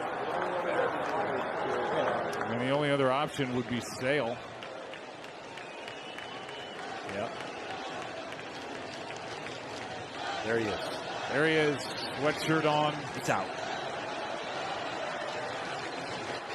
Here's Kinsler. Alexander misses with ball one. Scott came from Kansas City in a 3-team trade over the offseason. Dave Roberts can play the matchup game here in the 12th inning because of the strong start by Walker Buehler. He ate up 7 innings, 2 innings by Jansen, 2 by Baez. So Roberts has the luxury to use 2 here in the 12th. Nobody on, 2 out, 2-0 pitch, back to Alexander. Who's going to break through?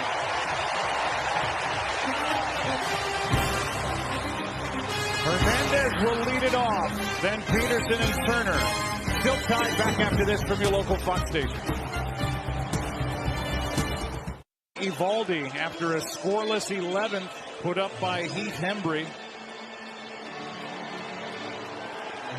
Alex Cora uses the last man on his bench, and that's Sandy Leon to do the catching. As Cora tries to build in some space before an Eovaldi at bat. If we get there in the 13th or whenever. Yeah, I would think this is his game the rest of the way. Vasquez moves from catcher to first base. And Moreland is taken out of the ball game. That's where the pitcher will bat. Number 3. Here's Kike Hernandez. Eovaldi has been sensational in the postseason. His stuff is electric.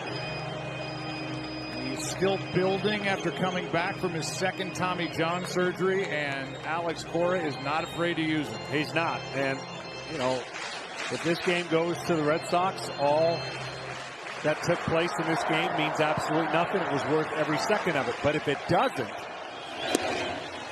that's when you start looking at a conventional loss might have been better than a long, expensive loss. This could be an expensive loss. They have a lot of resources and weapons to go to, but at least to this point, they're in the game and have a chance still to win it. Eovaldi can get it done. Hernandez 2-2. Tom Bertucci, you know, it remains to be seen who's going to pitch tomorrow as a starter. Looks like a bullpen day, and again, Alex Cora doesn't care, especially if they win. Well, you remember, Joe, it was hours ago before this game, he told us, you know, he manages to win a game and doesn't worry about tomorrow. But tomorrow is starting to come into play here. That's hooked foul. I think John was right, that this started out as Dave Roberts telling us it's a must-win game for the Dodgers.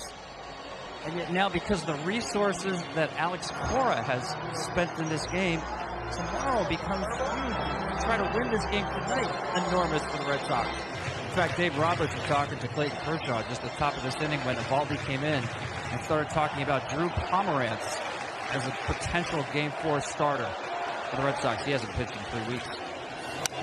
Hernandez fouls it away, and again, just to throw it out there, Chris Sale's name was brought up by Alex Cora. Not off the board doesn't mean he would use him tomorrow. He would be scheduled for a Game 5 if there is one. The only guy left down there is Pomerantz. He doesn't look too concerned about getting in the game anytime soon. I would think Eovaldi's got this for the rest of the way. Going the other way, and that's Vasquez who has to feed Eovaldi, and the guy who started the game behind the plate at the end of a long night makes a nice play. Sure did make a nice play. This is his first ever appearance at first base. Backed up and then fed Eovaldi perfectly to the base, 1 out. Well, you know his hands are good as a catcher. He's got the ability to use that as a weapon, but he's looking over to the bench going, see, got this. 1 out. The Red Sox in this Game 3 have tied the records for players used, 23, and pitchers used, 9 in a World Series game.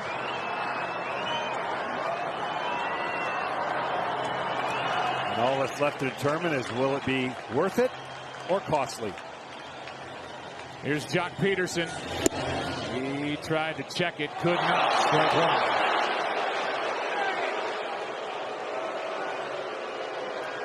This is already the longest World Series game in terms of innings at Dodger Stadium.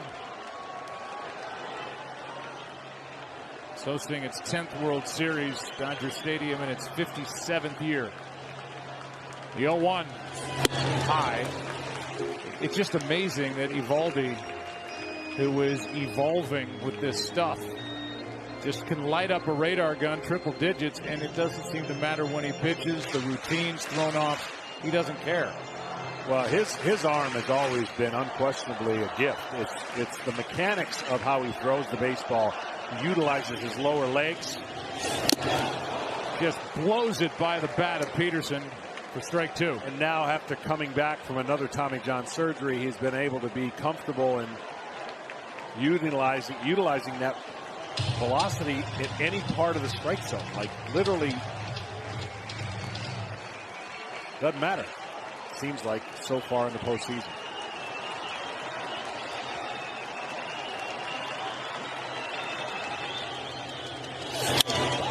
Peterson skies one into center. Jackie Bradley Jr. without number 2. And Justin Turner will be the hitter. The Dodgers and the Red Sox longest World Series game by innings came 102 years ago. You've heard so much talk coming into this World Series about the Brooklyn Robins. They went to the Dodgers till 1932. Taking on the Boston Red Sox, and that was the 14-inning game. Boston won 2-1 when Babe Ruth threw a 14-inning complete game. We're in the 12th with 2 out. Strike one on Justin Turner.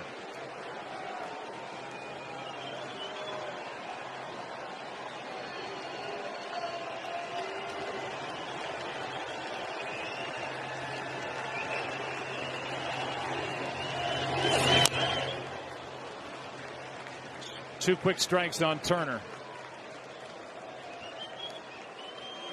So some more World Series facts. Red Sox and Dodgers. That one on the top. Last 13 innings were shut out by Babe Ruth. The Carlton Fisk game. 1975 Game 6. The series obviously didn't have a happy ending for Boston. That moment unforgettable. Dodgers 1977 Game 1, that's high. And now the Red Sox and Dodgers playing in the 12th inning here in Game 3 of 2018.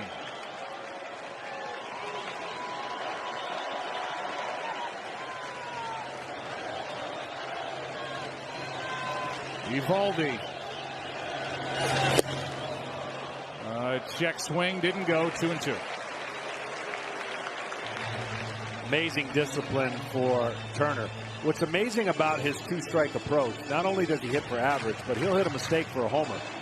If you get it in that down and in kind of scenario, he can throw the bat, barrel the bat right there with that leg kick that he uses for timing. You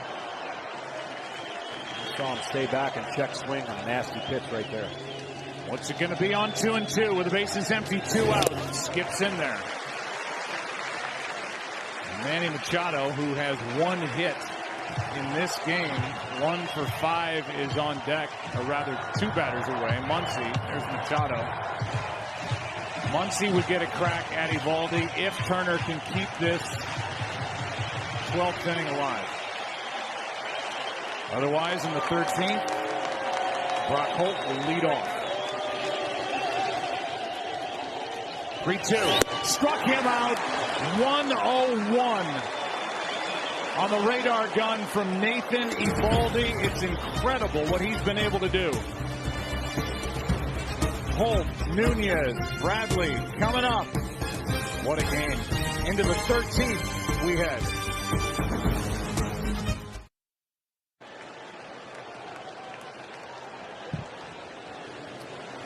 Did you think we'd be playing 13 innings in Game 3 when you woke up this morning? What a game. 1-1. Brock Holt takes a strike, and it's been a pitching clinic. Buehler, Porcello, a good start. Didn't get through 5, but allowed only 1 run on 3 hits. Struck out 5, walked 1. Red Sox have used 9 pitchers tonight. Alexander finished off the top of the 12th, and he's 0-2 on Brock Holt, starting the 13th. Holt 1 for 4. He singled back in the 10th. He got the base hit up the middle off Baez that sent Kinsler to third, and then Kinsler out at the plate on that throw by Bellinger to end the inning. Outside, ball 1. In the bottom of the inning for the Dodgers, Muncy, Machado, Bellinger. Dylan Floro, the right-hander, gets loose.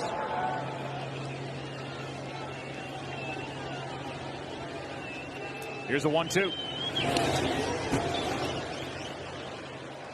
0-2-2-2. What are the chances it goes to 3-2? We've seen it a lot tonight.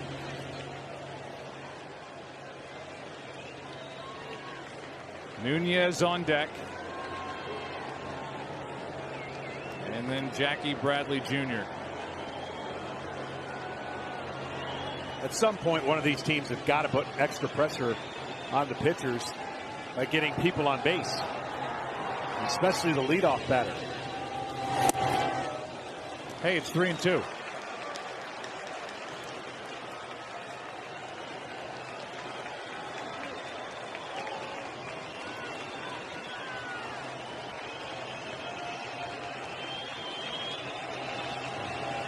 Rick Porcello started this game hours ago. 3-2.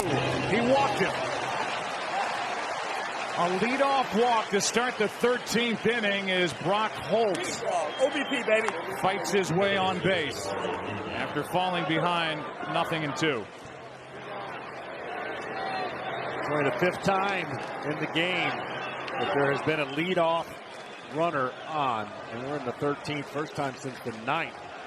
Bellinger. And he was out stealing, leaving too soon for the second out on a 3-2 pitch. Here's Nunez.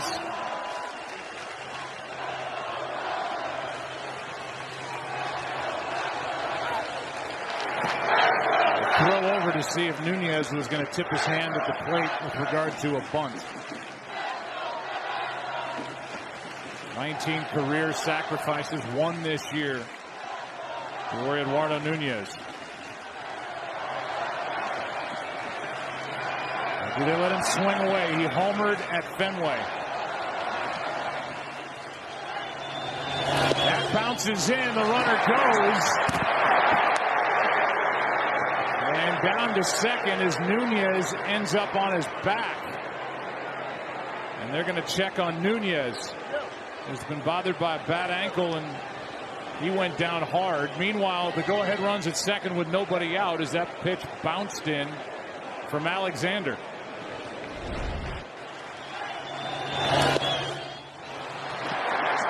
You can see he was just trying to get the ball with Barnes, and you could see that Nunez was trying his best to get out of the way. Great read by the base runner. As soon as this ball was thrown at about 54 feet.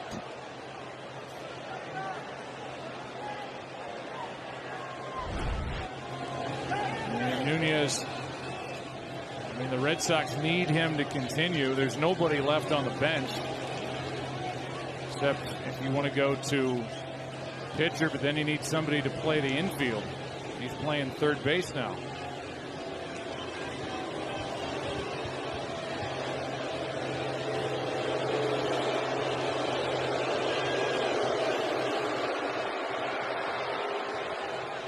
So Alexander had an 0-2 count on Brock Holt, walked him. Holt kind of an odd jump at first. Started, hesitated, and went down to second when that pitch bounced in there. And Nunez says he's okay to continue with a count of 1-0.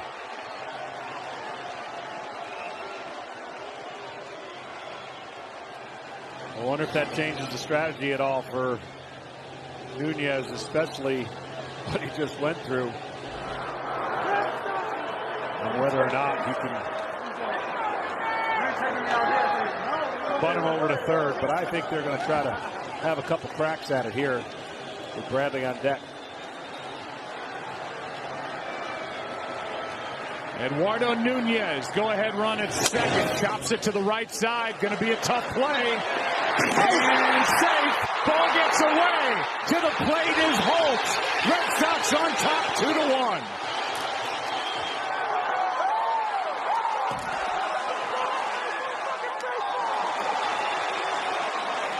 And Nunez on his back again as he had to hustle down the line. That ball was just chopped into that no man's land. And the Red Sox have their first lead of the night. Let's take a look. Yeah, I'm trying to figure out. Muncy didn't read it. And by not reading it, he put a lot of pressure on the second baseman to get over there because Alexander fields it and has it, but has nowhere to go with the bag, with the ball at the bag.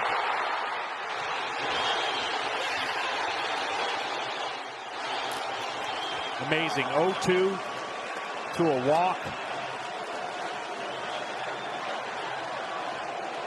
Hernandez just could not corral that toss from Alexander, and Nunez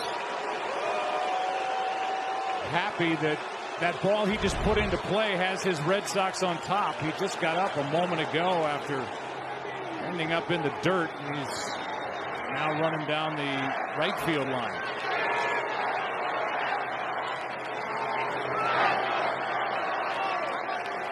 So after all this and all these pitching changes and all these players used, Boston has a 2-1 lead here in the 13th inning, and there's still nobody out. And they have Nathan Eovaldi in the game on the mound for the bottom of the inning.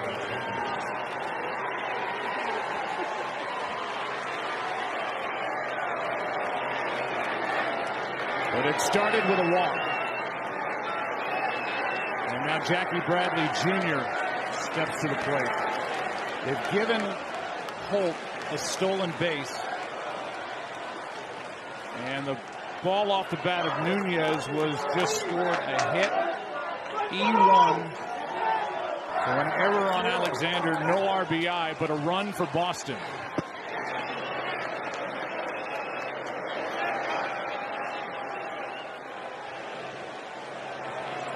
How about Eduardo Nunez?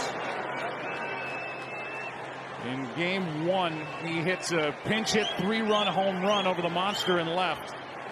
Crushed it. Now this little chopper up the first baseline leads to a run here in the 13th. Well, it's talking about getting a leadoff runner on to create pressure, and that's exactly what happened. The pressure was put on the Dodgers after the walk.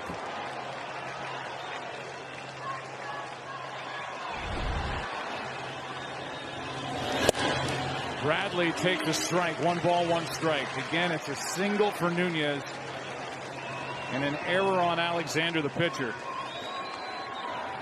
And a run scores for the Red Sox here in the 13th inning. Come on, Jack.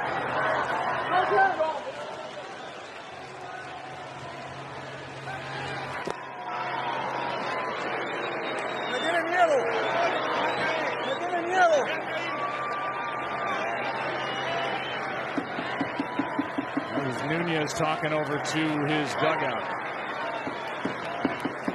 As Alexander checked on him. On deck is Vasquez. Here's a 1-1. Into left center field. Bellinger is back to grab it. And Nunez hustles back to back. And that'll be it for Alexander, with Vasquez coming up. And Dylan Floro ready in the bullpen.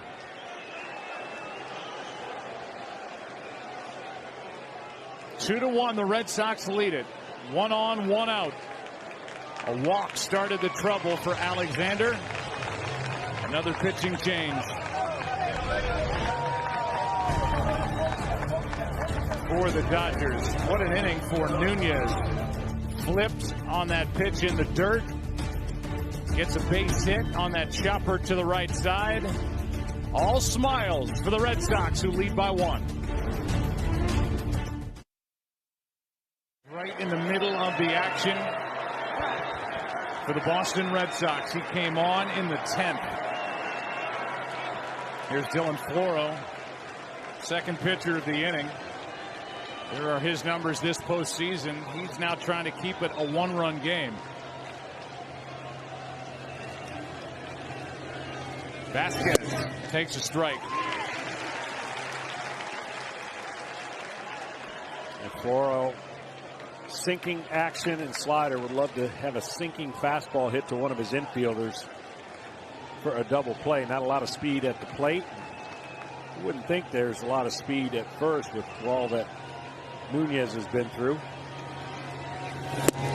That is down in the inning. A walk, a steal, an infield hit, an error, and a run, most importantly. And after all these moves, Alex Cora has what he wants. He's got a lead,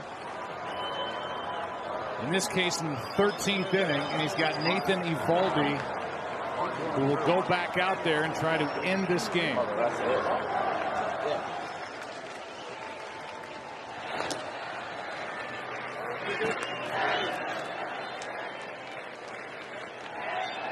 Vasquez 1 for 4. On deck is Leon.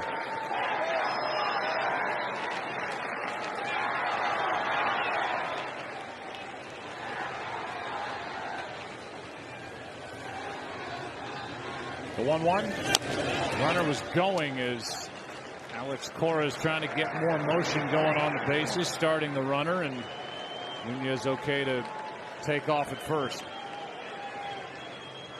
In the bottom of this 13th inning, Max Muncy, Manny Machado, and Cody Bellinger.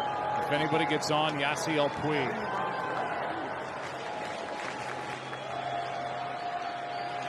With Nathan Eovaldi, the pitcher of record now for Boston.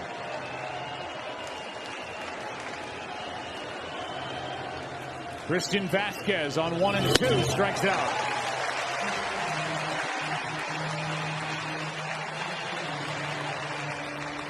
This was during the pitching change when Floro came on. And Rick Porcello, tonight's starter. Oh, man. Rick Porcello, tonight's starter, was checking his teeth after getting headbutted with a pumped up Eduardo Nunez.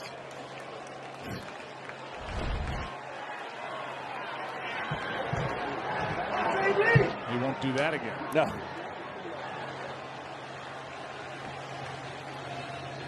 Here's Leon.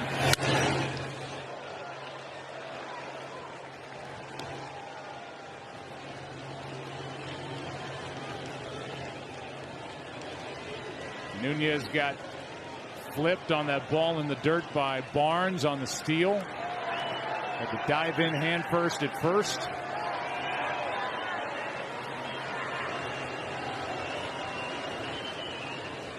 Here comes the 0-1 to Sandy Leon. A ball and a strike. They got to hand it so far to Alex Cora. He created and kept the pressure on the Dodgers with utilizing this game the way he did, because it is all the pressures on the Dodgers. They're down 2-0, and it looked like the way this game was being played, the advantage was going to start being given to the Dodgers with all that was at stake and a win. And they still have the right part of the lineup to come up to muster up 1, possibly 2 runs. And their playoffs mental picture, that's what they're facing right now. Mentally, they're facing like, you can't believe we're in this spot. Down 2-1. And down the Dodgers are 2-0. 2 balls and a strike on Leon. 2-2 from Dylan Floro. 6th pitcher of the night for LA.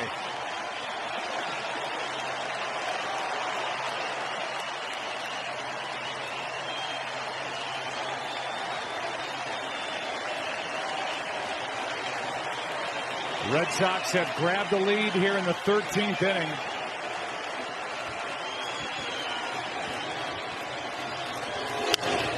Will pop up, long run, and nobody will get there. Outside of the throw, they kind of trickled away at first. The two batters that produced the run, the ball did not leave the infield. A walk, a steal, an infield hit, and an error.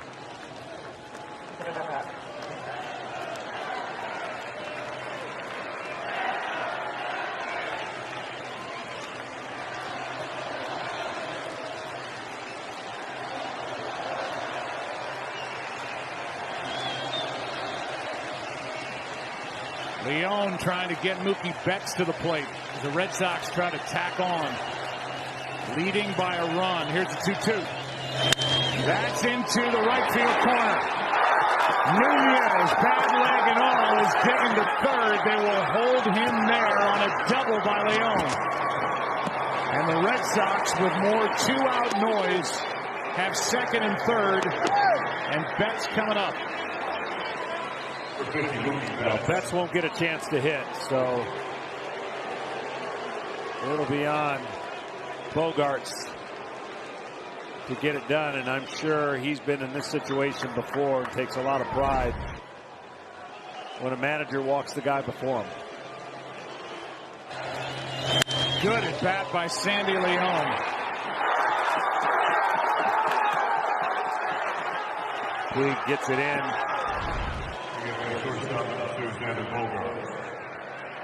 The walk is handed to Betts. That loads the bases. And Leone now has his third hit.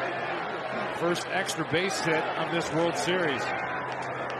He's 3 out of 5.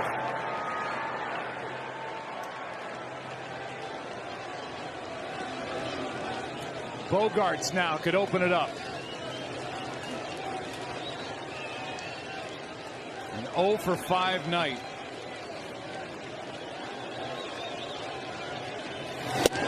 Strike one hits the outside corner. That's a great first pitch with the bases loaded. And all that's on the line here, you know you've got to be really good and get aggressive in the zone if you can early and make that pitch away. Get strike one helps out a lot. Kike Hernandez comes in. Austin Barnes goes out.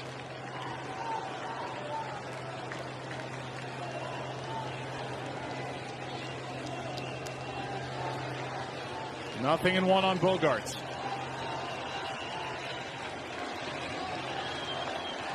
One for 12 in this World Series.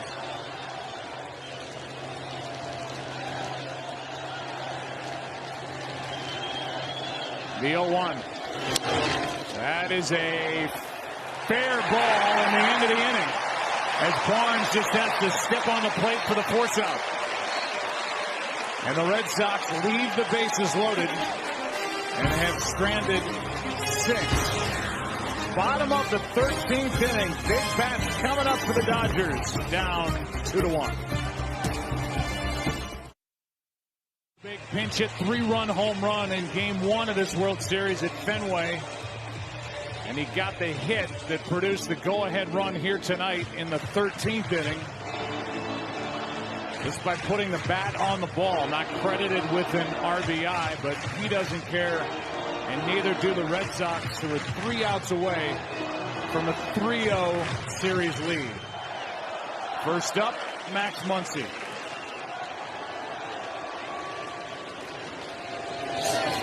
Fooled on the pitch by Eovaldi. It was an earned run that scored in the top of this 13th inning. And the rally started with a walk to Brock Holt.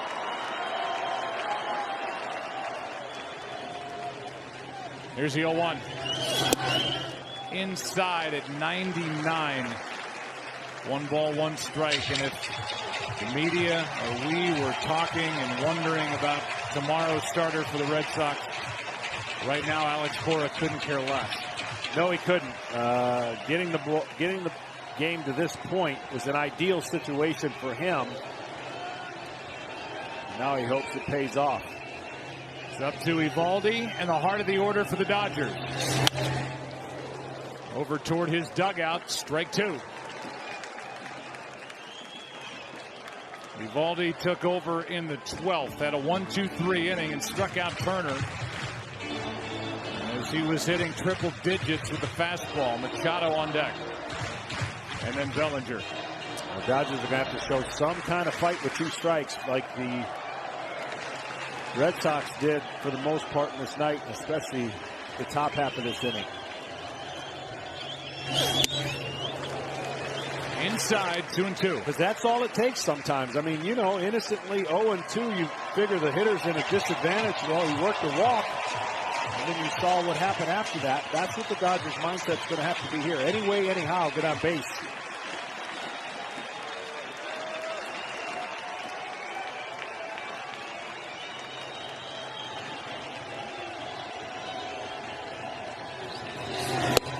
Checked it. Full count. And a good take by Muncy. Great take on a really good pitch that he had been swinging at most of the night. So now you got to tell yourself 3-2. Same old rule. If the pitcher thinks you're aggressive, he's going to throw the same type of pitch.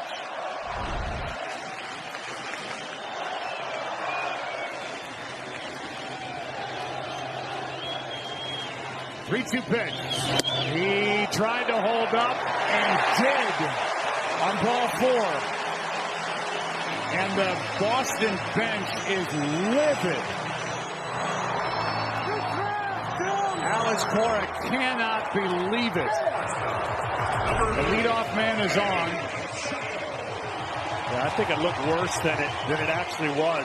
He had a violent move with his elbows, but the barrel of the bat is held behind at an angle that I'm sure you can't see from the first base side. Nonetheless, everybody always wants that call. Well, just like in the top of the inning, the hitter was, in this case, Muncy, behind on the count, worked a walk. Here's Machado. Thought he had homered back in the 6th inning. Watched it. It hit off the wall. Went for a long single.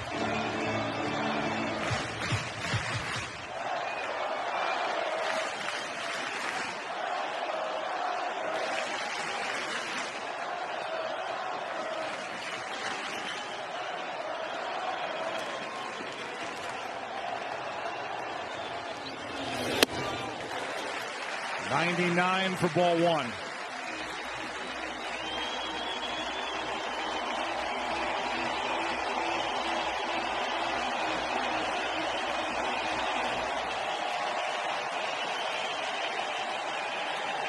Muncy the first to reach against Eovaldi in this World Series.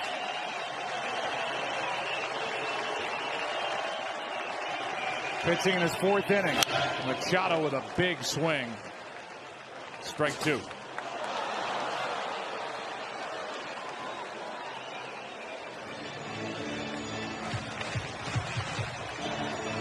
Machado's got to find a way to stay off that high fastball. All in for the season, Machado has hit 40 home runs.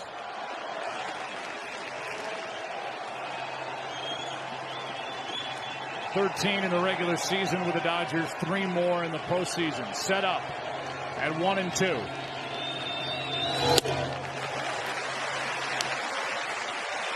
Now 2-2.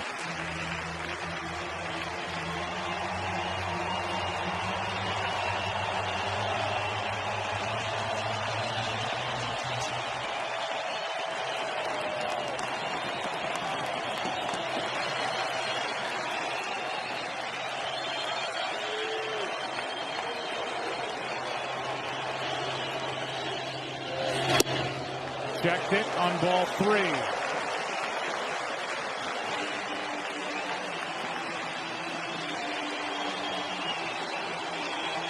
Tough decision here. 3-2.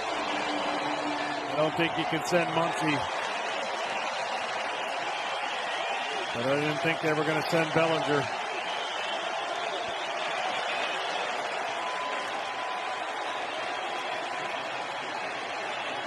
Manny Machado hits it in the air. Brock Holt is there. 1 out. And back to first is Muncy. Machado 1 for 6 in game 3. It'll bring in Cody Bellinger.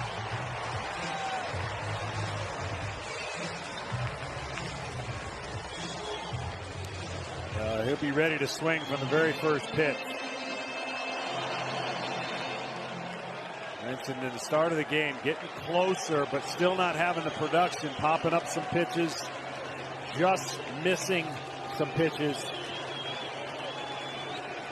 Boy, would he like to time one here. And with this crowd, love to see him time one. Runner at first, 1 out. Bellinger leans back from strike 1.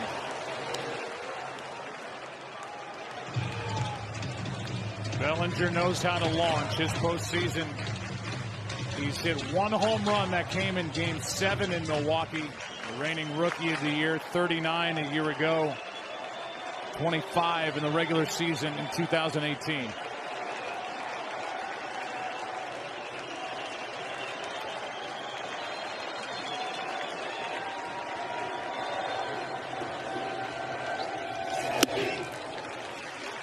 A ball and a strike.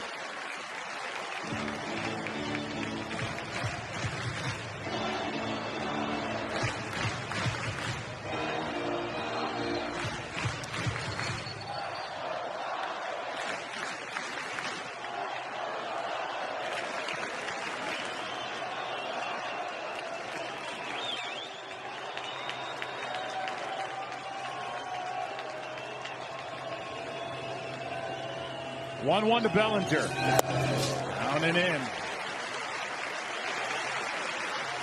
Leon behind the plate. Vasquez playing first base. Holding against the tying run. Max Muncy with 1 out. Short of a home run, obviously the Dodgers are trying to figure out a way how they can get somebody in scoring position. The Red Sox did it on a pitch in the dirt. Bellinger didn't go. 3-1.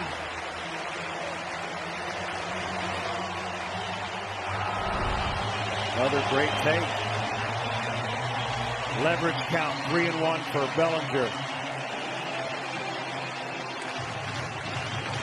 The Dodgers have had 3 walk-off wins in a World Series game.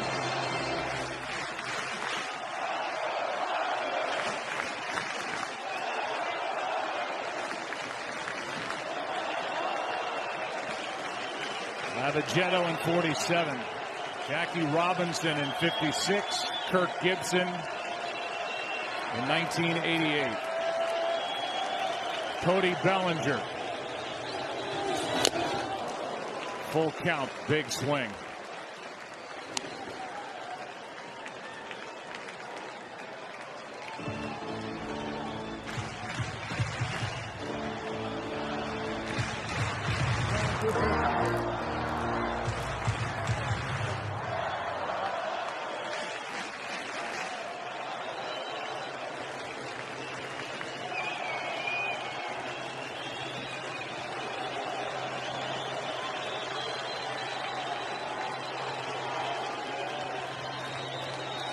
Evaldi ready.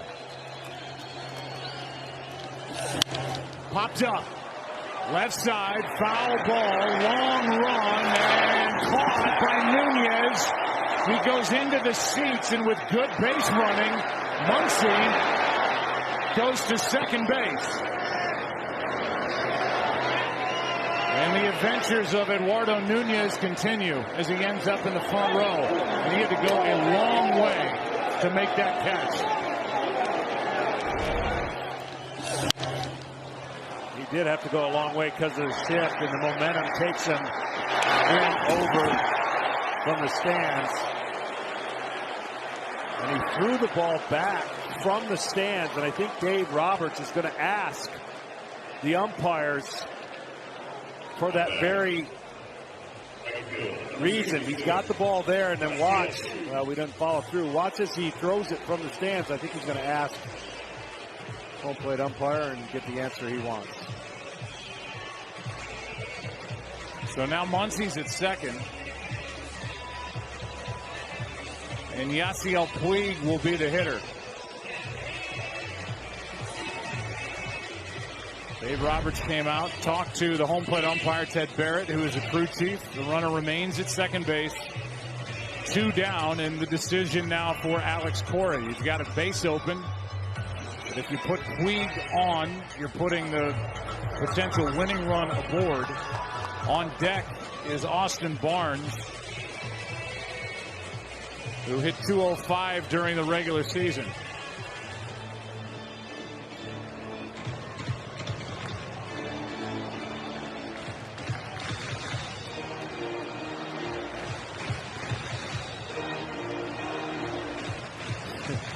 The outfielders are dancing around. Holt was looking, do I need to move? Do I need to change? But he stayed in left field. We've seen a lot of changes from where the outfielders position based on who's up. Puig could tie it with a hit. 2 out. Red Sox leading, and strike 1 as they come right after Yasiel Puig.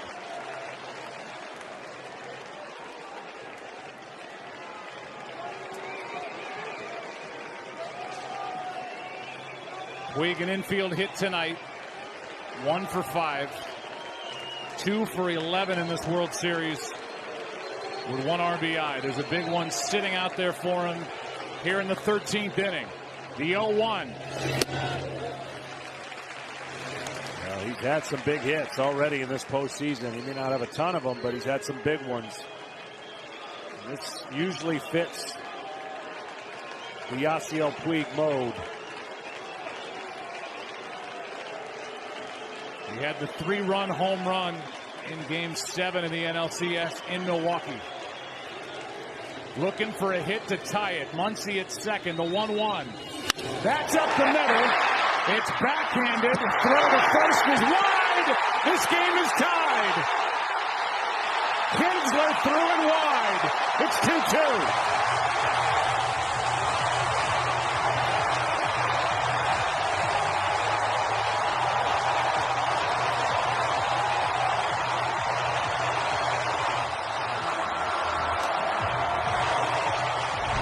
Well, getting somebody to second base. Watch the footing of Kinsler. He slips, and that slip might have had something to do with the throw. He gets his feet off balance, and he tries to come up and make the throw, and unfortunately for Kinsler and the Red Sox, that allowed the tying run to score.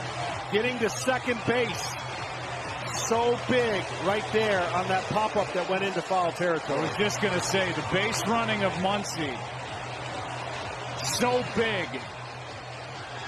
When Nunez ended up in the front row, Muncy tagged up, went to second, and then was coming to the plate on that ball up the middle and the throw that got away from Kinsler. And now the umpires get together to make sure that Yasiel Puig should be at first. He's coming back from second base. The game's tied. But Dave Roberts now is going to go out and talk because Puig went down to second base. The umpires came together, but no review yet as that throw got past the first baseman, Vasquez. And there's that divot with the slip by Ian Kinsler. The question is, did the ball go in the well? And they're going to look at it now. And this will determine whether Puig is at first or in scoring position at second. Something about Puig in this moment locks him in. And nothing bigger at this point in the playoff lives of the Dodgers. You know, Kinsler, and it's easy to say now, Kinsler may have had a little more time than he thought even though it is Yasiel Puig coming down the line. But he made that off-balance attempt, kind of that sidearm throw. But see right there, that little slip that got him off balance. I mean, Puig looked like he was about halfway.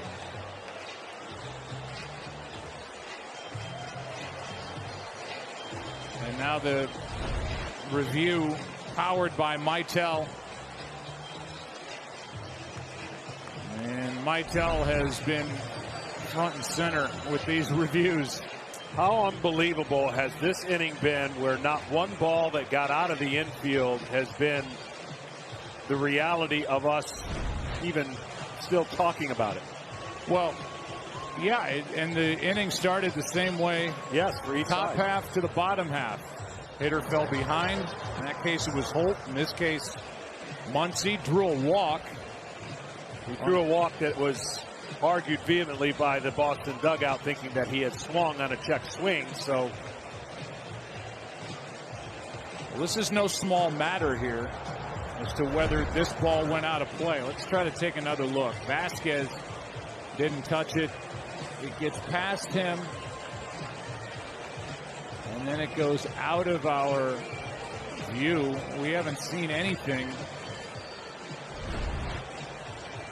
that would say he should definitely be at second base. And what is a 2-2 game? Well, reminiscence of the crazy game last year in the World Series.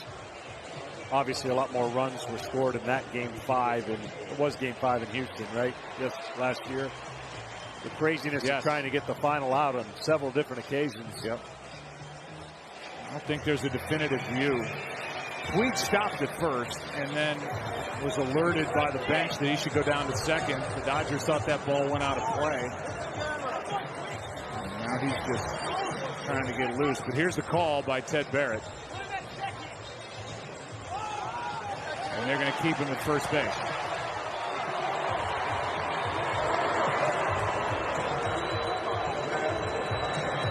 The problem after a review is Dave Roberts can't talk to anybody to explain, or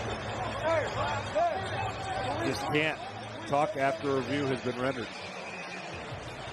You can hear Dave Roberts saying, you can hear and liberate him saying, can I protest?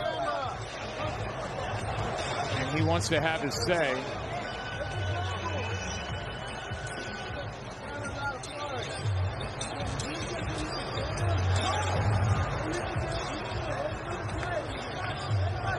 But right now, the runner, potential winning run, is at first base, not second. Tom Verducci, what did you hear down there? The Dodgers' position is that that's not a judgment call. They're saying they might protest because it's a ground rule by the ball going in the well. But clearly the umpires didn't see enough on the replay to say it did go in the well. That's why they're asking if they could protest. Yeah, just on that replay, the ball was out of our frame. Nothing to say if it did or didn't. Here's Barnes now, popping up into right. Mookie Betts is there, and this game is going to the 14th inning.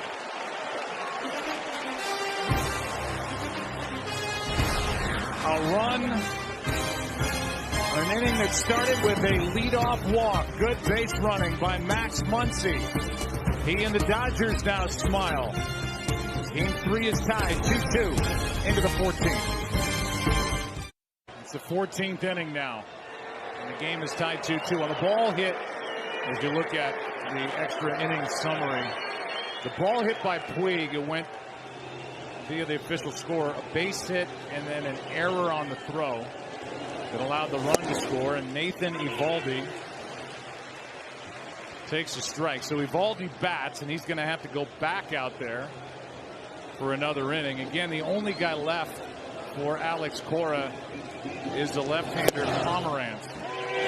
2 quick strikes from Dylan Floro. And really the only reason the inning, the Dodgers tied it up, was just the momentum of Nunez carrying him into the stands, which allowed the runner to go an extra base. That was one of the most productive foul outs to third in World Series history. Off the bat of Bellinger that sent Nunez tumbling over the railing. Muncy was ready to take the base. He got down to second, was running on the ground ball by Puig as they elected to pitch to him, not put him on.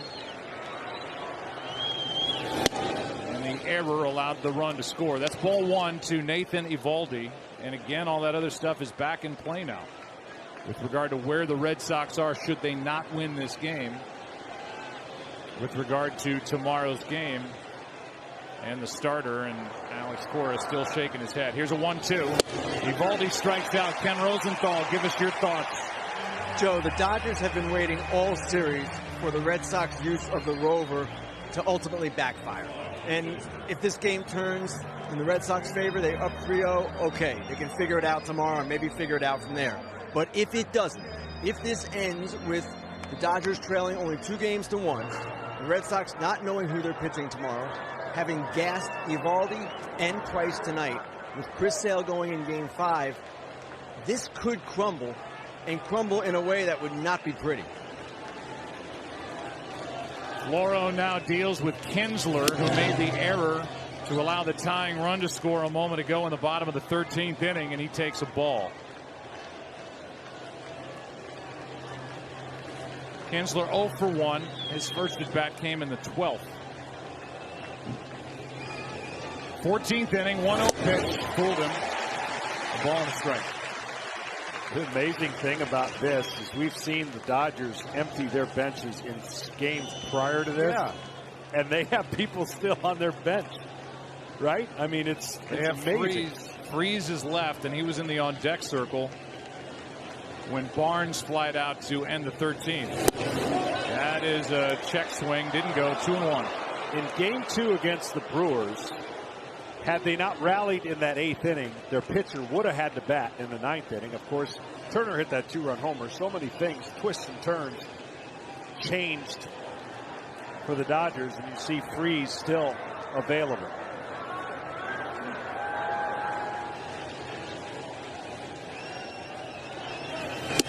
That is outside, and the count to 3-1.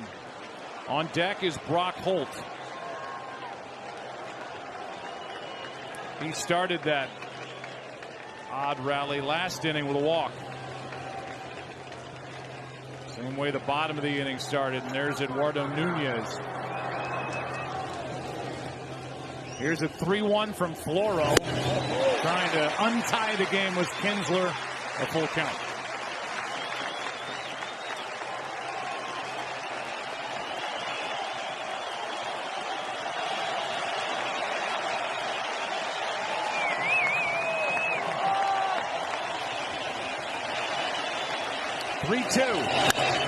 In the center, Bellinger barely has to move. 2 down.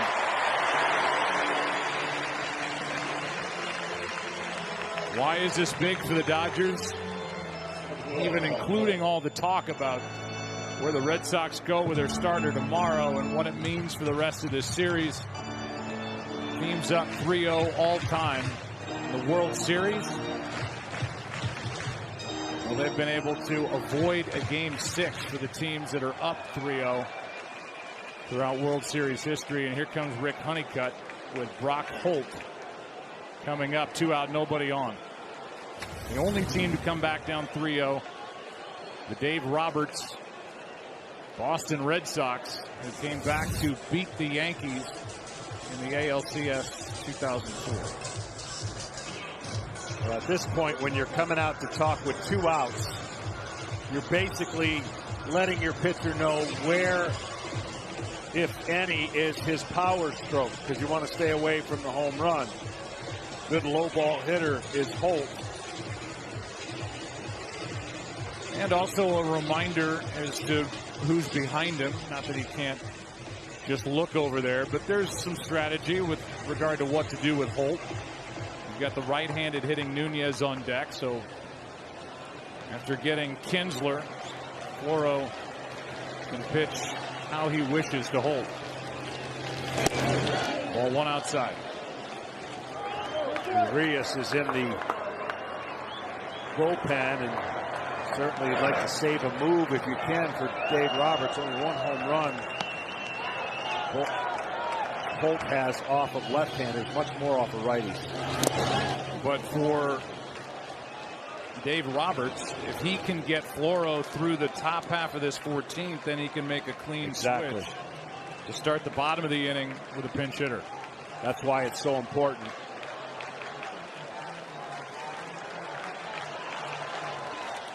Floro falls behind 2-0.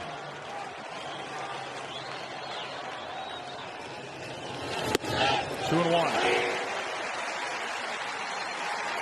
Steve Hurt in the booth from Elias. He's been working hard back there. This ties the longest World Series game by innings. As we play in the 14th, Holt fouls away strike 2. We have also broken the World Series record for time of game, which was previously held by the White Sox and the Astros in 05. A 5-hour, 41-minute game, and I'm too tired to do the math as to how long this one's gone. I think we've set another record, but it would be unofficial. Most baseballs used in a game. 2-2. Wow, that bounced in there. Way in front of the plate. Took a hop over the head of Austin Barnes and the head of the home plate umpire, Ted Barrett.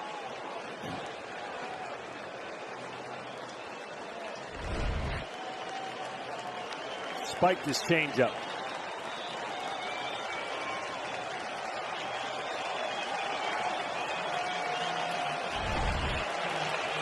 Coming up on 11 o'clock here in LA, and this game is tied 2-2 into the bottom of the 14th inning. And these managers, they've been working hard tonight. Frustration, elation. Back after this. To get on the air. All dapper and put together by Vicky Trilling there in the front. There's A-Rod and Kevin and Poppy and the Big Hurt. David Freese bats for Floro. Good work by Dylan Floro. Freese, strike 1. Nathan Eovaldi back out there.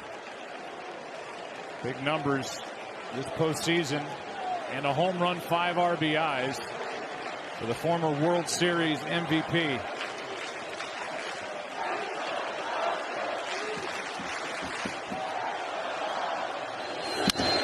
That is a terrific play by Eovaldi. Takes a hit away from Freese. Wow. Prior to this inning, the 14-inning stretch, the crowd was going crazy, so they're still energized and alive.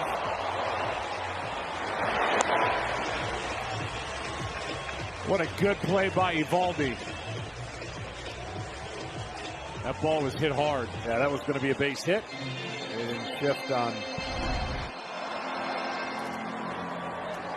Freese, but he checked into the game about almost 6 hours later. This game started about 10 after 5 local time. Here's a breaking ball for a strike. And it's now 11:03. 04. Kike Hernandez, his second at bat, grounded out his first time.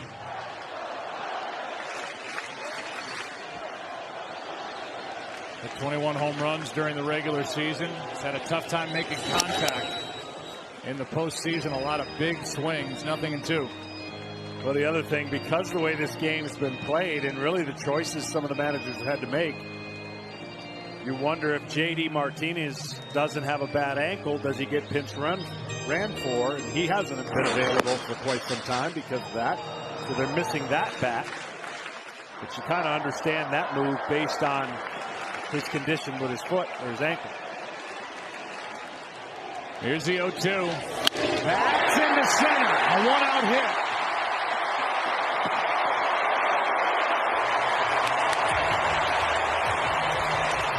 Tell you what, no matter what happens, who wins this game, who loses it, I don't think Nathan Eovaldi can do any more for his Red Sox here in the postseason.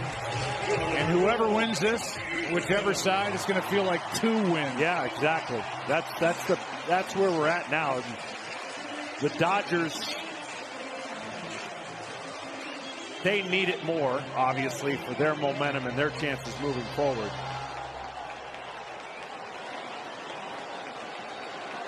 That's Rich Hill, Milton, Mass native. Former member of the Red Sox multiple times. Supposed to get the ball in game 4. Here's Peterson. Homered back in the 3rd. Trying to launch, and he skies it on the infield. Kinsler has out number 2. Well, we'll see how aggressive Dave Roberts tries to get with his best hitter at the plate. Seeing if Kike can get to second base. Yes, Eovaldi throws it hard, but he is a little bit slower to home with that leg kick. He makes up for it with a 100-mile-an-hour fastball there. Coming up on a 6-hour game. Only 4 runs total, 106 plate appearances. You can read along with me. Hernandez, in case you're wondering, stole 3 bases during the regular season. Has 2 this postseason. Turner. Good pick by Leone, the catcher.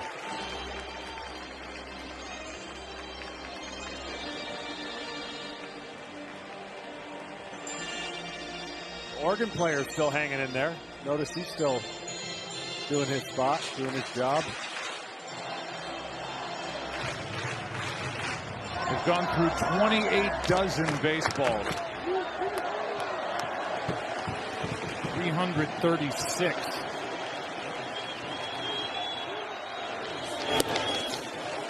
Two 2-0.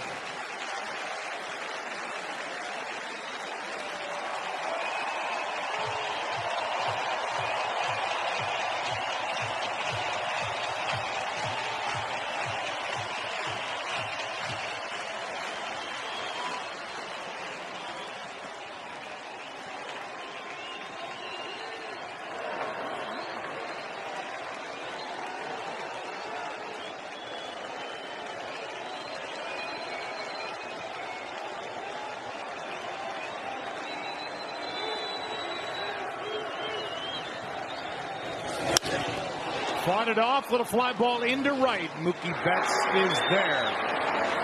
And game number 3 will go to the 15th inning. Tied 2-2.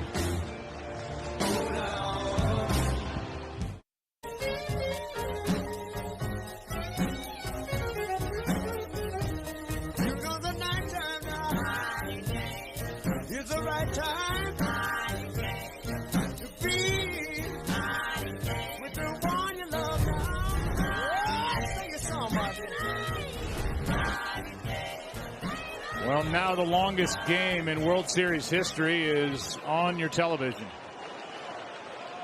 Both by innings and time. 2-2.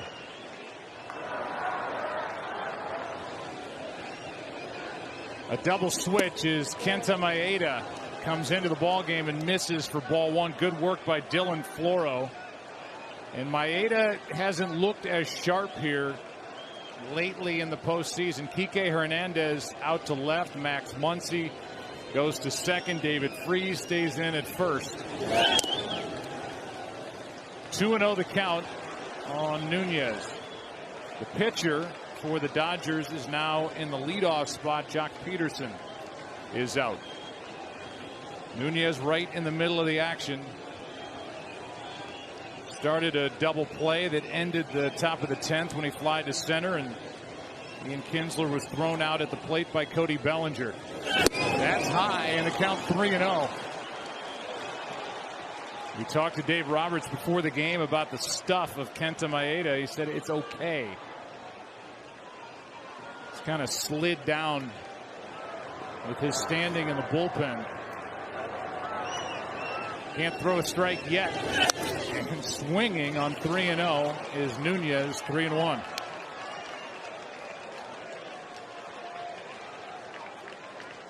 A little forced velocity at times rather than natural velocity. You can tell that he grunts a little bit as he throws the pitch. He started off with a really good slider that missed a little bit below the zone. That home run by Nunez in Game 1 of this World Series, his only home run of this postseason. Now it's a full count. And another baseball that's going to be put out of play. Will he trust the slider that he threw the first pitch on 3-2, or will he stay with the heater? I tell you, with the way that Nunez swung 3-0 and 3-1, he's really tempted to be throwing that 3-2 slider, see if he can expand the zone and get him to swing and miss.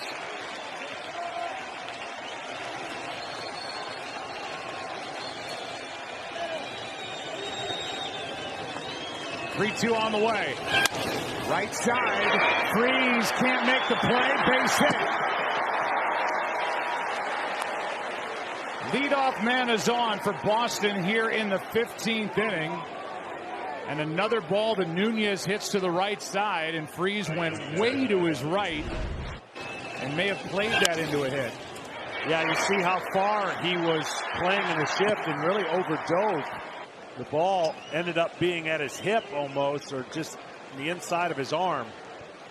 I think Nunez just got the golden touch when he makes things happen some way, somehow. Well, the other part of that is watching it live as Jackie Bradley Jr. steps in. Muncy was going to it. If Freese goes to the bag, they have a clear shot and an out. Instead, Freese can't make the play, and the go-ahead run is on with nobody out for Jackie Bradley Jr. A block by Barnes on ball one.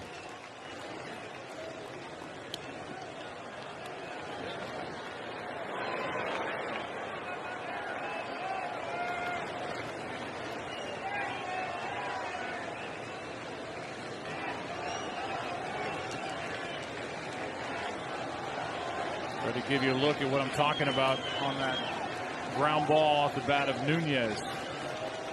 He's still not running well. Here comes a 1-0 to Bradley. Down, ball two.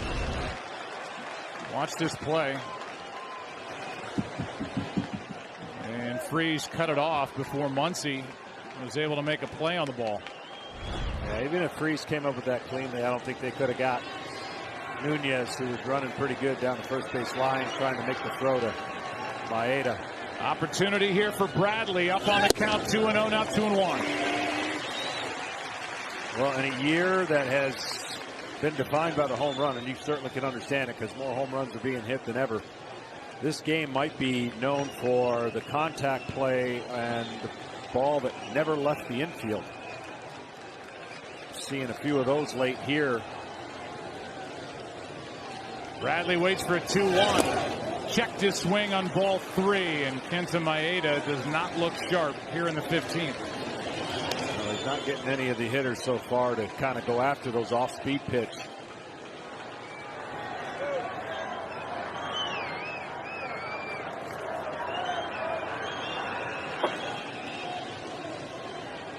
Julio Urias, who's looked so good. The 22-year-old left-hander worked in both Game 1 and Game 2 at Fenway. Coming back from shoulder surgery. Not in there. Maeda is, and here comes a 3-1 pitch. A walk to put two on with nobody out.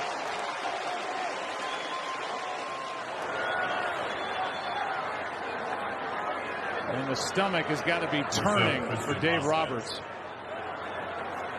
An infield hit, a walk, and here is Christian Vasquez. And the Dodger infielders are looking into the dugout to see what Dave Roberts and crew want them to do. They are shortened up. The next two hitters don't have a lot of speed, and understandably so. Two catchers that are in the game for the Red Sox. But there is speed on the bases, that's for sure. Nunez, the lead runner.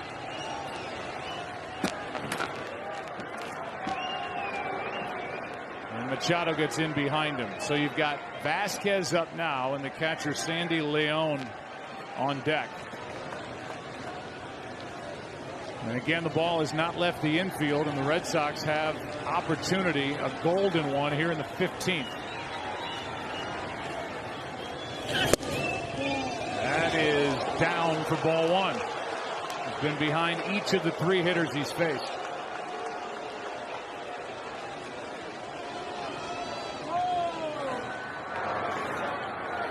Bullpen is quiet for Dave Roberts.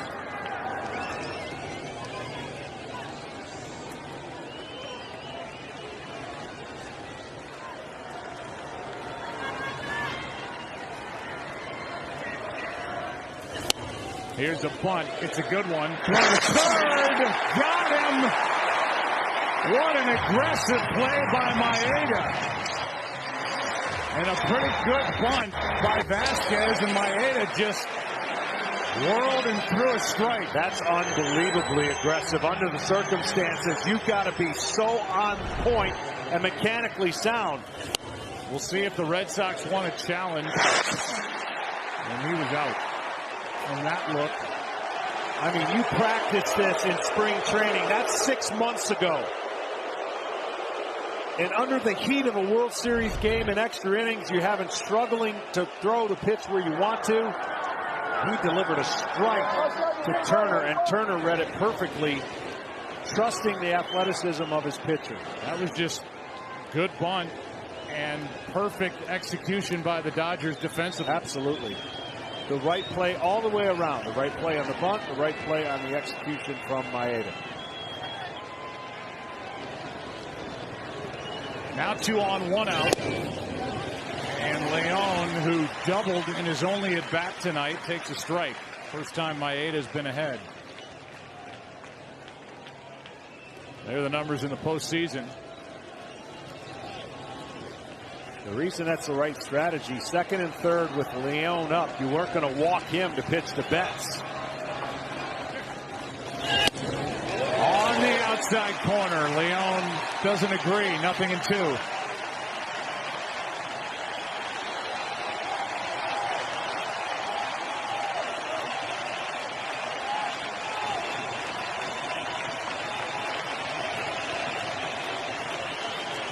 You'll take a strikeout, but what you really want from Maeda is a ground ball to second, make a turn 2, and not face Betts. That's really what you're thinking about. How do I induce a ground ball right here? Good job by León to spoil it.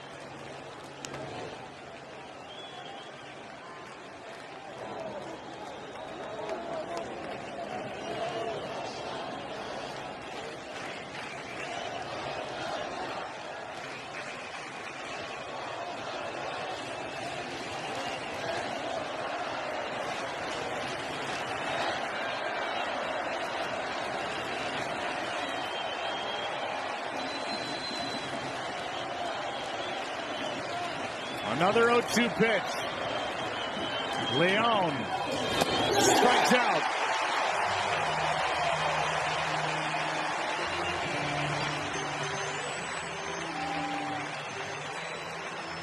And after all of these 2-out runs that the Red Sox have been able to score in this World Series, nasty pitch from Maeda for the strikeout and a good look to get León. Boston is looking for a 2-out RBI hit by Mookie Betts.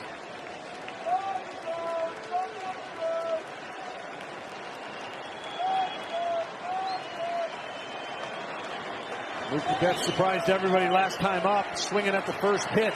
He usually does not swing at the first pitch and doesn't have a lot of success, but with runners on, you can't rule that off the table if you're the Dodgers. There's a strike. Boston in this World Series has scored 10 of their 14 runs with 2 out. And who better for Boston to have at the plate than Betts, who was intentionally walked his last time up, 0 for 5.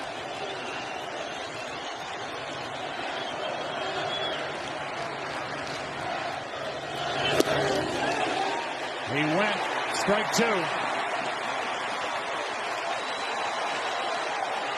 Kenta Maeda put 2 on with nobody out. It's now 2 on with 2 out and an 0-2 count on Mookie Betts.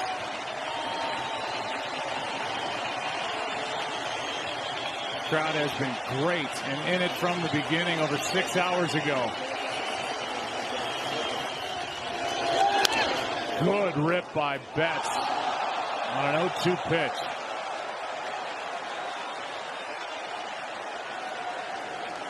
In the bottom of this inning, it'll be Muncy,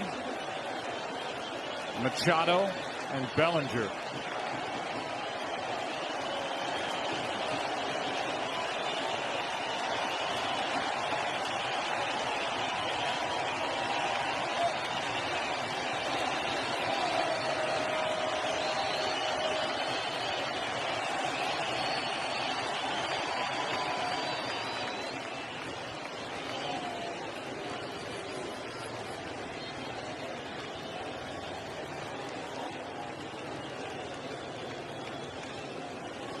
Now a meeting on the mound. Worried about the signs with the runner at second base. Been a lot of talk of that this postseason, and some talk about that during this World Series, with the Red Sox thinking that Machado was giving signs to Puig back in Boston.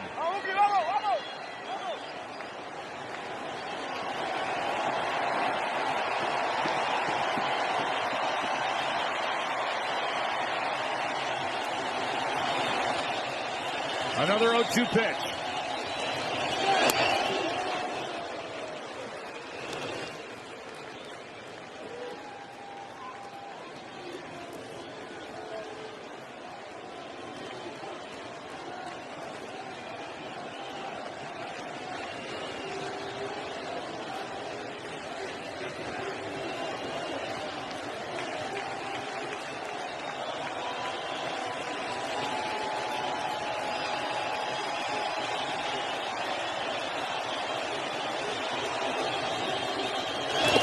Good block by Barnes.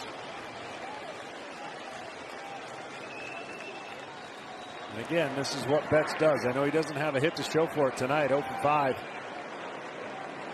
Just so disciplined with 2 strikes. 0-2 now to 2-2. The last thing Maeda what really wants to do is go to 3-2 and give everybody a head start running on 2 outs, 3-2. But the lead runner can fly. It's Jackie Bradley Jr.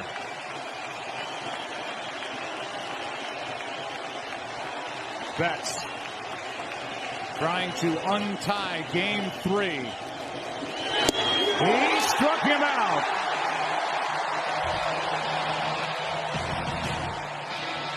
And Mookie Betts argues as game 3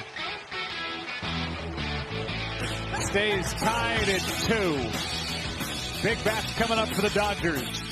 Bottom of the 15th. What a night. 2. Bottom of the 15th.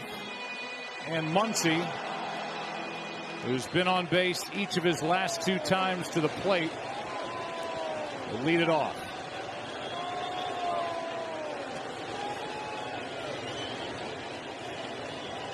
Nobody up in the bullpen for the Red Sox as Nathan Eovaldi goes back out to work. He's thrown 49 pitches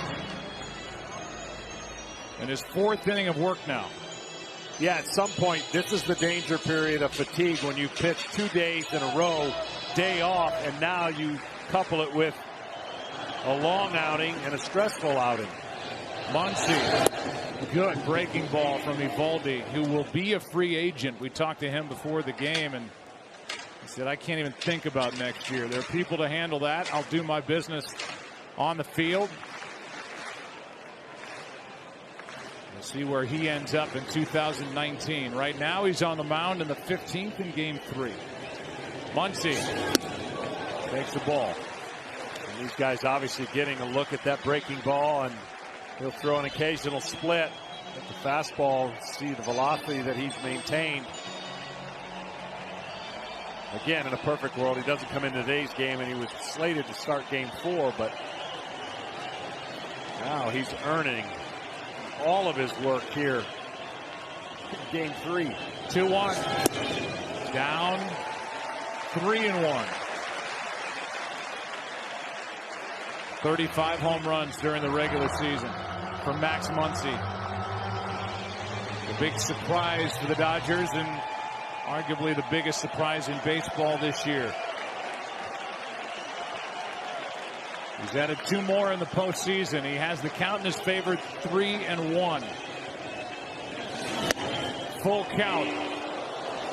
Such a great backdoor cutter. Basically trying to get the outside part of the plate and have this ball stay there, look like a ball, and then catch the corner. What a pitch. 3-1. Just battling is Nathan Eovaldi. Here comes a 3-2.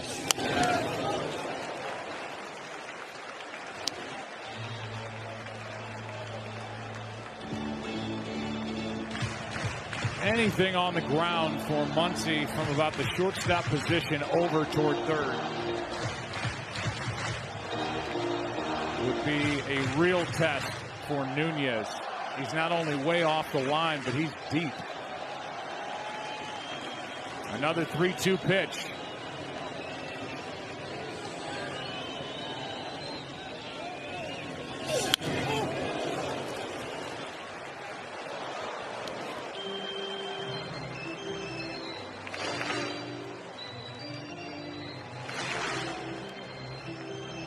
The goal for the Red Sox when they got Eovaldi was to get him out of the center with all of his pitches. So he pitches up a lot better with that velocity and then throws that breaking ball, power breaking ball.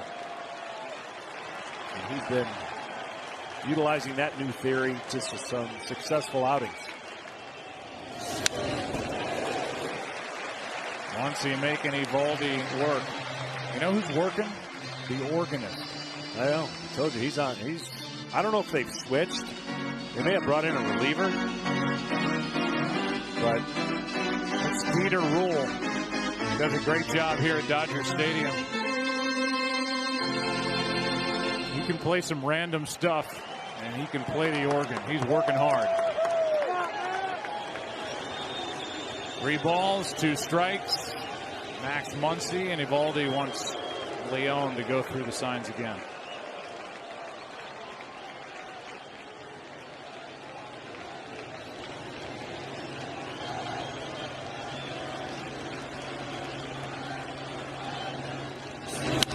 Down the line and right at the track. It is foul.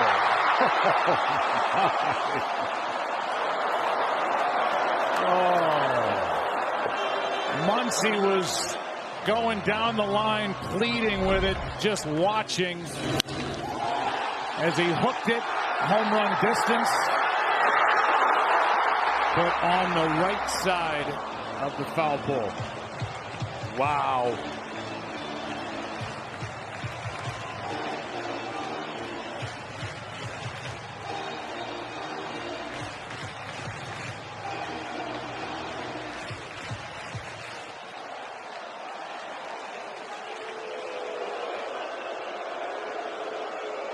And now Alex Cora is going to come into the... I've gone past the on-deck circle talking to the home plate umpire. And whatever his brief conversation with Ted Barrett was about, he's satisfied as he goes back to the dugout. As Max Muncy came within,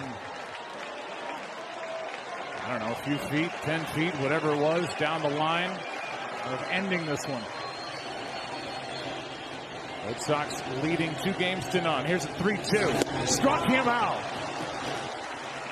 From a near game-winning home run to the next pitch, a strikeout. Running it back. Close pitch is fouled off, and then 3-1 pitch gets him back in the count. And the same 3-1 pitch he threw was the 3-2 pitch he got Muncy to expand the zone after this to the strikeout. I mean, by a matter of feet, foul down the right field line, and kind of a little acknowledgement, nod out to Eovaldi, who won that battle. Not without a scare. Here's Machado, who gets yet another at bat. Ball one down. Singled off the wall in the 6th. He is 1 for 6. And his postseason average now sitting at 246. A free agent to be.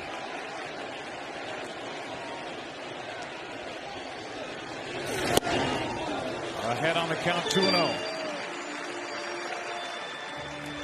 Based on Nunez making things happen, we got to make things happen for the Dodgers has been Puig. The third hitter in this inning, if they can find a way to get one guy on. 2-0 off the end of the bat.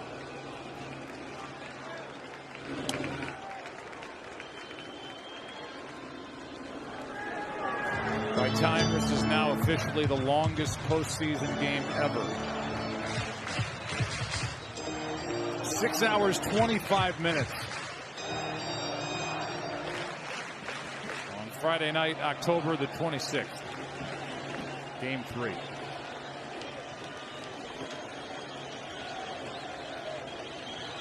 Two-1.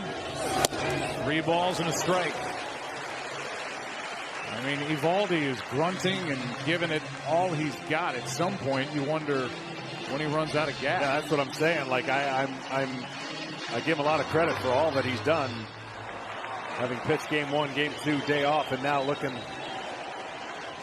like 5 innings might not be enough.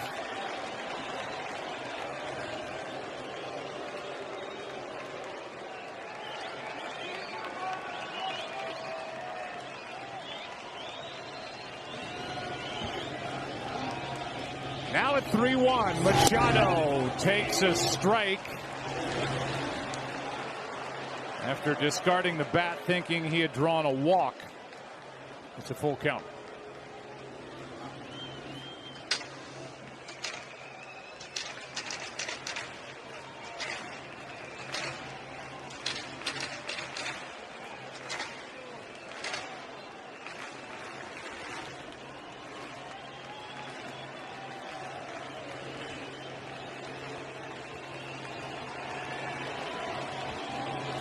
Now a 3-2 pitch to Manny Machado. Off the end of the bat, fooled him. Coming to get it is Kinsler. 2 out, and the batter will be Bellinger.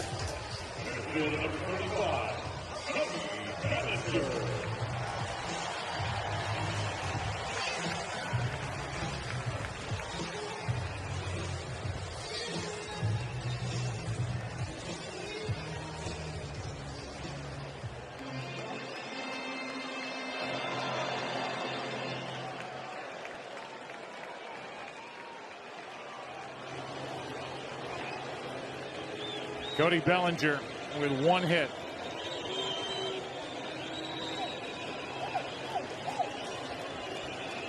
Made one of the big defensive plays of the game. Throwing out Ian Kinsler at the plate back in the 10th. Leans back from ball 1.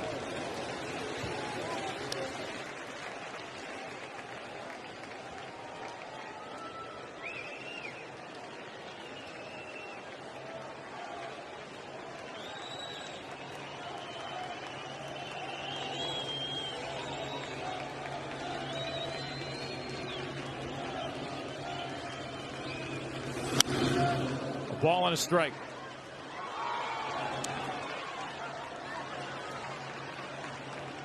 This game keeps going. We're going to get one in the booth. It's almost impossible where we're at, but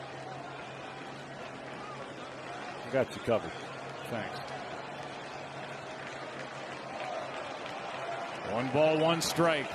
These guys are up there just trying to launch and end the night. Muncy came close. Machado popped up.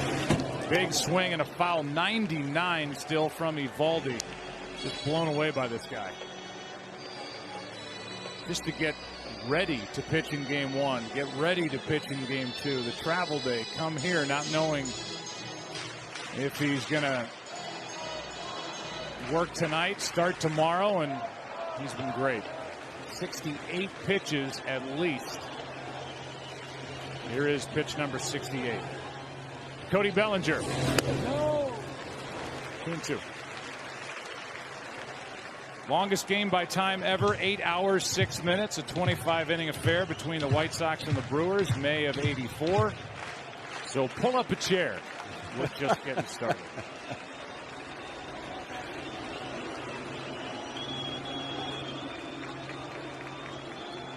Here's a 2-2. Got him on the inside corner, and Nathan Eovaldi keeps on rolling.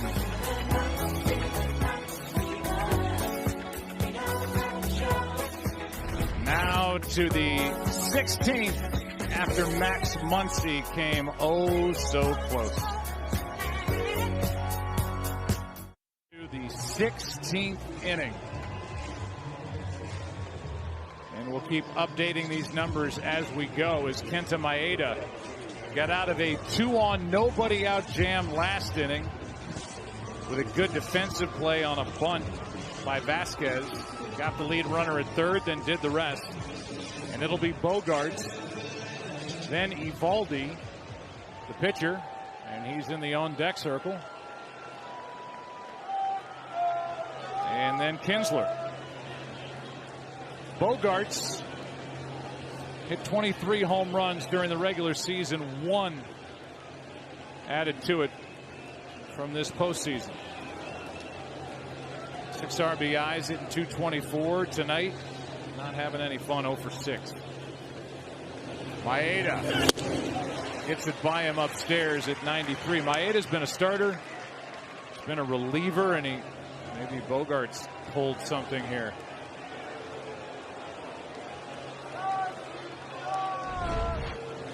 Talking to himself.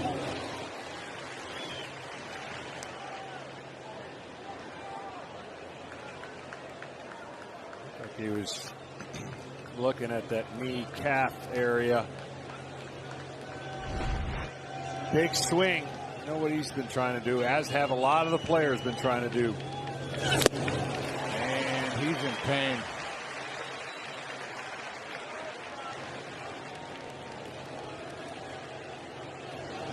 We said this, it seemed like 2 hours ago. It might have been. Will this be an expensive win or a costly loss for the Red Sox with what they've had to use to get to this point? I mean, if they win, they don't care. They don't. You're right. And then they go up 3 games to nothing, and whoever starts tomorrow. But if they don't win, as Eovaldi has thrown 69 pitches, and then you have all this unknown around tomorrow's starter. You do have Sale waiting for a game 5. Here's an 0-2, and a strikeout starts the 16th. And I'll say it again. I know we repeat ourselves, but we've been on for over 6 hours, so that's bound to happen. Alex Cora just threw the name Chris Sale out there with regard to tomorrow. I think right now, if it's not him, and I don't expect it to be, the left-hander Eduardo Rodriguez is probably the likely candidate, or Pomeranz. Pomeranz, yeah. They were utilizing Pomeranz in between series, throwing simulated games, keeping himself available for a situation when activated. Eovaldi takes a strike. Rodriguez came on in the 5th inning for 1 hitter through 6 to strike out Jock Peterson. Here's a 1-1. 1-2. Kinsler will be next.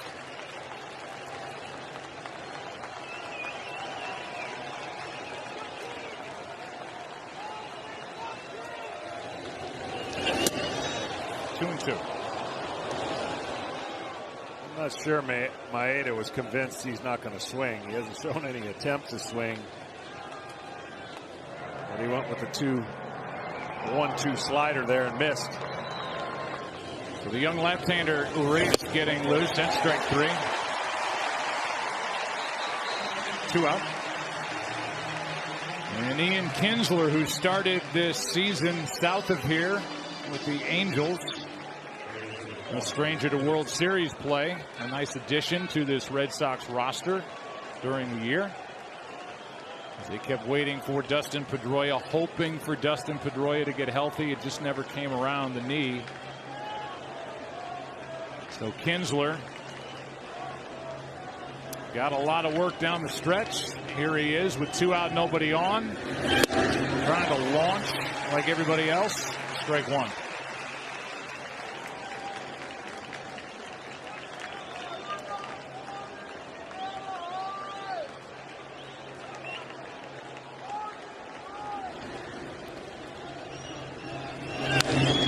Foul back, strike 2, and Kenta Maeda could strike out the side. He has struck out 4 through an inning and 2/3. And this incredible crowd's been on their feet at least 40% of the time. They're on their feet again. 0-2. Foul back, and Kinsler not cutting down his swing. On deck is Brock Holt. The majority of the big bats are still in the lineup for the Dodgers. Some big bats are gone for Boston, notably J.D. Martinez, Andrew Benintendi, Devers, who can hit a home run, Moreland. 0-2 from Maeda. Struck him out and struck out the side.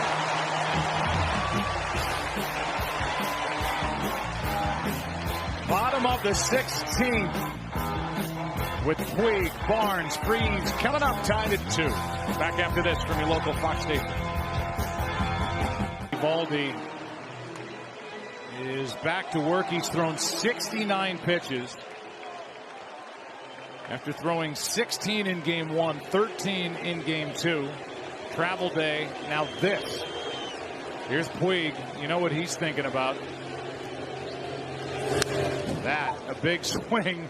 I mean, John, everybody's going up to the plate just trying to launch a home run. Well, that doesn't change from the regular season. So even though we're in the postseason, this is what happens. And that's why some of the longer games go the length they do, because everyone is trying to put a point on the board and go home. If Puig gets on base, his threat and his ability to run would do a lot more damage minus hitting a home run. So trying to get on base right here. Pops it up. Won't happen. Long run in, and then stumbling over the mound is Nunez. You've got 2 fielders on the left side of the infield for the Red Sox who have leg injuries. And every time we show Nunez, he's on the ground. He is on the ground. I've never understood it. Pitchers on the mound, used to it. See that a lot. Infielders coming across, trying to avoid that angle, and usually that's what happens.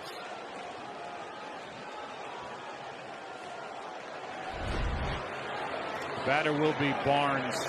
We'll go to Tom Verducci after the first pitch. 72nd pitch out of the bullpen. Tom Verducci, that is a lot for Nathan Eovaldi. Joe, we are seeing an extraordinary effort under any circumstance, but especially you consider what's behind and what's ahead of Nathan Eovaldi. 2 Tommy John surgeries, a flexor tendon surgery. And oh, by the way, when this series ends, he will become a free agent. The chance to really make a lot of money given his extraordinary breakout this year. Pitching for the 3rd consecutive game, as you mentioned now. The pitch count at 73. I can't think of anything other than just extraordinary. 2-0 the count. Picked up from the Rays in season. And when this season is over, the Red Sox will shove him into free agency with the needle on empty. Yeah, but if they win a ring, it would be a road well traveled. That is outside to count 3-1. Eovaldi, by the way, is not bothered by this at all. We talked to him before the game. He's all in. I'm sure they're talking to him in the dugout after he comes off after these half innings, but he's all for it. He was before tonight's game. Doesn't mind how he's being used. 3-1. Barnes jammed on a good pitch. Can I just say the one part of this field that we take advantage of the umpires in a game like this, they don't get to sit down. Every player stands out there and goes to get sit down. The umpires have done a nice job, and it's a long game for Ted Barrett behind the plate and all the guys who are standing out there as well. And having to stay on their toes and into the action. A call may come their way that could change the outcome of this game. Here comes the 3-2. Fly ball into center, easy for Bradley. It's big swing after big swing after big swing. And here's a guy who knows about big swings in a World Series game. David Freese.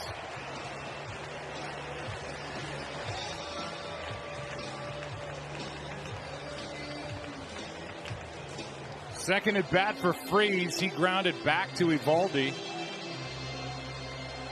Just to put it in perspective, Freese didn't get into this game until the 14th inning, and he's facing Nathan Eovaldi for the second time. And Eovaldi made a great play on a ball that Freese scorched back up the middle for the first out in the 14th.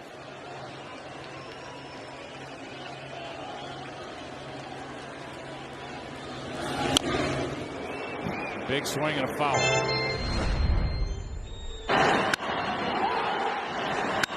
World Series Game 6. After tying the game in the 9th inning with a 2-run triple, he wins the game to force a Game 7 with a walk-off home run in the 11th. Cardinals won the next night and beat the Texas Rangers.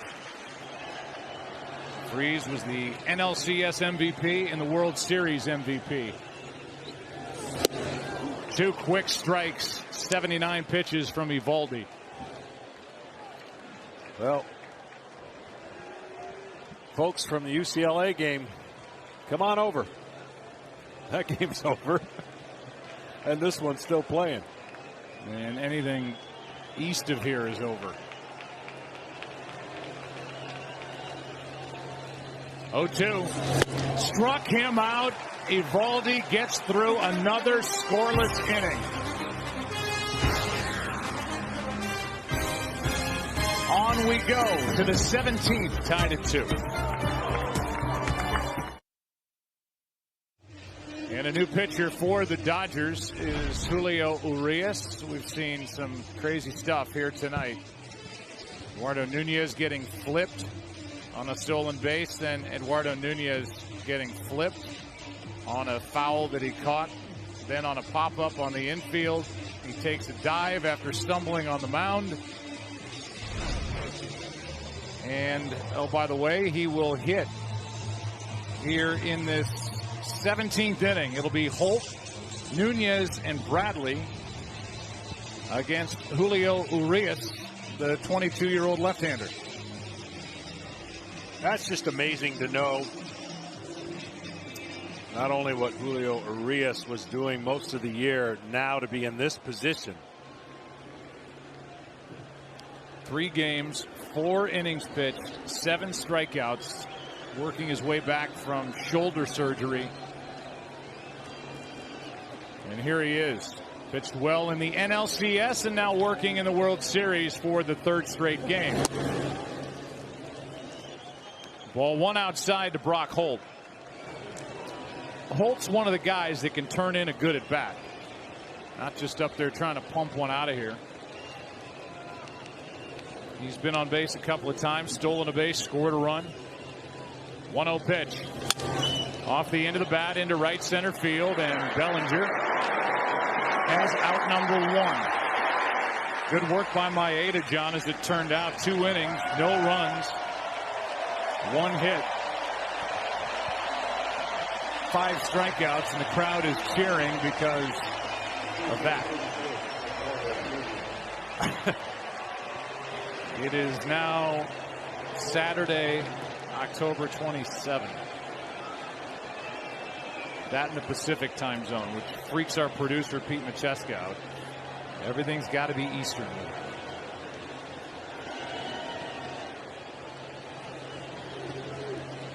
Here is Nunez.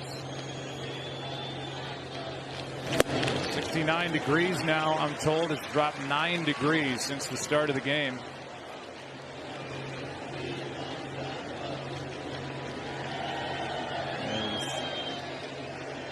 Nunez is trying to make some more action happen. He has a couple of singles his last 2 times up. Not this time. Little pop up on the right side. Muncy.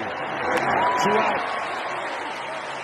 Those are the kind of stress-free outs when you're on the mound you like. You don't want rockets hit or runners on. And with the exception of first and second, nobody out, and the Red Sox trying that bunt and a great play by Maeda, this has been relatively easy sledding as far as defensive plays or soft hit ball. Well, here is Jackie Bradley Jr. His home run in the 8th inning tied the game. Came with 2 out, facing the lefty. Ball 1 down and away.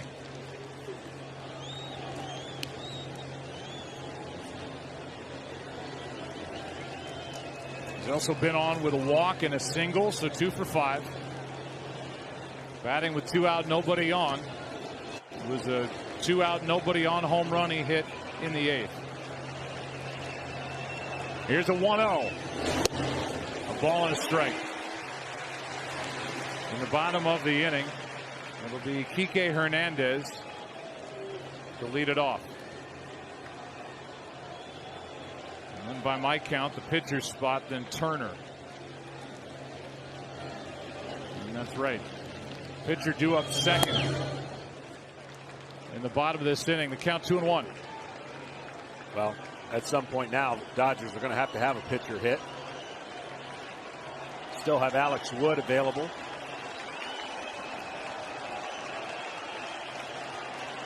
He's the last guy standing in the Dodger bullpen. One lefty left for the Red Sox, and that's Pomeranz. As Jackie Bradley Jr.'s up on the count 3-1.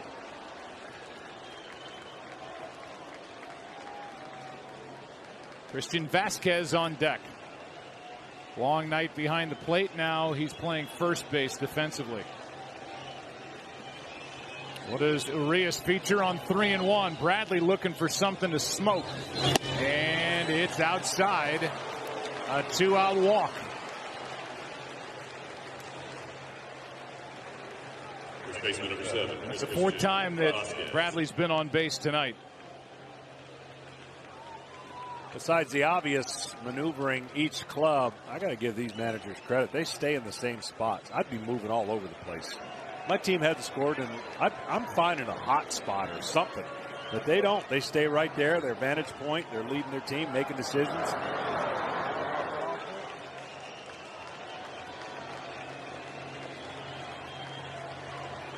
Like this is a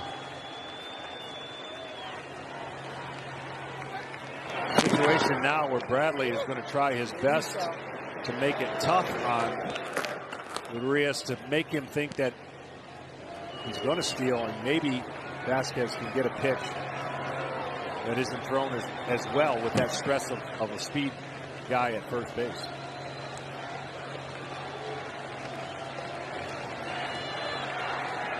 Vasquez 1 for 6. And now Bradley sees the good pickoff move to first by Urias.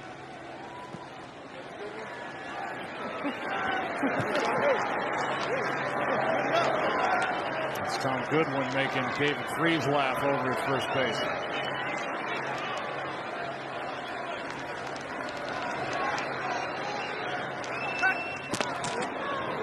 And the lead a little shorter this time.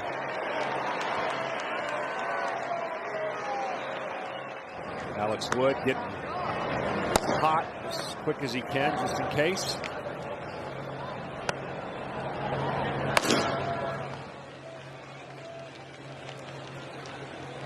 Urias misses outside. And a ball to Christian Vasquez, who hit 3 home runs during the regular season, has 1 in the post.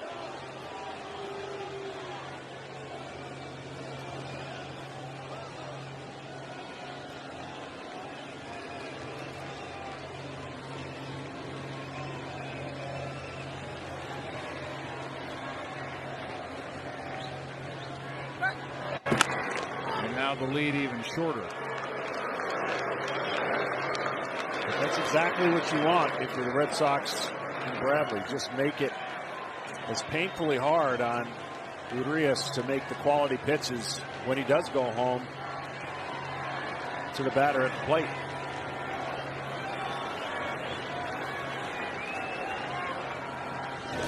Off the end of the bat, that stays fair, and that ends the top of the 17th.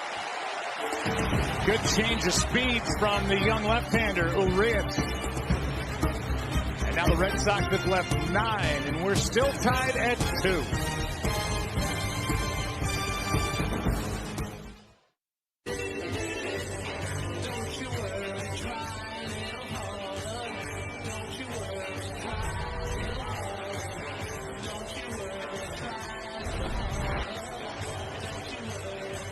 There you go. He'll take his score sheet. Where is he? What section?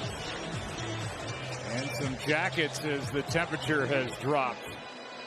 As the aforementioned Jerry Turner. And if they're not superstitious with their manager, I think they're superstitious with that along the railing. Whatever it takes on either side.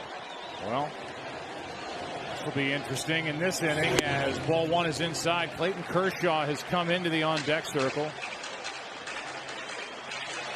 with Urias due up second in the 17th inning. Kike Hernandez base hit in the 14th inning. And obviously was stranded. That is down. As pitch count is up to 82, and there's nobody up in the bullpen for Boston. Again, they only have Drew Pomeranz down there. This is a 7-hour game. Another big swing on 2-0 and a pop-up on the infield. 1 down.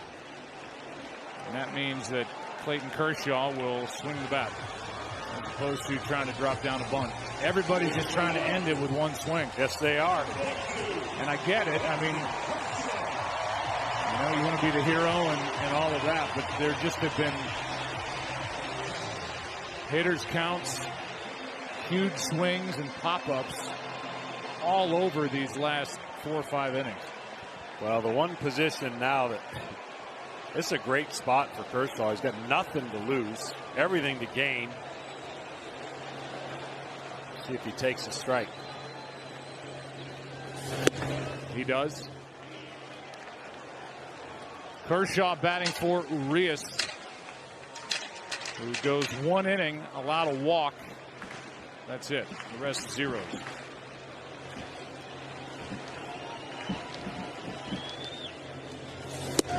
Late swing and a miss by Kershaw, strike 2.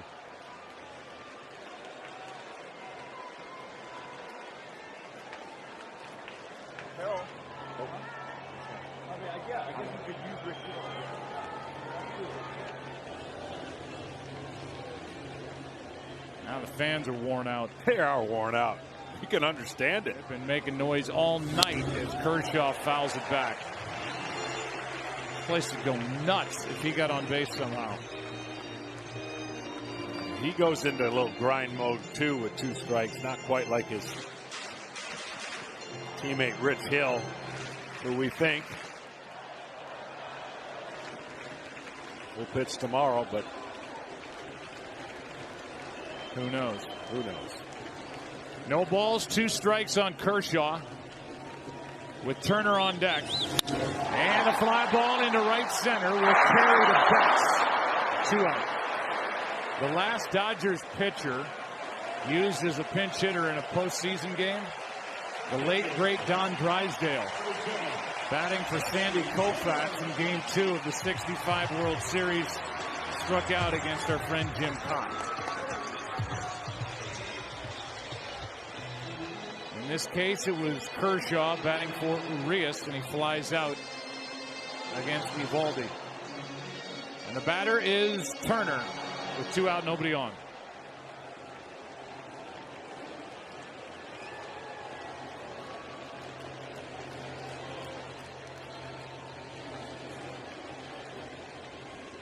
Turner 2 hits tonight.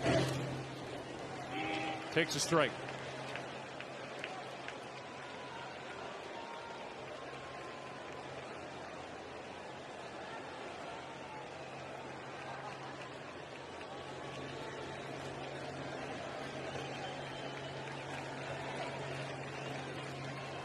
Here's the 0-1. Could not hold up, and they count 0-2. Well, like Betts, 2 strikes, no problem for Turner.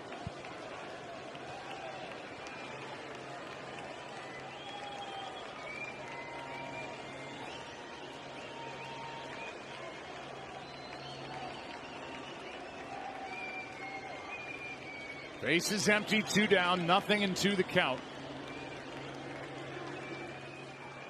Red Sox have missed a couple of chances here. They had the bases loaded after they got their first lead of the night with that run in the 13th. 2 out. Couldn't get another hit. Strikeout, 96 from Eovaldi, and his heroics continue. We go to the 18th inning. Did you say the 18th? 18th inning. We go to the 18th inning. Tied 2-2. Dodgers. The left-hander Alex Wood in a 2-2 game, 18th inning now. Here are the numbers. Good regular season, 0-1 record in the postseason. You see the earned runs. He has given up 3 home runs, 2 to lefties. And he will work to Leone, Betts, and Bogarts. Good bats here for the Red Sox in a 2-2 game. That is down for ball 1.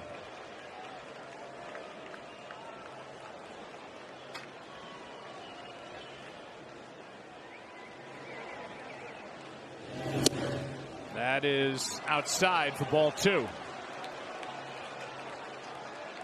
Alex Wood is obviously had plenty of starter experience. That's foul. And he may have to draw on that again, even though he's been pitching out of the bullpen for the latter part of the season with the Dodgers. He would like to kind of check in and atone for some of the home runs he's given up this postseason. He'd like nothing better than put up a 0. That is down, and the count 3-1.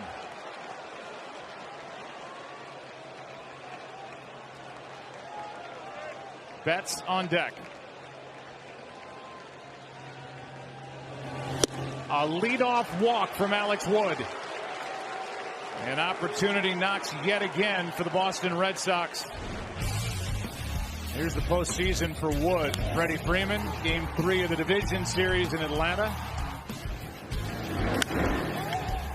Travis Shaw took him deep in the NLCS in Milwaukee, and then game 1. A 1-run game became a 4-run game on a pinch hit 3-run home run by Nunez. Show you how crazy of a year it's been. Those were the first 2 home runs that Wood gave up to left-handers all year. Here's Betts. A ball up and away from Wood. Betts, another guy who will make a pitcher work for an out. Shoots it foul right side. Strike one. Remember this, it's Betts now. It's Bogaerts on deck. And then Eovaldi's spot. So the Red Sox want to get it done here with their best hitter. Ball two. That's why, from a strategy standpoint, you want to have at least one out in the next two batters. You got to get one.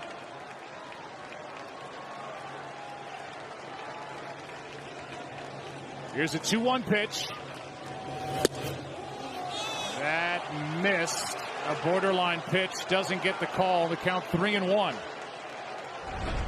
That's a good pitch right here by Alex. Dangerous pitch coming. Opportunity for Boston. 3-1 pitch. To the shortstop, Machado out at second, and no chance to turn two. With the speed of Betts. So Betts bounces into the force out. Machado to Muncy. And the batter will be Bogaerts.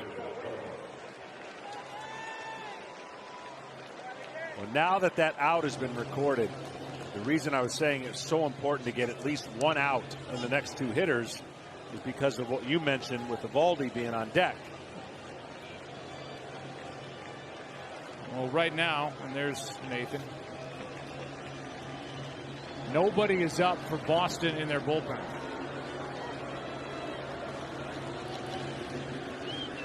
Here's Bogaerts. Like he might have tweaked something, his lower body in his last at bat, but able to continue and looks fine. Yeah, obviously don't know, but it looks like he was dealing with some kind of cramp or cramping.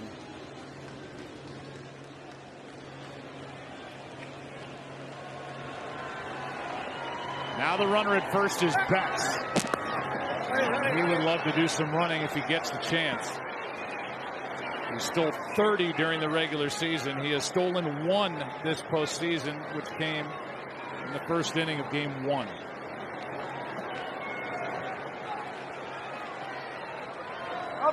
Pretty sure if he steals here, Dave Roberts would just walk Bogaerts.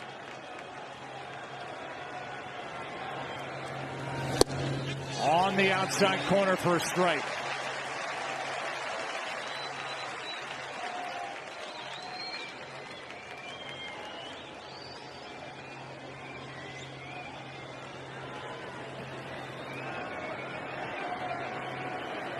Betts on his toes, ready to go if he gets a jump and he draws another throw.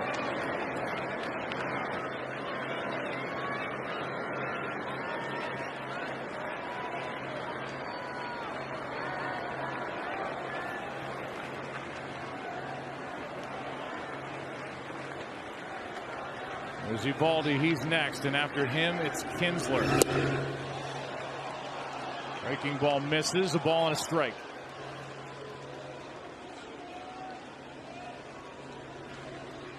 Wonder what the bars are doing in Boston.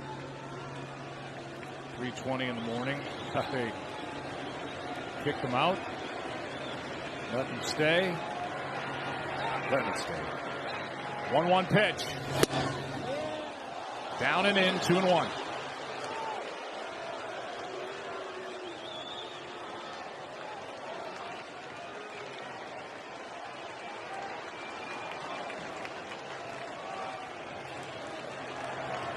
Again, Xander popped 23 home runs during the regular season.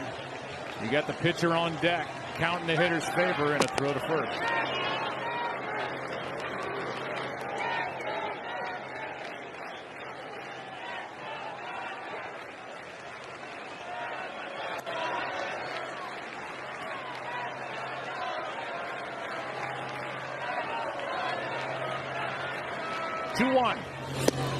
Good pitch down and away. Fooled him. 2 balls, 2 strikes. Yeah, great changeup there.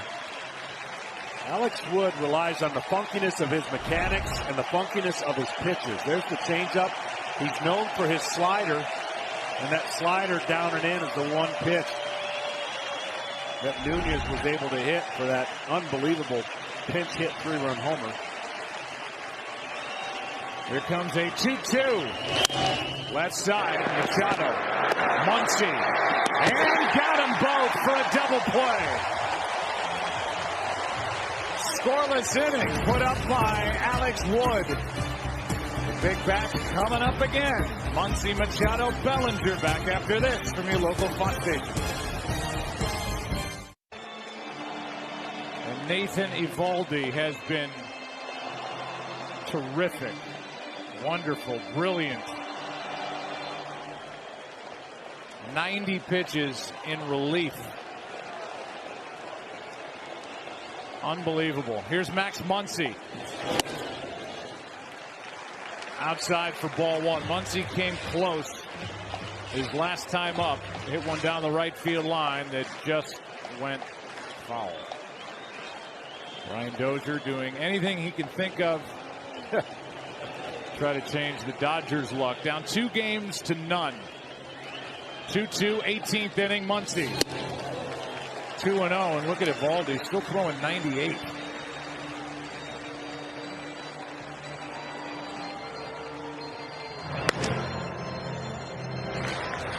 Finally, somebody is up for Boston in their bullpen. It's the left-hander, Drew Pomeranz.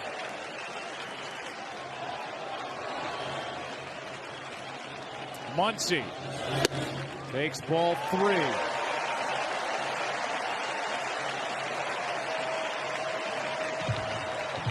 Well, one of these teams is going to have an incredible adrenaline rush when this game ends.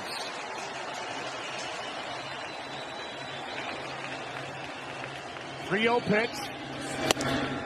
3-1. 98 in his 7th inning of work.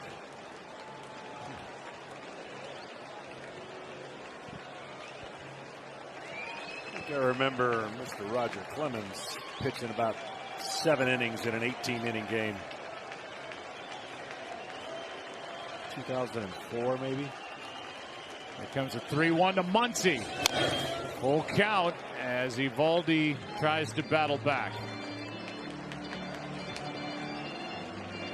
I mean, if the Red Sox end up winning this game, where does Nathan Eovaldi go down in Red Sox lore? I mean, this is... Oh, he'll be the MVP of the series, for sure. They win it in 4. But you're right. I mean, postseason has a way of identifying the elite. And at 96, Eovaldi sees Muncy foul it back to the screen. I mean, you're talking about basically 100 pitches out of the bullpen. This will be number 97. And the effort and the results are incredible by this veteran right-hander. Yeah, in an ideal situation, this would have been the numbers you're looking for his Game 4 start. But it ends up being almost a Game 3 start. Muncy flies one in the air to left center. Back at the wall, and it's gone! It's over! Muncy, a walk-off home run to win Game 3 in the 18th. Night.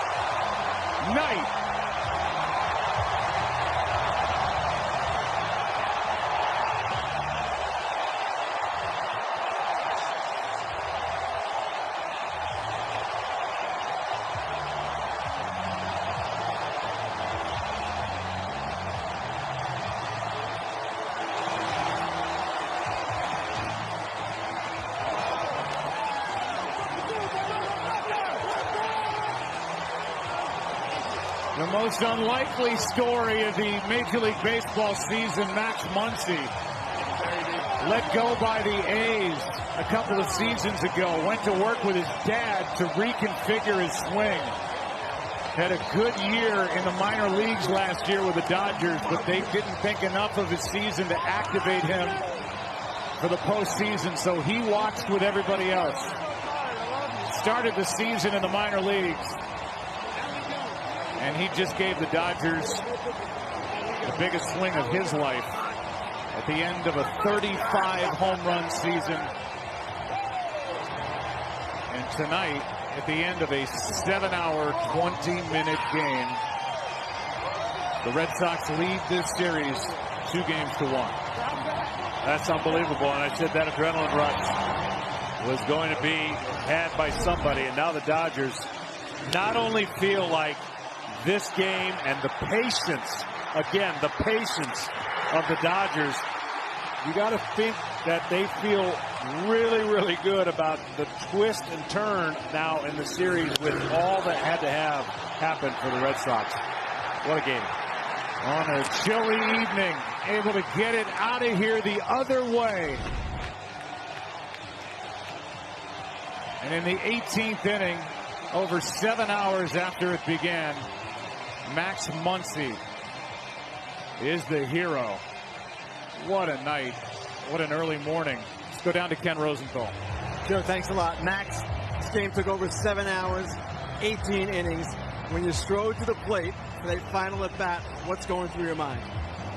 I just wanted to have another good at-bat. I felt really good off from the first 2 at-bats. Felt like I've seen him well. You know, he pitched lights out. He was unbelievable. He was spotting everything he wanted, and he was getting us all over the place. But you know, I was feeling good about my at-bats, and I was feeling good about that one. Got up 3-0. He fought back, and he kind of went the same sequence as the at-bat before. He tried to go backdoor cutter. So,